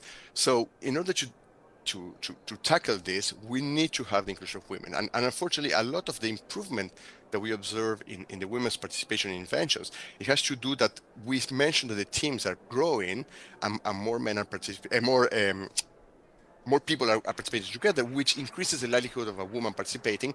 But we observe that very unlikely for women to participate in women-only or women-dominated teams. They always the one extra inventor in a team, which is not enough. Let me start concluding here before Christine tells me that I'm running out of time, which clearly I am. So I would like just to say that the video game industry's evolution illustrates the complexity and the reliance on technology and creative innovation, but it's only through talent and entrepreneurship and interdisciplinary collaboration is that we're going to be able to see vibrant gaming hubs. And of course, increasing gender balance and diversity will certainly be part of the key to success for this vibrant and innovative industry. And I would like to stop here. Thank you so much, Julio. And thanks for helping us kind of get a sense and understanding for the importance of starting to look at developing IP indicators that can contribute to how women are getting involved in the tech sectors and growing that involvement. Data is really going to be key to informing strategies and actions for improving women's inclusion in the digital economy, as Ala mentioned earlier. So let's turn now to Michelle Woods, who leads our copyright law division at WIPO. And Michelle's going to share with us the growing range of tools and resources that WIPO's created to assist video game and app developers with everything from understanding relevant IP protections to using IP to help your business succeed. So over to you, Michelle. Great. Thanks a lot, Christine, and everyone. So I'm going to try and quickly run through some of the tools we have here at WIPO for women gaming and app developers. One of the key messages is there's really, at least in the area of IP, no need to reinvent the wheel. There's lots of great tools and information out there, in many cases developed by our experts to help you get started or up your game on the essentials of IP for gaming, going through all stages of development of video games and model apps. So I'm going to do a quick tour of some of what we have available here. And I know that Richard is going to share some links at some point, and would definitely suggest exploring our website because there's more there, but we can only do so much in the short time we have. So first of all, I want to highlight a very exciting project that Richard and others were involved in that wrapped up last year, but where we have all the materials on video game development, the quest for IP. And this is a 5-stage quest to build IP skills through all levels of video game development: concept phase, development phase, launch phase, investments and acquisitions phase, and then a special module on IP and esports, which, as I'm sure you all know, is a growing area of gaming with growing in importance economically and in terms of overall participation. So in each level, we have podcast interviews with leading gaming company representatives, plus we have checklists with key IP takeaways for each stage of game development. And there's a network of game developers from all over the world that developed in the course of this quest as each module was launched. And that is still going strong. So people are really working with each other, mentoring each other, helping each other, all as part of this quest. In addition, we have a number of other publications and resources, including a training tool on business and legal issues for video game developers called Mastering the Game, a study on the legal status of video games done for our Copyright Standing Committee.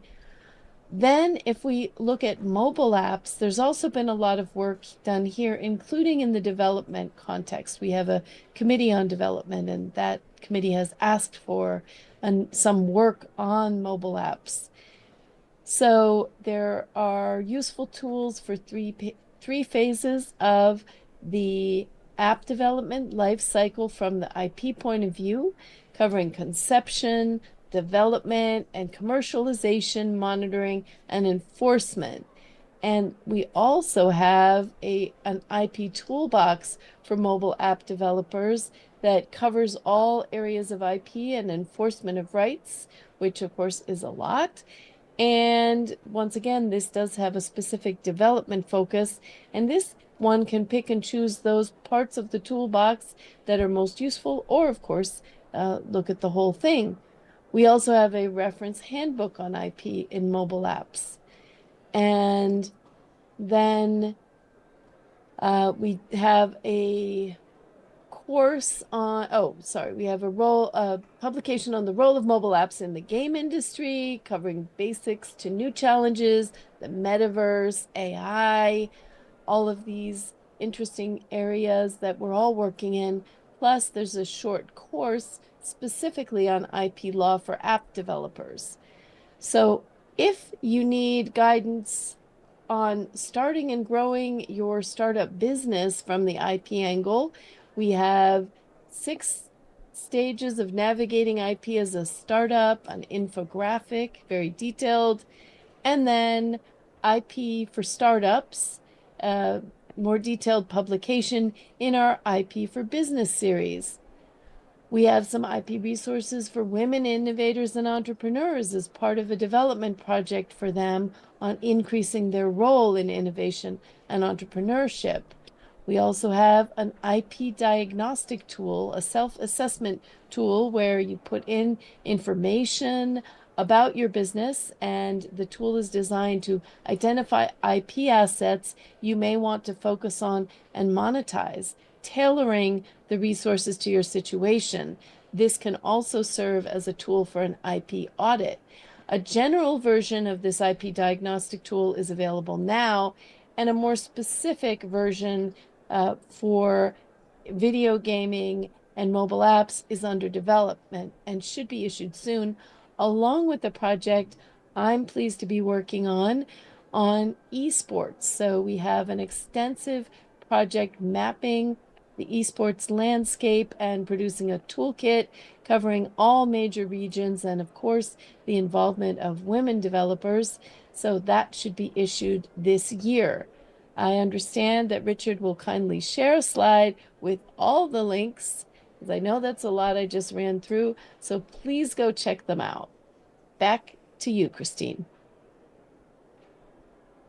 Super. Thank you so much, Michelle, for walking us through some of the important considerations and resources that are available for protecting video games and apps. And it's important to also note that WIPO's resources are free, and they are all easily available on our website. I thought I'd also mention two more resources that might be useful for those who are interested in IP, learning more about IP for game and app development. WIPO has an online learning academy that offers a lot of IP-related courses, not necessarily specific to gaming or app development, but that could be coming in the future. And then also I wanted to mention there and encourage you to check out the IP for video game developers LinkedIn community, where developers, entertainment lawyers, and others in the video game industry can network and share resources and learn more about IP by and for video game developers. And Richard, I think you played a big part in starting that group up. And I saw this morning there were nearly 950 members in that community. Thanks, Christine. Yes, exactly. We'll be reaching 1,000 very shortly, and I'm sure that will be a great opportunity to celebrate. Now, if I could now have that moment, if there's any questions to our amazing, both those who are inside or online.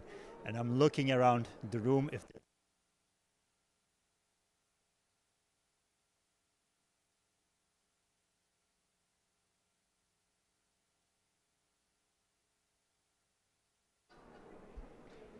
Yep. I'll give you my microphone, I think.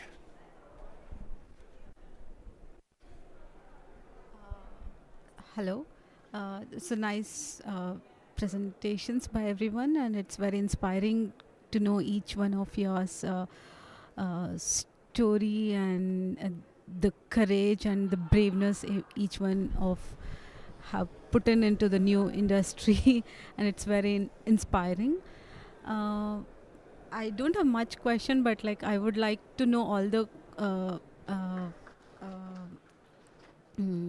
the LinkedIn, the last LinkedIn page that mentioned. I couldn't note it down. If that could be repeated, would be very nice.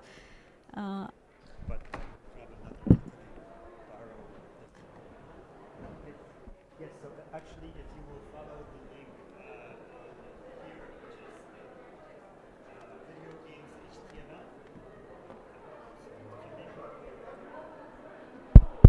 Now it will work. If you will go to the link, which is up there, video games HTML, from there you will also have the link directly to the LinkedIn group. And I highly encourage it because it's becoming very active even more in the recent time. So we'll be definitely also looking forward to your participation in there. Thank you so much. Yeah. Please. Hello, my name is Ahmad Karim. I'm from UN Women Regional Office for Asia and the Pacific, and thank you so much for the inspiration and the great work. My question is mostly related to also technology-facilitated violence in the gaming industry and how have you been dealing with this? Was before there was a very long attacks on female gaming players, and how, from your perspective in the design process, have you been going through that area where you can encourage female players to come into the gaming industry? Kate? Yeah, so I can speak both professionally and personally of this, because when I was running the International Game Developers Association, I was one of their primary targets of Gamergate. So I existed with death threats and harassment for over 2 years because I was a woman running a game association, a global game association. So I understand this very well. There's both the community aspect, which many companies, because of Gamergate, because of that whole episode about 10 years ago, that really got them to wake up to to dealing with toxicity in their communities and building better community management. That's really where we started to see community management emerge as like an actual another kind of job in the game industry that sort of existed, but now it's very formalized and it's something that most companies have. But in addition to that, they've been employing a lot of like AI tools and other ways to deal with this, like how do we detect toxicity, how do we detect certain behaviors. But more importantly, it's not just about the negative, it's about the positive. So a lot of companies like Microsoft, EA, others, they've got efforts called like Gaming for Everyone, player inclusion, and a lot of these efforts are aimed at making sure that all the games that are made on their platform or released on their platform are open for everybody, that they watch how representation is, they make sure that the community features are built in. So there is an awareness, especially a self-awareness, that I think that has truly arisen over the last 5 to 10 years that just simply did not exist. And to me, that's encouraging. So there is a group called Thriving in Games, and it was Is this working? Can you hear me? Thriving in Games, and you can probably find it online, but it's a consortium of probably 200 gaming companies, some of the largest ones. Roblox was actually one of the founding companies early on with, it used to be called the Fair Play Alliance. And it was an absolute awareness, it was a wake-up call to the industry. So is it solved yet? No. But are we moving in the right direction? Yes.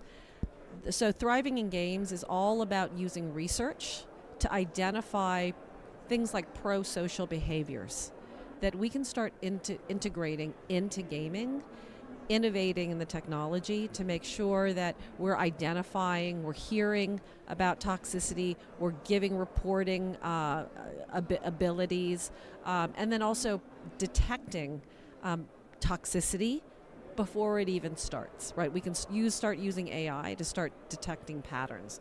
So we are moving in that direction. Thank you very much, Kate and Tammy. So now, if I could kindly turn to each of the speakers who are here, the speakers who are here on site for their final key message within 20 seconds, because we've already ran out of time, but 20 seconds. So really quickly, please, we need your stories. As women, we need your stories. So go to roblox.com, take a look at our resources and start getting involved and start creating. And I would just reiterate what I said earlier, is like, don't underestimate games as an artistic and cultural artifact, and not only just the games as a medium, but who's creating them and where they're being created. Because I travel to all corners of this planet, and everywhere I go, there are people making games of all kinds of backgrounds. So never assume. So maybe I would like to give a message for other game developers like me, because we're very passionate about what we're doing. Sometimes we, I would say, forget about the business side of it. We are in that kind of bubble of developing our dream games, and then when the game hits, we figured out that, we have to do this and that, including the IPs, which is very important. So I feel like we definitely need to put that in consideration and not like overseeing the business side of the gaming industry. I think what I want to conclude is that the power is within every and each one of us. We hold our own destiny to really empower ourselves and not wait for other forces to change. We are the force of change. And even as DCO, we are committed to make sure that not only women are included, but at the forefront of innovation. And the only thing that will make this happen is collaboration and working together. Thank you very much, and congratulations to everyone for the great present. And for those who would like to, we are inviting you for a family photo. And the colleagues from WIPO in Geneva, if you can still stay for 1 minute to be included on the photo, that would be also nice.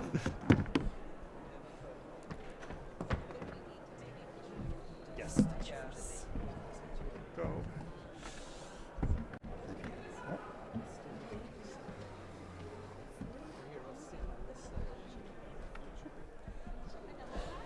But jump in for the photo.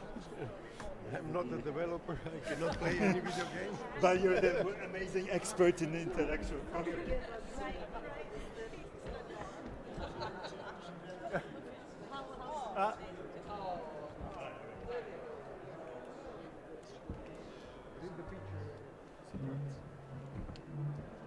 Can we get them back just for 1 second?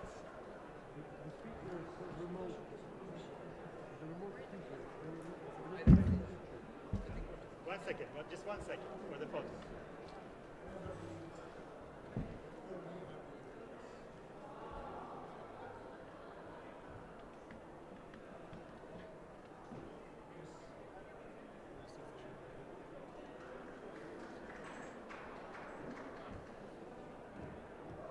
Okay. Any chance for just literally 1 second, just to have the people who were on the...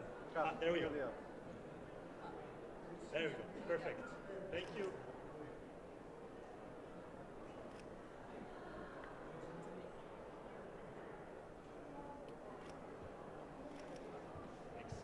Check. Check even if you're Polish, check. I'm sure it's the best photo on you.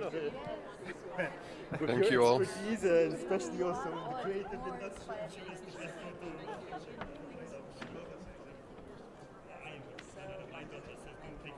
Yes, I'm ready. She always takes it away from me.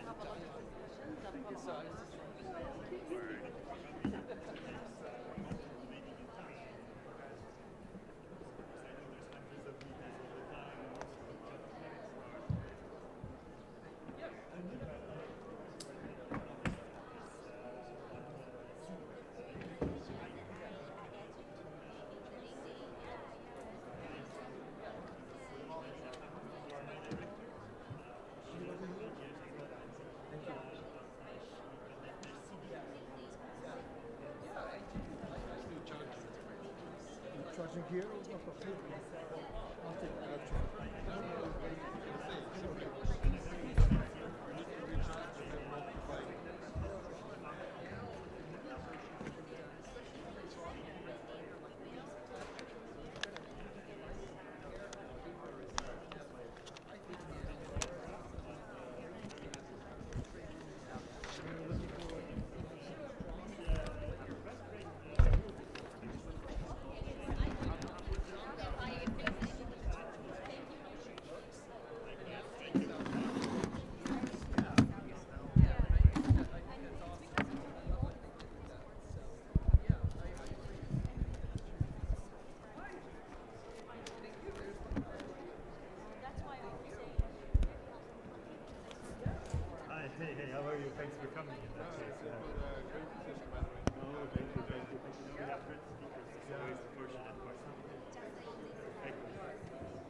This one goes down.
Hello?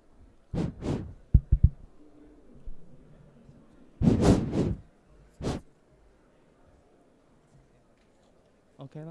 Yeah. Hello, distinguished Deputy Director General Wang Jianchao and Long Kai, and Vice President of Internet Society of China Huang Chengqing, dear online and offline guests, ladies and gentlemen, good afternoon. I'm Liu Yue from the China Academy of Information and Communications Technology, and I'm honored to be the moderator of this workshop. On behalf of the organizer, I would like to extend the warmest welcome and the most sincere thanks to all the guests attending the 2024 IGF Open Forum on deepen cooperation on governance, bridge the digital divide. So you can choose channel 3 for listening our voice. Currently, a new wave of technology revolution and the industrial transformation is rapidly unfolding, with a rising importance of digital governance at international, regional, and national layers.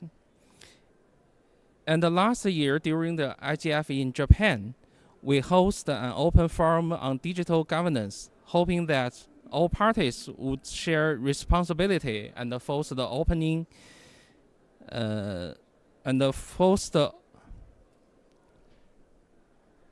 the cooperation. Today, we gather again under the theme of deepen cooperation on governance, bridge the digital divide, promoting the digital inclusion and the digital technology for good, as well as on UN SDG. Today, the guests attending the forum include Mr. Wang Jianchao, Deputy Director General, International Cooperation Bureau, Cyberspace Administration of China, and Mr. Long Kai, Deputy Director General, Information Development Bureau, Cyberspace Administration of China, and Huang Chengqing, Vice President of Internet Society of China, and the Director General of China IGF. And also we have a representative from the international organization, think tanks, associations, and the enterprises to make a presentation at this forum. At the same time, we have colleagues hosting this forum online.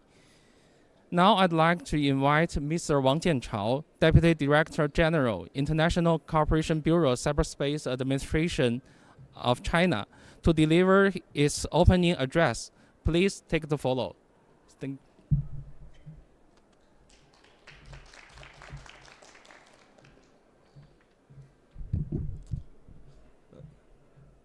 Distinguished SVP Mr. Swain Hart, distinguished DDG Mr. Long, VP Mr. Huang, ladies and gentlemen, good afternoon. First, on behalf of the Bureau of International Cooperation, Cyberspace Administration of China, the organizer of this event, I would like to extend a hearty welcome and a warm greeting to all the participants. Currently, the digital economy, driven by emerging technology like AI, cloud computing, and big data, has become one of the fastest growing, most competitive, and most innovative sectors in national economic development. To ensure everyone could aboard the express train of digital economy and share its benefits, it is urgent to deepen cooperation on development and governance, bridge the digital divide, and work together towards a bright digital future. Under this background, we look forward to hearing the insights from all the delegates. It is well known Chinese President Xi Jinping has put forward the Global Development Initiative, the Global Security Initiative, and Global Civilization Initiative. The three initiatives echo and reinforce each other, fostering widespread consensus and strong support within the international community for enhancing cooperation, tackling challenges, and creating a shared future. Guided by President Xi's thoughts and visions, the Chinese government has continuously strengthened the top-level design, made overall arrangement, and systematically advanced its effort. Being committed to the people-centered approach featuring open operation, mutual benefits, and win-win solution, we have made positive efforts to encourage in-depth involvement of government, industry, academia, and research sectors in global digital governance, fostering the building of a community with a shared future in cyberspace. In recent years, China has committed to promoting connectivities as a crucial way to bridge the digital divide. At present, every city in China has achieved 5G network coverage, and we have also brought fiber broadband and 4G, 5G networks into deep mountain areas, historically enabling convenient internet access in both urban and rural areas. China also has carried out 10 rounds of telecommunication universal services efforts, supporting the construction of fiber optical networks in 130,000 administrative villages nationwide and 89,000 4G and 5G base stations in rural areas.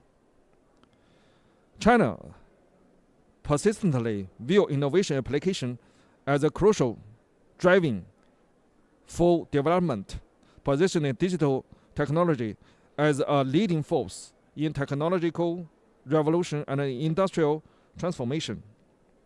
China has been accelerating the development and application of the next generation digital and information communication technologies such as 5G, big data, and AI, while optimizing computing infrastructure layout and continuously strengthening the foundation for digital development. Significant strides has been achieved in expanding telecommunication universal services, narrowing the digital divide between urban and rural areas, and accelerating communication infrastructure development in rural areas. China has formulated and implemented information and communication industry development plans, driving network quality improvements and upgrades. Additionally, China has also supported enterprises in actively participating in international infrastructure development to promote interconnectivity of digital facilities. China upholds solidarity and cooperation as a fundamental principle for advancing digital governance. We are committed to promoting global digital governance with the UN as the main channel, working with all parties to seek solutions for prominent issues in digital development and global digital governance, and building international consensus. China has constructively participated in the whole process of the Global Digital Compact negotiations. The GDC follows the prevailing trends of promoting digital development and cooperation in the world, reflects the urgent call of all countries, especially Global South countries.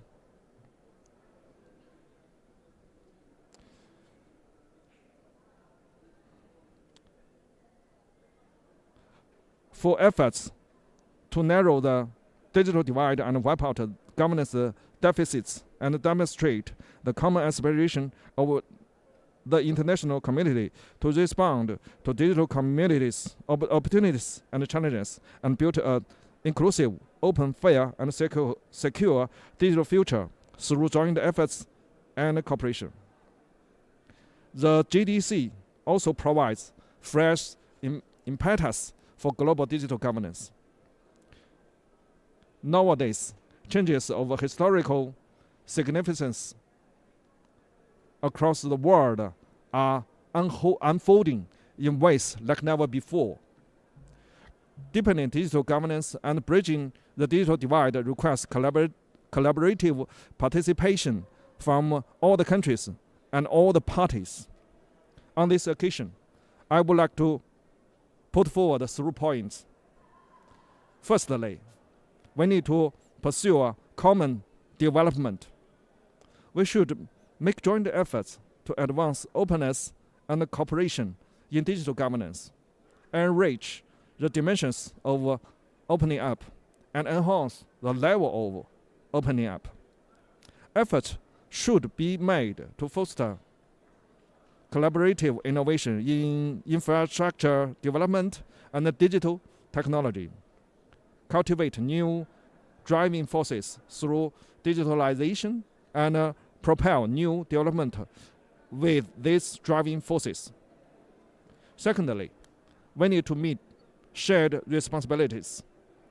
We should be committed to multilateral and multi-party participation, giving full play to the roles of various entities, including governments, international organizations, internet companies, and technical communities, civil society, and individual citizens. We should work together to improve the international governance mechanism shared and governed by all, and facilitate the building of a fairer and more equitable global internet governance system. Thirdly, we need to share the benefits. We should stay committed to a people-centered approach, promoting tech for good and bridging the digital divide to increase people's sense of gains from internet development, thereby accelerating the effective implementation of the United Nations 2030 Agenda for Sustainable Development and the Global Digital Compact. Ladies and gentlemen, dear friends, we'd like to take this forum as an opportunity to strengthen dialogue and communication, deepen understanding of policies, shared practical experiences, and seek extensive cooperation. Let's join hands together and promote collective efforts to boost the healthy development of global digital economy and advance the building of a community with a shared future in cyberspace. Wish the forum a complete success. Thank you.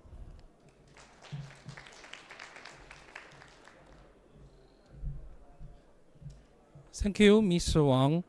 His opening address highlight Chinese key concept and share the Chinese practice and achievements. And also he proposed the 3 recommendations to pursue a common development, to meet share the responsibility and to share the benefits.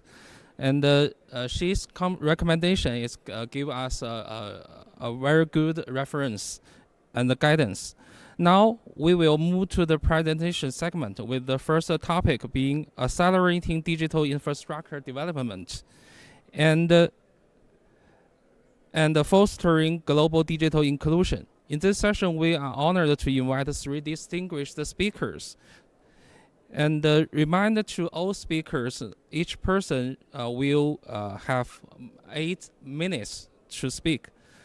First, let's introduce our first speaker, Ms. Teresa Swinhart, SVP of Global Domains and Strategy at ICANN.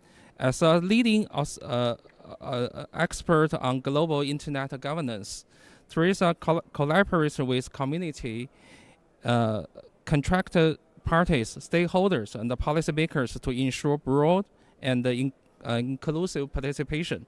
And Teresa will present on working towards a more inclusive intent. Please take the floor. Welcome.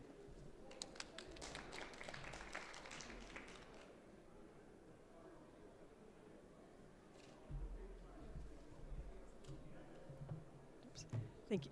Thank you so much, and thank you for having me and inviting me to this session. You can hear me okay? Yes? Fantastic. Very good. The introductory remarks were excellent because they really touched on so many of the areas that we need to be working on. And accelerating the construction of digital infrastructure and promoting digital inclusiveness and development requires cooperation, and it requires that we all work together on that. The internet has evolved, and it keeps evolving, and it's truly become the foundation for the digital society that we live in today and that we rely on. We have people who are participating remotely to these sessions as well and everything. This foundation allows us to build on the internet to implement initiatives that seek to ensure that the benefits of the digitalization are felt by all of its users. And we've seen over the years, and we saw during all the years, education online, health online, all these different initiatives, and communicating with family members. So there's opportunities on multiple levels, of course, plus the business opportunities. So ICANN's role is limited in this area, in the inclusive nature of the internet, in the accelerating the construction, but we play an important role, and that is around the global unique identifier system, or how the addressing system works, how we communicate with each other, how your email is coming across. We coordinate, as we said, the global unique identifier system that includes the DNS, the domain name system, IP addresses, and protocol parameters. And those comprise the components of the internet infrastructure and how we communicate with each other. We're a nonprofit, public interest-driven organization, and we're committed to building a globally unique, secure, interoperable, and inclusive internet. And there's some things that we've been doing recently and over time, and also through the contribution of many of the stakeholders, also in China and in many different parts of the world, who have technical expertise, governance expertise, business expertise that have contributed to all of this work. The few areas I'd like to highlight is the active involvement by the community in what is being referred to as the next round of new top-level domains. That is the introduction of new top-level domains either to the right of the dot or for other scripts to the left of the dot in that case. The new TLD program aims to expand the domain name space by introducing more generic top-level domains, or GTLDs, and affording that opportunity. The important aspect of this next round, though, is as the evolution of internationalized domain names, there is exceeding opportunity to introduce domain names in the own script, which is an important element to inclusivity.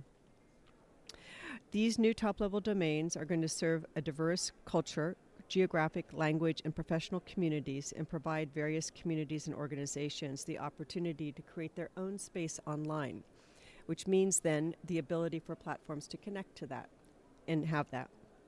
The other area I want to highlight is the area that is referred to as internationalized domain names. That is, new top-level domains, not only in ASCII or Roman character sets, but supporting various language and various scripts.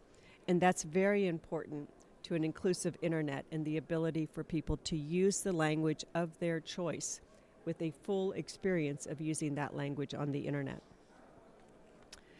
I also want to highlight that the program is paying very strong attention to the underserved and underrepresented regions and communities so they can obtain the necessary support if they want to run a desired TLD. So we've recently launched the Applicant Support Program. We're tracking the applications that are coming in for that. That will provide support for the whole experience. Another area of work is around universal acceptance.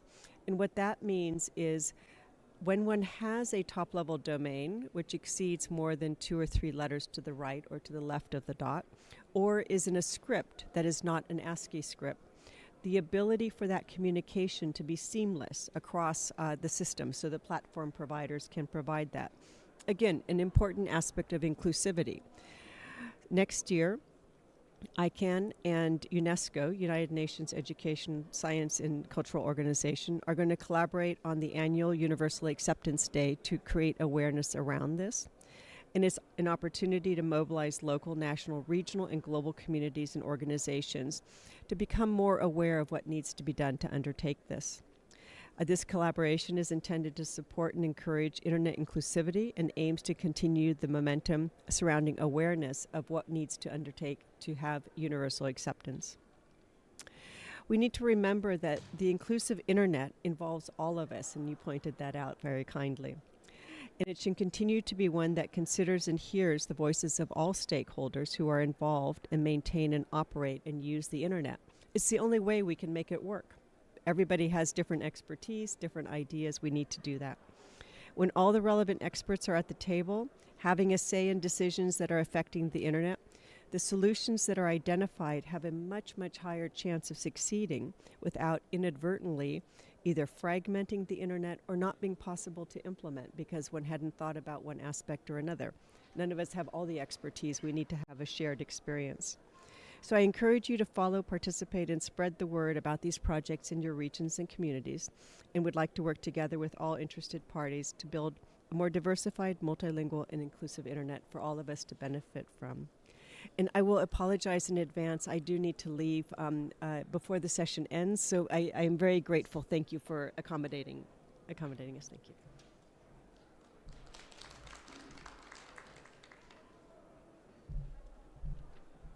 Thank you very much, Teresa, and we hope to work with you and with your team and also the technical community to construct a more inclusive internet. Thank you again. And next, let me introduce our second speaker, Mr. Echo Li, Vice President of Marketing and Solution at Huawei Cloud, Saudi Arabia. And Mr. Li is playing a crucial role in planning and executing the public cloud region in Saudi Arabia. And he will present on Leap to the Intelligence with a Better Cloud. Please take the floor.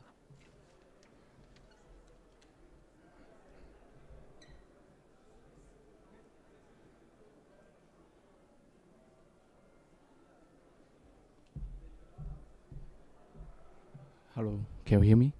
Thank you. So first of all, thank you very much for CAC to host this forum, and thank you very much for Deputy General to invite me to come to this event. And today is I would like to share some of Huawei's practices to how we can bridging the gaps for the digital services and bridging the gap between different countries, the digital capabilities. And so first of all, I would like to give a short introduction about the Huawei, what's the current market progress for Huawei. And since it's born at the 2017, Huawei Cloud has been expanding the territory in different industries, including the governments, the FSI, and internet industry. And it's growing faster based on the support by our customers and partners and global individuals. I believe that this is one of the foundation for Huawei to achieve in the current stage. It is by the support by the different parties support. And if you look at Huawei's global practice for accelerate the digital foundations, the first, I think, it is to building the regions globally. That's a foundation how the Huawei Cloud can serving different clients in different countries. So in current stage, Huawei Cloud has been building our regions in global 13 regions, and totally sum up have 19 available zones. And just in the Saudi last year, we launched Huawei Cloud regions with 3 available zones. By leveraging this region, we can provide the most advanced cutting technology by the cloud, the big data, AI, to serving different industry needs. So later on, I will share some of the cases where we are utilize the data and AI technology to bridging the gaps between the countries, as well as to bring the benefit to individual, to different industry. One of case we want to share here. It is in one country in Africa. In that countries, there's many fishers. They need to go to the seas, and there's the climate is changing. Climate change a lot, and there's a huge of dangerous if they go to the sea without knowing what is the climate.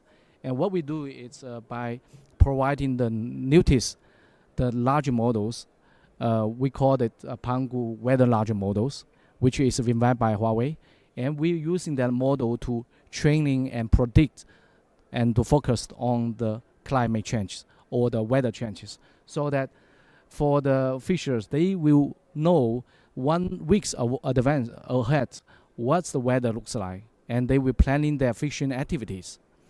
And the beautiful thing it is, this kind of technology doesn't like in the old day you need to set up very HPC, like hyper cluster computing, which is huge investment, require huge investment from the government, from the companies. It just require like few GPU server, and then you can set up this large model and run and to serving the fishing industry. Another case is I want to share here is about education. So we have been working together, like just now the lady, Miss Teresa mentioned about. We partner with different partners globally to bring in the newest education technologies, and by leveraging the remote learning and online learning technology to serving the students in the Egypt and serving the students in the Africas, so that even though they are studying in the rural areas, but they still can enjoy the latest technologies and enjoy the latest education resources. Another case here I would like to introduce, it is in the UAE. So we work together with one of entity which called Amkabu in the UAE together to build the education cloud. So by this cloud, it consolidate all the necessary resources and the platform and the application, and also the up-to-date the online courses. So to serving the students, the university students, and as well as the basic education students. Sorry. Okay. So there's another case, maybe some problem for the controller. There's another case I would like to share here. It is one cases for the fintechs. As we know that financial inclusion, it is a very big topic nowadays, and we have been worked together with the local partner in the Myanmar, which is considered one of the most undeveloped country in the world. We together to build up the payment platform, which from the 2018 to set up this platform, which called the KBZ Pay, and I'm personal to leading that system developments. We work with a local partner to start from zero to develop this payment platform, so the users and the citizens in Myanmar, they can leverage the smartphone to do the cash in and to do the cash out and transfer money. Just in the pandemic period of time, that everything was shut down. So the people leveraging that application to transfer money to his relatives, to his family, and do the business. So now this platform become a national platform in Myanmar, which is serving more than 17 million users. 70 million users, and the day-to-day the value transaction is huge. So we believe that this new technology can be really bridging the gaps between the most advanced countries and the undeveloped countries. And another case, thank you. Another case we want to share here is one case on the agricultures. As you know that China is also one of the with large agriculture countries. So we have kind of some of the advanced technology on the monometer IoT or advanced devices. So we bring this application and devices in Africa, in Latin Americas, to implement by hosting on the cloud and provide this application to monitoring the crop by weekly, by hour.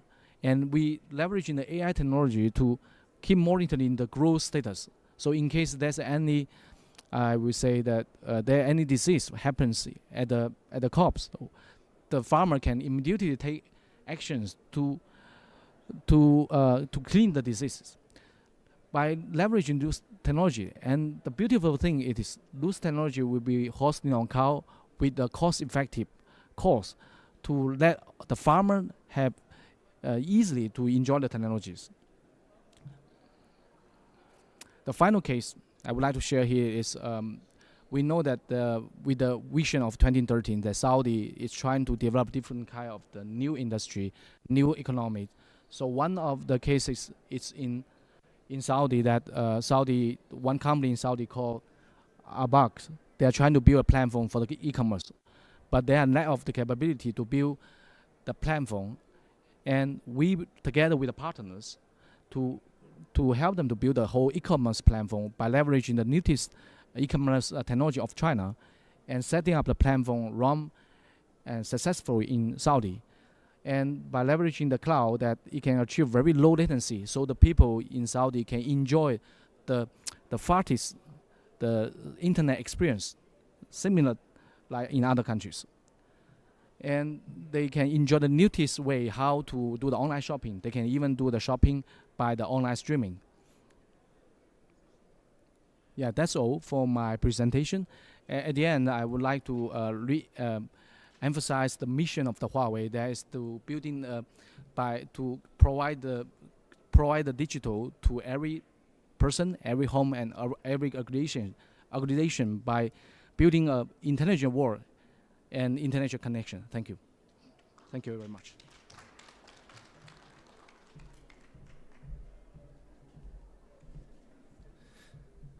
Thank you, Mr. Echo Lee, and for your wonderful sharing several cases on the cloud infrastructure and its application for the digital area.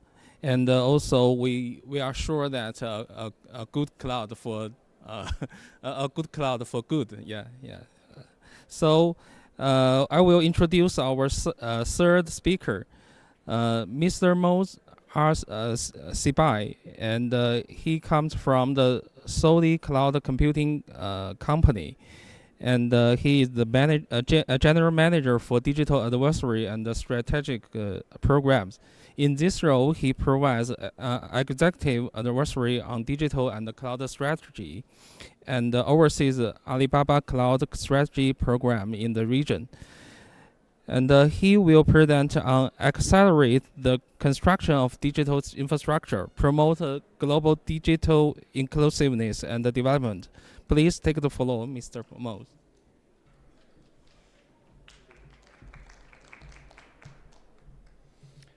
Hello, everyone, and thanks again for hosting me here. So I'd like to start with making a bold, if you like, a statement that I really think that cloud is the way to build the foundation for the digital infrastructure, and that is the cloud is the only way actually to do that. And why am I saying this? Because as we go through what I'm going to present, you'll see that cloud services and cloud platform become like electricity in a country, electricity in an economy, where they're fundamental needs for enterprises and for businesses. So if we look at the spend on the cloud, I've been going through different studies and different research, and one of the most conservative figures I've found that cloud spending by 2030 is expected to reach $1.35 trillion. I've seen studies that take it to 3 trillion and more. 40% of these will be from emerging markets. 40% of this spending will be from emerging markets. And when it comes to emerging technologies, 80% of emerging technology of AI will be actually run on the cloud. I'm just looking and figuring out that you're not seeing my slides, and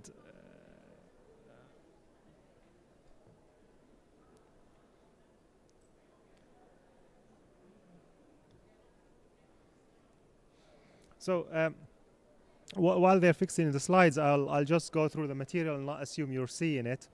So the other part, what if a company or a country or economy does not invest on cloud? I see there 3 risks. First, there's an opportunity risk, opportunity loss risk. Because from what we're seeing in research, and again conservative numbers in research, that for every $1 invested in cloud infrastructure, the return on GDP is 5 times, $5. So imagine no investment. No investment will lead to a significant opportunity loss. The other part is the international impact, the international investment impact. As you know, countries today, cities today are like companies. They compete. We compete for international investment everywhere. And countries who do not have the right investment in the digital infrastructure will have investment run away. And we've seen examples of this. We've seen positive examples where we've seen investments going to Singapore, to Malaysia, we've seen recent announcements just because of the availability of the cloud infrastructure and the digital infrastructure.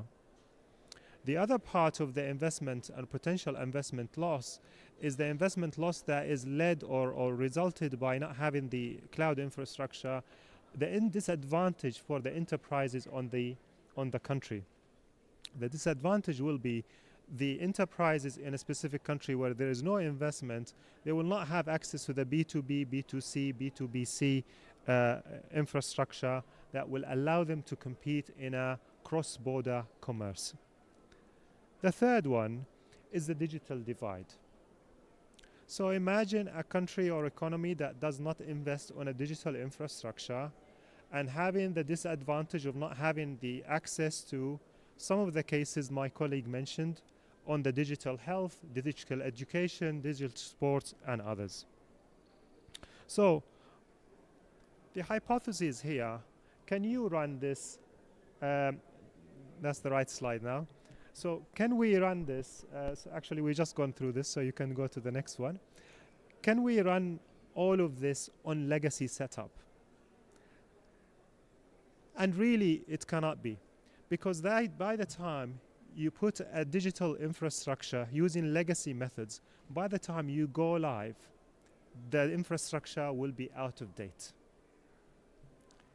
So cloud allows agility and quick time to value. And the other thing cloud allows is the ease of investment. So when we talk about AI and cloud today, normally I would say to customers, enterprises, or public sector entities that for any AI use case, you need 3 months to implement. Imagine with the legacy stuff. With the legacy, you need at least 18 months, or I would say, to build a data center, let alone to acquire infrastructure that sits on the data center. Then the other aspect is the data sovereignty. So 75% of today's population are governed by some kind of regulation around data and personalized data. So this is something else that we need to take into account, because when we say there is an enterprise advantage or economy advantage for the cloud, also we need to take into account the regulations that come with it. If we go to the next slide. So what did we do in Saudi, taking into account all of this? So SCCC, the Saudi Cloud Computing Company, came about. There's 2 slides ahead, please. So Saudi Cloud Computing Company came about with an investment.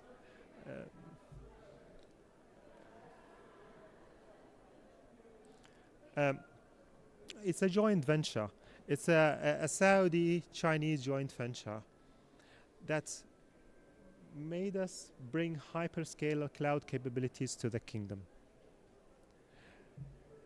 And towards the end of last year, as we sort of calculated, we were able to capture more than 70 to 80% of the workload by having the cloud in country, adhering to data sovereignty, but allowing the quick time to value. If we go to the next one.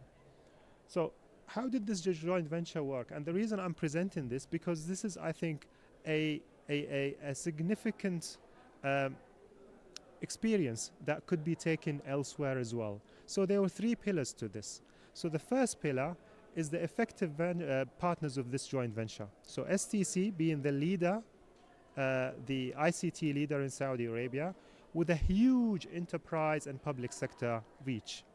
And the second part is Ali Cloud with a significant know-how and IP that we took into the market. The second pillar on this is being able actually to conform to all of the Saudi regulations, whether it's the National Cybersecurity or the CST regulation. And the third one, which is very important in there, is by having the right solutions tailored for the Saudi market, the right innovation to bring to the Saudi market. The other approach to add to this, to what we've done in this, that we looked at this with a holistic view. So we're not bringing an infrastructure alone. We're bringing with it the know-how, the ideation part, the implementation part, the tailoring and the customization part, so customer can realize the value of the investment they make. And add to this now AI.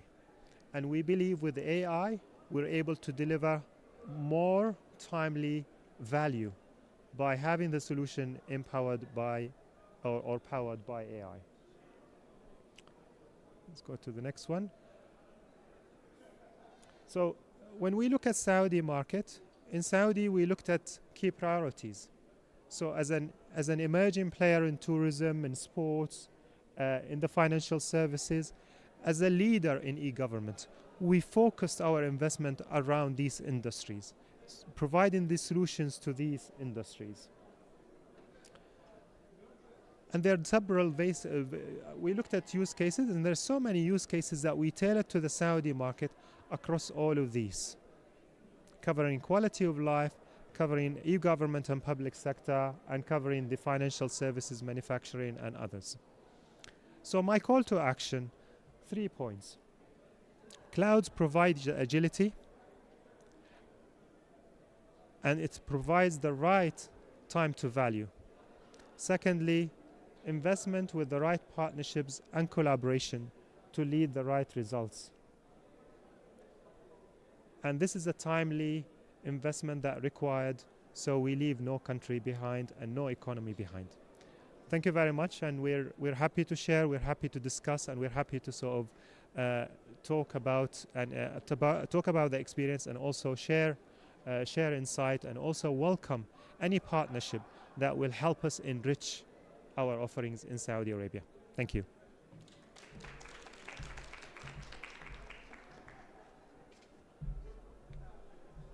Okay, thank you for your sharing on cloud, important infrastructure in the digital world, and its development with AI in Saudi market, and its benefit the government and also the people here. And thanks all the 3 speakers in their brilliant presentation in the first topics. Now we will move into the second topic, strengthen the innovation and the application of emerging technologies, bridge the global digital divide. In this part, we also have 3 distinguished speakers. Please allow me to introduce our first speaker, Mr. Dai Wei, Deputy Secretary General of the Internet Society of China, and he has extensive professional experience in Internet governance and the Internet-based public welfare initiatives, and he also served as the Deputy Director of China IGF, and he will present on joint efforts for an aging-friendly and inclusive digital society. Please take the floor.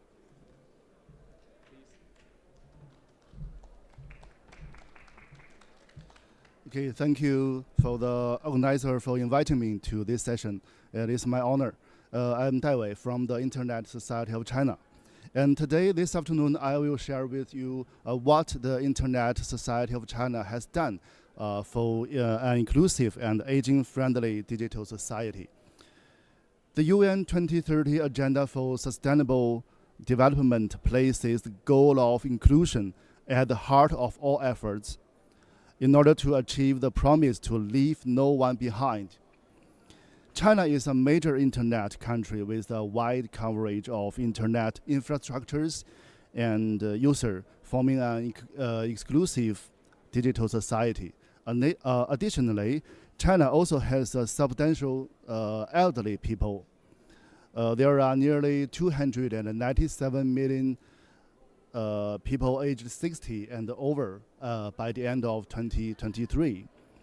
Among this big number, there are about 170 million aging people using the internet. So the digital technologies brought the convenience to our daily life and changed our life and works, so we can enjoy the services like online entertainment, online shopping, and online education, and so on. However, please bear in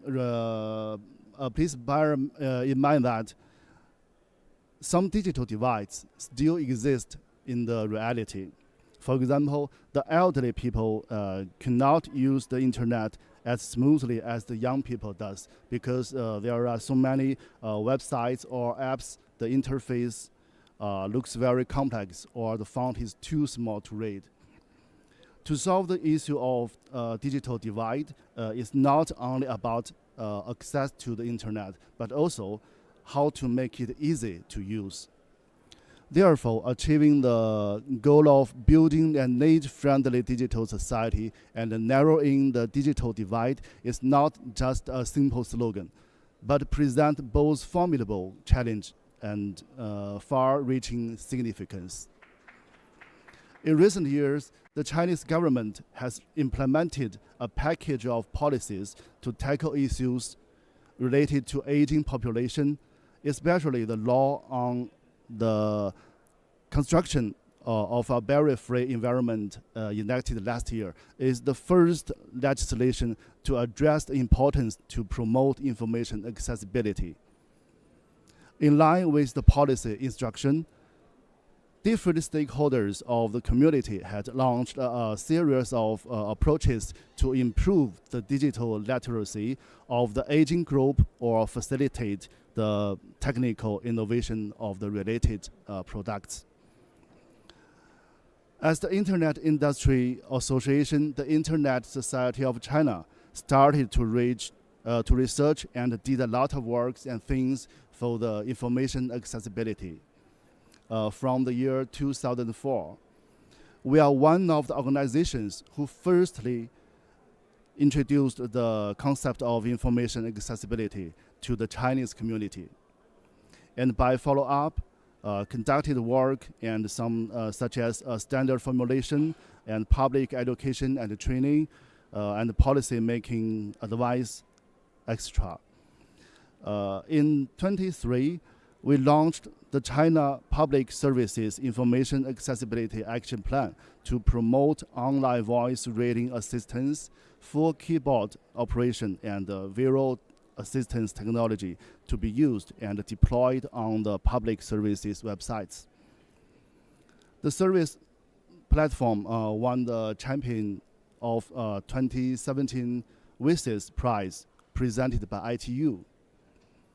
From 2021, the Internet Society of China undertook technical guidance for the public service websites in nationwide to update the interface or functions more easily to use for the elderly.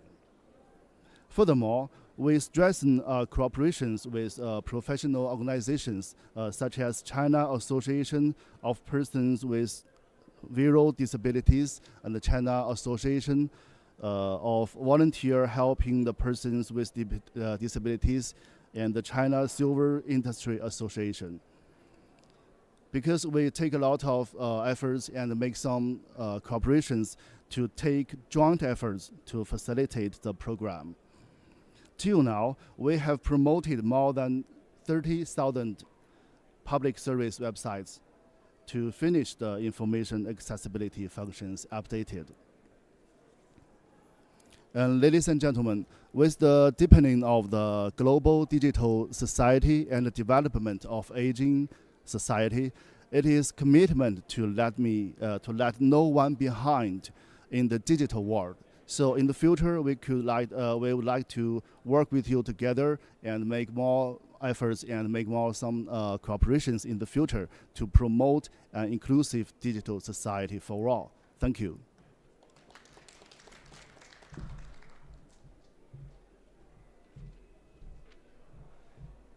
Thank you, Mr. Daiwei. It's sharing ideas on how to build an friendly and inclusive digital society, and the experience from China and the Internet Society of China. Our next speaker is from the university, Mr. Saad Haji Bakri, a professor from the College of Computer and Information Sciences at the King Saud University.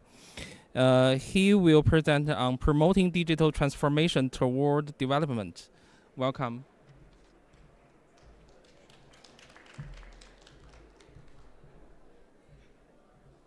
Assalamu alaikum wa rahmatullah. I'm glad to be here with you, this beautiful collection that we are thinking together about the future of the digital world.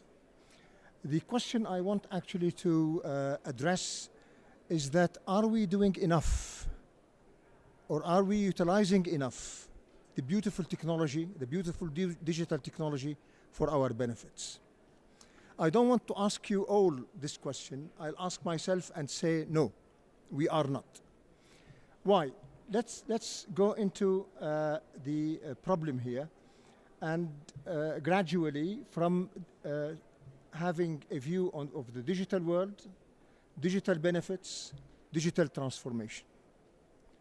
If we start with the digital world, the digital world has a certain issue that we have to recognize. It is accelerating. The growth is not linear. The growth is accelerating. And we are now reaching to what we call the fifth industrial revolution. The cyberspace, of course, is serving us with all the information that we need worldwide. No borders. So we need actually to utilize this for our benefits so that we can build what we call digital economy.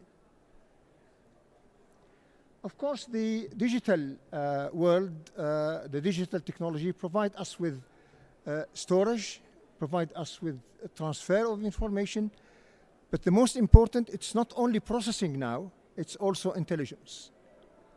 So we have to use all of these because they provide us all the services, all information services, with smaller devices, faster, cheaper, more intelligent, more secure, with new opportunities. If we look at the governance of the digital world, we have various levels, starting from the personal level, from how I use the digital technology. How is there standards for that? Is there rules for that? Organization level, of course, organization level, we have the ISO 27001-002 for the security. We don't have enough for the actual governance, the detailed governance. There is a small, of course, standard, but not widely known as the cybersecurity one. The national level, Global Cybersecurity Index, the international level, that the competition into that. We have all of these levels for the governance of the internet. Now we move to the benefits. If we look at the benefits of the digital technology, we can see tangible benefits, we can see intangible benefits. Intangible benefits may save us some health problems, like avoiding tension, avoiding something. And we have also, within these tangible and intangible, recursive benefits and non-recursive benefits. If we look at an example of a tangible benefit, of course, these benefits are for all. for individuals, for government, for business, for the whole society. But if we try to compute, for example, these with regards to, for example, the remote work. Remote work, we can estimate the saving for 1 million employee working for 230 days per year. We can calculate how the transportation cost from and to the work, and we can also calculate the saving of time, especially with the crowded areas of all cities of the world. If we do that, we can save approximately 38 billion Saudi riyal per year, only for 1 million employee. Are we doing that? We are not doing enough. Maybe we should do something about that in the future. If we look at the technology transfer, it's not a matter of technology. It's not a matter of having beautiful cloud computing. It's not a matter of providing a new artificial intelligence that provide us with many answers. It's important to look at a broad view. A broad view at the technology, the people using the technology, the organizations using the technology, the environment, the culture of all of these, the culture of the society, in other words, in addition to having a strategy for doing so, together with a time domain to do the improvement. How are we going to do the improvement? We can have all of these dimensions, the technology, organization, people, environment, into a strategy and try to develop over time using, for example, something like 6 Sigma stages for continuous improvement. Finally, I would like to recommend that we need to do more about technology transfer. We need to do more about utilizing the technology for our benefits. Our benefits is going to be great. So please think technology, organization, people, environment, and have a strategy for development for the future. Thank you very much.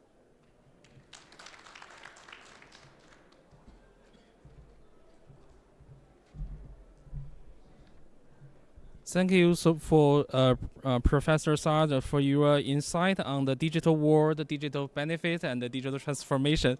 And I think we will work together to promote digital transformation toward development. And our final speakers is Mrs. Dalina, Deputy Director of the Journalist Institute of the Shanghai Academy of Social Science. And he is an active expert based on Shanghai, China. Her primary research interests include international governance of cyberspace, digital policies, and the political economy. And she will present on how to help seniors cross the digital divide and adapt to the smarter society, sharing the practice experience in Shanghai. Welcome, Ms. Dai.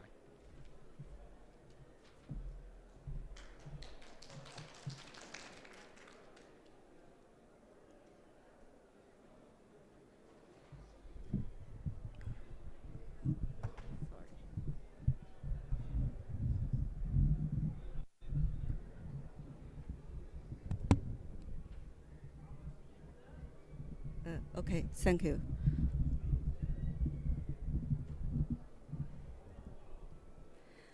Good afternoon, ladies and gentlemen. I'm Lina Dai from Shanghai Academy of Social Sciences.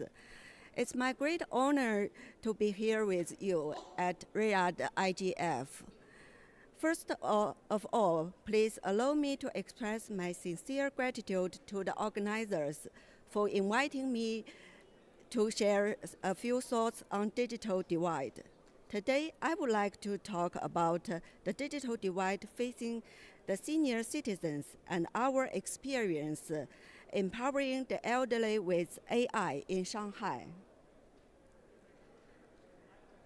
As digitization accelerates, our life relies more and more on the online apps, but these seemingly convenient tools can also bring digital barriers to the elderly, such as mobile payments, online appointment, and hailing taxi with a mobile phone. This have sincerely eroded the rights of the elderly people to enjoy the benefits of digitalization as much as other age groups. Shanghai is one of the cities with the highest degree of digitization and smart application in China. At the same time, it is also the country's first group of cities to enter an aging society, and it is the city with the highest ratio of the elderly in China. In recent years, the ratio of the elder in the population has continued to increase year by year. At the end of 2023, the number of elder people aged 60 and above has accounted for 37.4% of the total population. Chinese government has released 3 important plans to bridge the elderly digital divide. To enforce these plans and help the elder overcome the digital divide, Shanghai has accelerated the pace, moving from helping the elderly with digital technologies to helping the elderly with AI tools.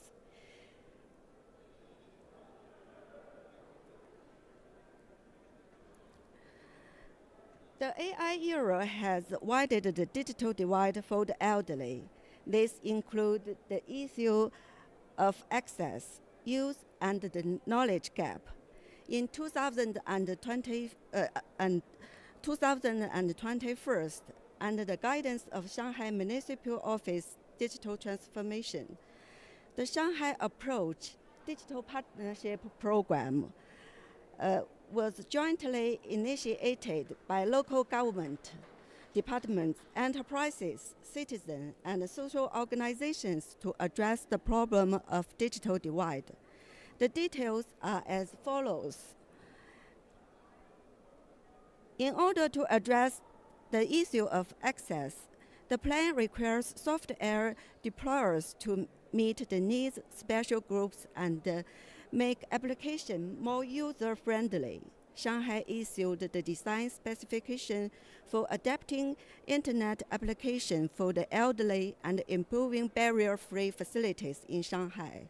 Specific programs were initiated to develop senior citizen-friendly applications that cater to their needs, such as large screens, big font, voice guidance, simplified versions, one-click access, and so on. The application example is Shanghai Residence app elderly-friendly version. In order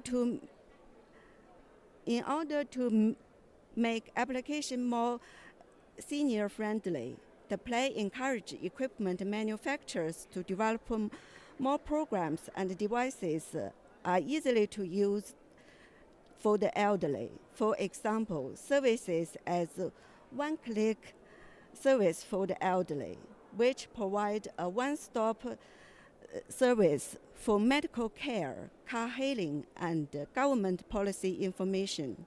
The elderly can contact call center in various districts through one-click phone calls, smartphones, television, and portable terminals, among other ways. By pressing one button, they can contact call center and access corresponding service resources.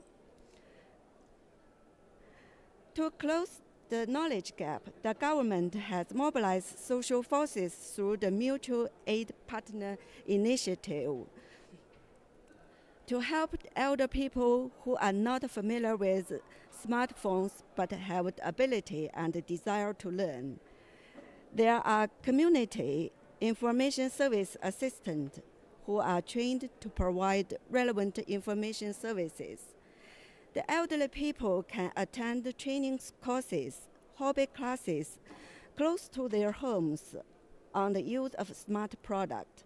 Young people, especially their children, are encouraged to help the elderly familiarize themselves with new equipment and technologies. A number of AI experienced testers are selected, and opinion leaders are nurtured among the elderly to give full play to their roles and influence. The Shanghai Elderly Education Working Group Office directed the completion of a study manual entitled Digital Partnership Program, How to Use Smartphones. As a megacity with a high ratio of the aged population, closing the digital divide is the call of the times and a brand new issue for the city's digitization efforts. At the same time, it is also a systematic project that concerns all aspects of the city and the well-being of all citizens.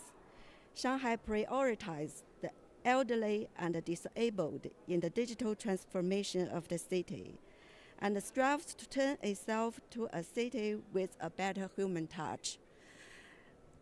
Above all, it's a brief introduction from Shanghai. Thank you for your attention.